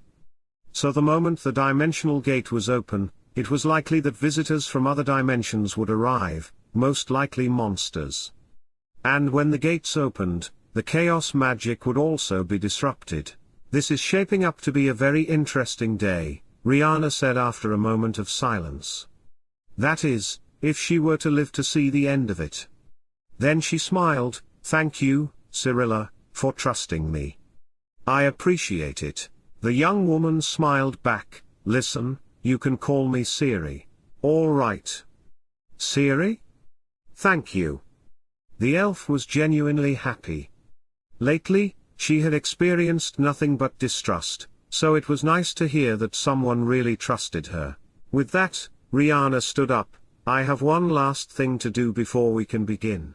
And as she headed toward the dock, her blood stirred again, for it knew that the time had come. At the intersection of dimensions, Aear'el was already waiting on the pier, as he had said. The man was looking out to sea, even though they were both surely aware of each other's presence. Riana paused for a moment on the shore. She remembered the dream Corinne Tilly had conjured up. The one where she had seen herself and the man at the end of the pier.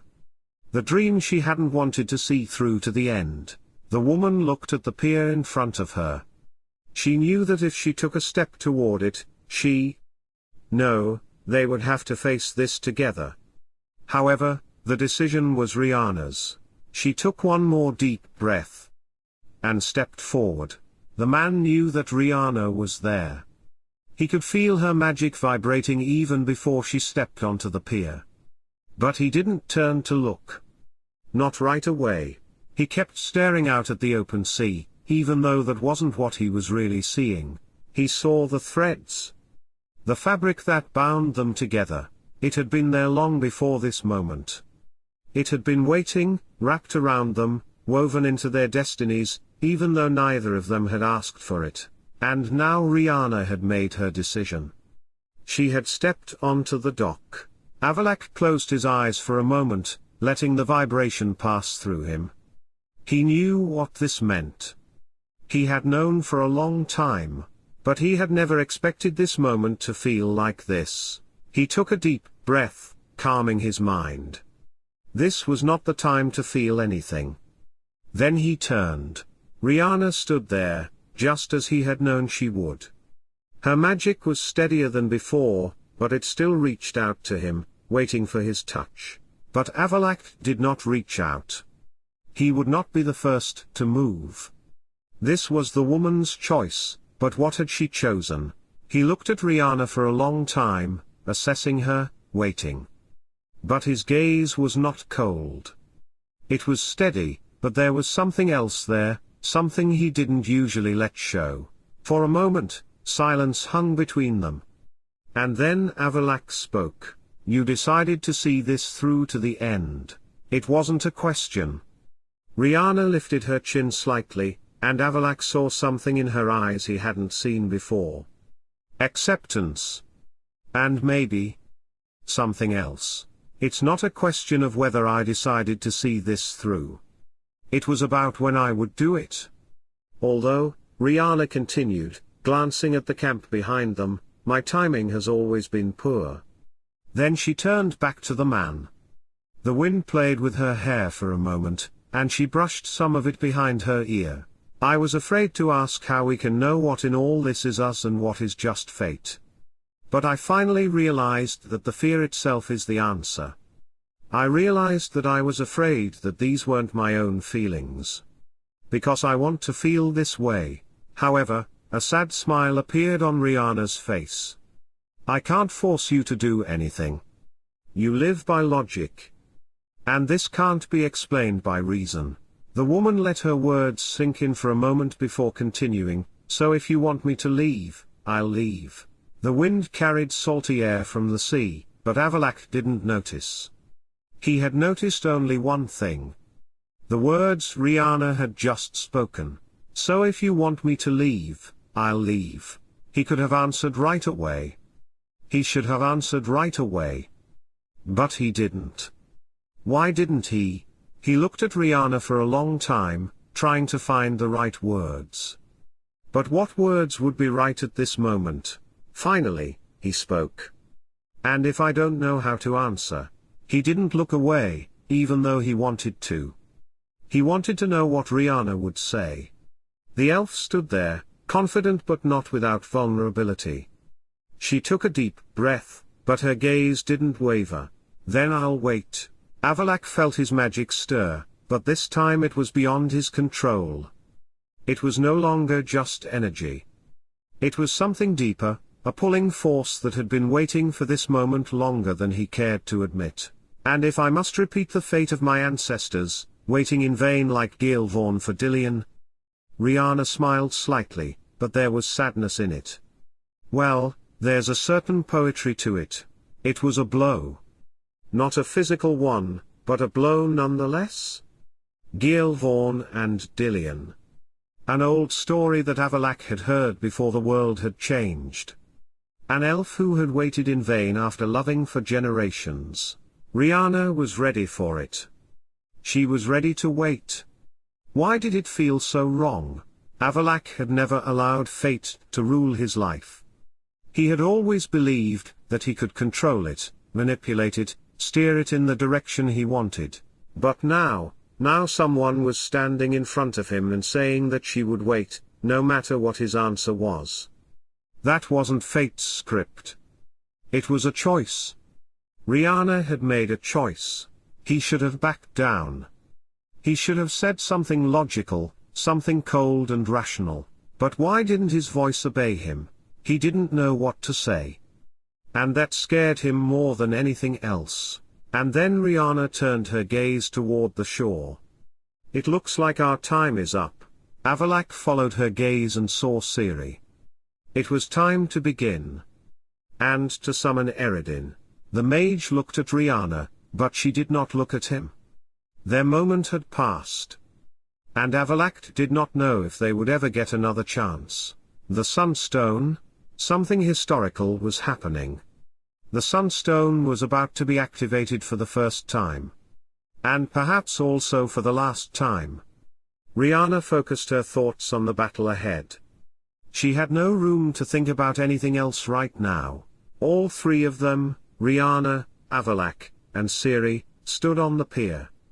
The elf glanced once more at the cliff where the lodge was waiting, and then at the ships waiting on the open sea. Everything was ready.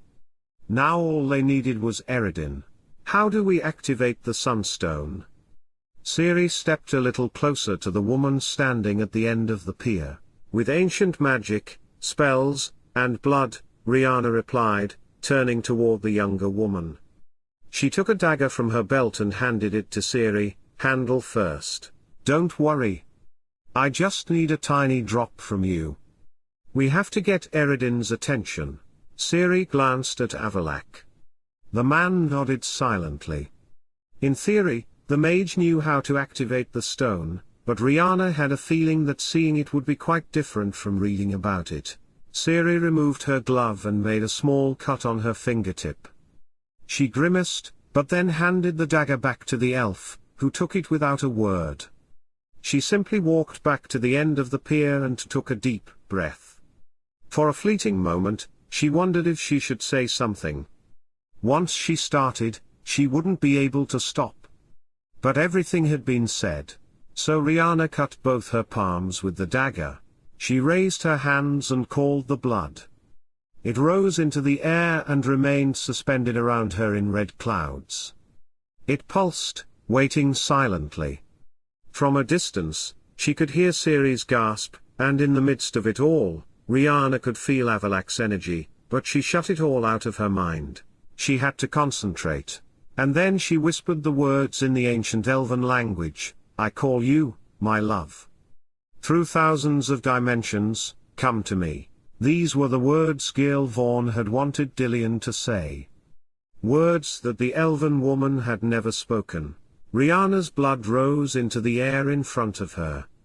She guided it, shaping it into the right direction, searching for the center of it all. The woman closed her eyes.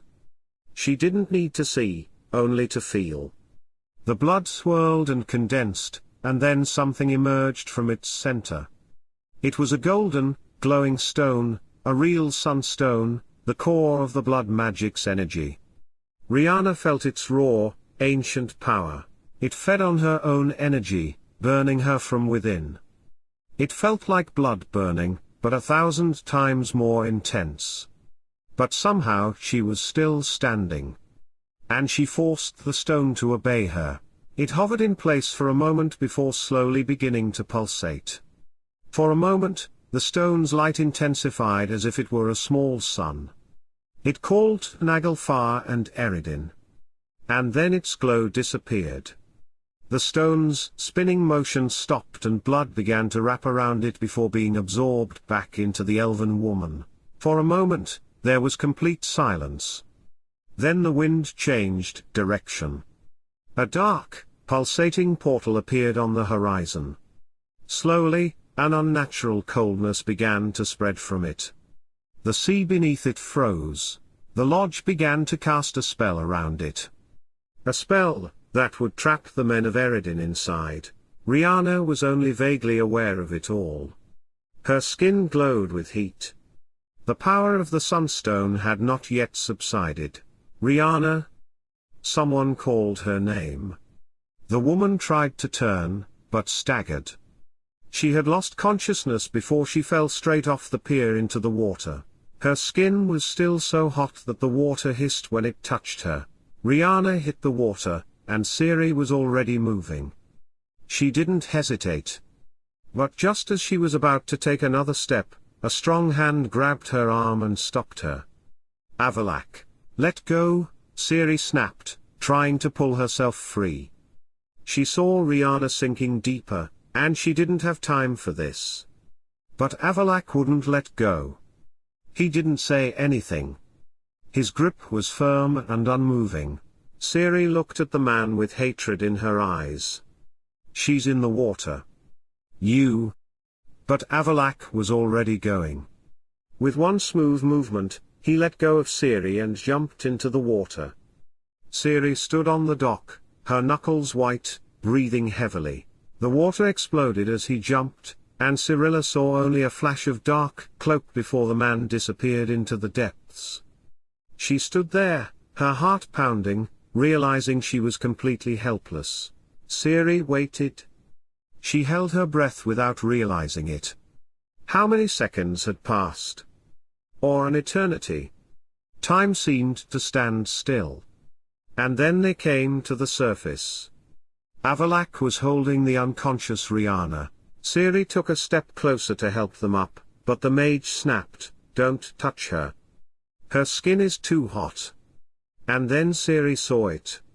The droplets on the elf's skin vaporized and disappeared into the air. And Ciri realized that this was why Aear'el had prevented her from diving after the other woman. The mage climbed out first and pulled Riana up after him onto the dock. "Is she?" Ciri began. "She's breathing," the sage interrupted her. Riana was alive, but Aear'el couldn't feel her energy pulsing. And that bothered him more than he was willing to admit. It felt as if some essential part of his world had suddenly fallen silent. The mage began to examine the woman with his magic. Activating the Sunstone had caused tremendous damage. A blue light appeared in Aear'el's hand, and he began to move it over Riana, trying to repair what he could. "Aear'el?" Ciri's voice made the man wince. At the same time, he sensed something and looked up. Inside the bubble created by the witches of the lodge, everything was completely still. "Caranthea?" the mage said quietly. The man clenched his other hand into a fist and looked at Riana lying on the dock. She was far too vulnerable right now. There was no way he could leave her. And he had to continue healing her. There was only one option. "Ciri, you must destroy Caranthea's staff." Riana felt the coolness of the water for only a moment. Then there was light. Then emptiness. She saw no dreams. No memories. No pain. When Riana opened her eyes, she was on the dock, covered by Aear'el's cloak. She felt a magical field around her that prevented outside noise from reaching her. The man had created a shield around them. Even if the rest of the world collapsed, it would not reach this moment. Aear'el sat beside her, his face pale, his eyes flickering with unease. He moved his hand over her, trying to heal all the damage the Sunstone had caused. "Riana?" His voice was quiet, fragile. Riana tried to get up, but slumped back down immediately. She sighed, took the man's hand and placed it gently but firmly back down. She smiled weakly. "I'm sorry," she whispered. "Don't be. You survived." "No, Aear'el. You already know that. I didn't survive." Her hand tightened around his fingers. "It burned everything away. I don't feel anything anymore. No magic. No calling of my blood. I'm empty." Aear'el looked away. Riana saw that he couldn't admit it out loud, not yet. He just squeezed her hand tighter, as if that could stop time. "But I'm here," Riana said. "Just for a little while longer. And that time is yours." They didn't say anything for a moment. Only the wind blew across the pier, and the lake water sighed on the shore. "Ciri needs you." "Go to her," Riana said finally. "I'll stay here." "No. I can't." "Aear'el." Riana smiled, more calmly now. "I promised to wait. I promised to wait for your choice." Aear'el squeezed his eyes shut. The expression on his face changed. Not in pain, but in memory. A memory that could no longer be changed. "Now I choose," he said quietly. He leaned toward Riana, rested his forehead against hers, and whispered, var en edel. Gin melon. A cool lin over vein. Riana closed her eyes. Tears streamed down her cheeks and her lips moved silently, forming a single word, thank you. When Avalak rose and cast the portal to Torgwalchca, he did not look back. But with every step he took, the promise he had finally kept echoed in his footsteps. Too late, Eredin was defeated. The White Frost was defeated. Avalak stood on the dock. Riana was still there, wrapped in the mage's cloak. The man bent down and gently brushed the dark hair from her face. There was a smile on Riana's pale face, but it did not move when the man touched her. He raised his hand and conjured a portal beside them. Slowly and carefully, he lifted the woman into his arms before disappearing into the portal. Everyone was silent. Ciri stood there, her hands clenched into fists. Triss stood beside her, but did not try to say anything. Yennefer leaned against the wall, her face in shadow.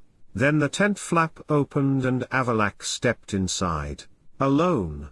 Ciri was the first to realize what had happened. Her shoulders jerked and her face contorted, but she didn't say a word. She hadn't been able to save Vesemir. And now? Riana. Triss gasped quietly.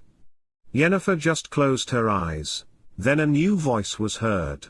I'm sorry I'm so late. Everyone turned. A tall elf had appeared in the doorway.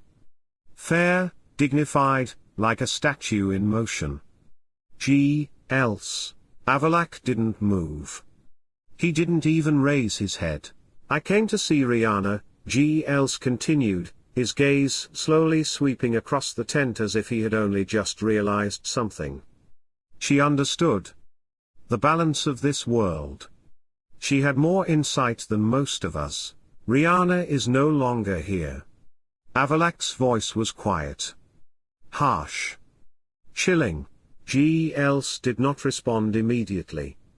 Then he nodded slowly. It is a great loss. Not just for you. He stared silently for a moment at the man whose energy seemed empty, as if all the light had gone out. I thought she was brave. You know that's not a word I use lightly. Ciri stepped forward slowly. She spoke to else, but looked at Avalak. What Riana did saved us all. But we didn't have time to say goodbye. We didn't even have a moment, and you won't, Avalak said, his gaze fixed on the floor, because she left no farewell. She gave everything. else nodded slowly and stepped closer. I will take this message back to Aear'el. I want to make sure her name is remembered there too. She will not be buried in silence. Avalak now raised his eyes, slowly. No. She will not be buried anywhere. Yennefer raised her eyebrows. No grave. No memorial? Triss asked, quietly. No, the man said, and now there was something old in his voice again, something threatening, reminiscent of an ancient elf. She is no longer bound by stone or words. She was more than that. She was the guardian of the Sunstone. And now she is light. Every time the sun rises, I will remember. And then he turned away, leaving no further explanation. The camp was silent. The smoke and ash from the night's fire lingered in the air, but that wasn't the only thing weighing on them. Something invisible, heavy and filled with sorrow hung over everyone. It was a silence in which no one dared to speak first. Triss sat on a rock a little to the side, holding Riana's garment, which had been left in the elf's tent. She had tried to fold it carefully, but the fabric had absorbed Riana's scent. And it made her hands tremble. She didn't cry out loud, not now, but her eyes were empty. She was used to death, but not this. Not someone choosing it. She didn't have to go alone, Triss said quietly, as if to herself. We shouldn't have let her. Geralt stood a little further away, staring at the horizon. He hadn't said a word since Avalak had stepped through the portal without speaking to anyone. It was her choice, Geralt finally replied, his voice hoarse. But that doesn't make it right. Ciri stood still, motionless. Her hands were clenched into fists and her eyes were red, but she didn't speak. She had to fight one war, and when she returned, another had already been lost. And the woman who had carried her wounds and encouraged her to be brave was gone. I felt it, Ciri said finally, quietly. When it happened, something inside me broke. I knew right away. And I couldn't do anything. No one tried to comfort her. Giles, who had not yet left, stepped toward them. His footsteps were silent, and he was followed by two other Aear'el elves, who remained behind him like shadows. He stopped near the others, but did not come quite into their midst. He saw that this moment belonged to them. I didn't come to offer my condolences, Giles said in a quiet but firm voice. Riana wouldn't have wanted that. She would have wanted her death to mean something. Triss slowly turned her gaze to him. Giles stood tall, but there was something on his face. Something that could have been respect. I was going to talk to her, the elf continued, to offer her a place with us. She would have been the perfect link, a bridge between our worlds. Not just because of her blood, but because she understood more than any of us. And because she was never afraid to speak her mind. Not even to me. Geralt turned his gaze to the ground. Ciri did not move. Your world is now one ally less wise, Giles said finally. I hope it was not in vain. Then the elf nodded briefly to Triss and Geralt, as if paying his last respects. He did not wait for a reply, but turned quietly and disappeared into the mist as if he were a ghost. Triss stared into the void, but now a tear ran down her cheek. Riana was gone. But her influence had not disappeared. So call my name when the earth turns still. The garden was quiet. There was no wind. No birds singing. Only a gentle light filtering through the foliage onto the stones of the old elven garden. Avallac'h walked slowly along the sandy path, carrying in his arms a woman whose body now lay completely limp. There was no longer any magic or light flickering around her. But her hair still glistened in the sun, and her face wore an expression that was like a dream. She had been beautiful. And she still was. Not even death could take that away. Avallac'h stopped beside a small pool of water, the vines entwined around its edge glowing faintly, as if sensing what was to come. A canopy of large trees arched over the pool, but above them the sky was open. At this point, the world seemed to stand still for a moment. The man slowly sank to his knees and laid Riana's body on the moss bed next to the pool. He remained seated there, silently gazing at the woman who had been everything to him. Fire, strength, balance, and gentleness. Everything he had never known how to ask for. Avallac'h raised his hand and stroked Riana's cheek. His fingers lingered there for a long time. Finally, the wizard moved his hand. Avallac'h's fingers gently closed the emerald necklace around Riana's neck. The woman still lay still, cold and lifeless, but her face wore a peaceful expression, as if she were only sleeping. The elf's gaze did not leave her face, not until he had to. He touched the smooth surface of the necklace with his finger and whispered in a low voice, Aear'el enl, na melm ten tor. A silvery light flashed momentarily inside the stone, as if the glow of a star had been trapped inside. Avallac'h closed his eyes. His magic swirled around the necklace like a thin, almost invisible thread. If you return, this will recognize you. I will recognize you. Then he pressed his lips to Riana's forehead. It was like a farewell, and at the same time a promise he did not intend to break. Finally, Avallac'h straightened up. He took nothing with him but that promise. He walked away slowly, as if each step weighed more than the last. And there, in the shadows of the garden, Riana lay quietly, the emerald around her neck glimmering for a moment like a newly lit fire. Then the light faded, but its spell remained. The garden was still silent when the gate opened at the edge of the stone pavement. Simlas stepped out first, his old clothes carefully dressed, and behind him walked the young elf girl in her purple cloak, her steps light. The girl stopped immediately when she saw the body. Her shoulders slumped slightly, as if the weight she was carrying had suddenly increased.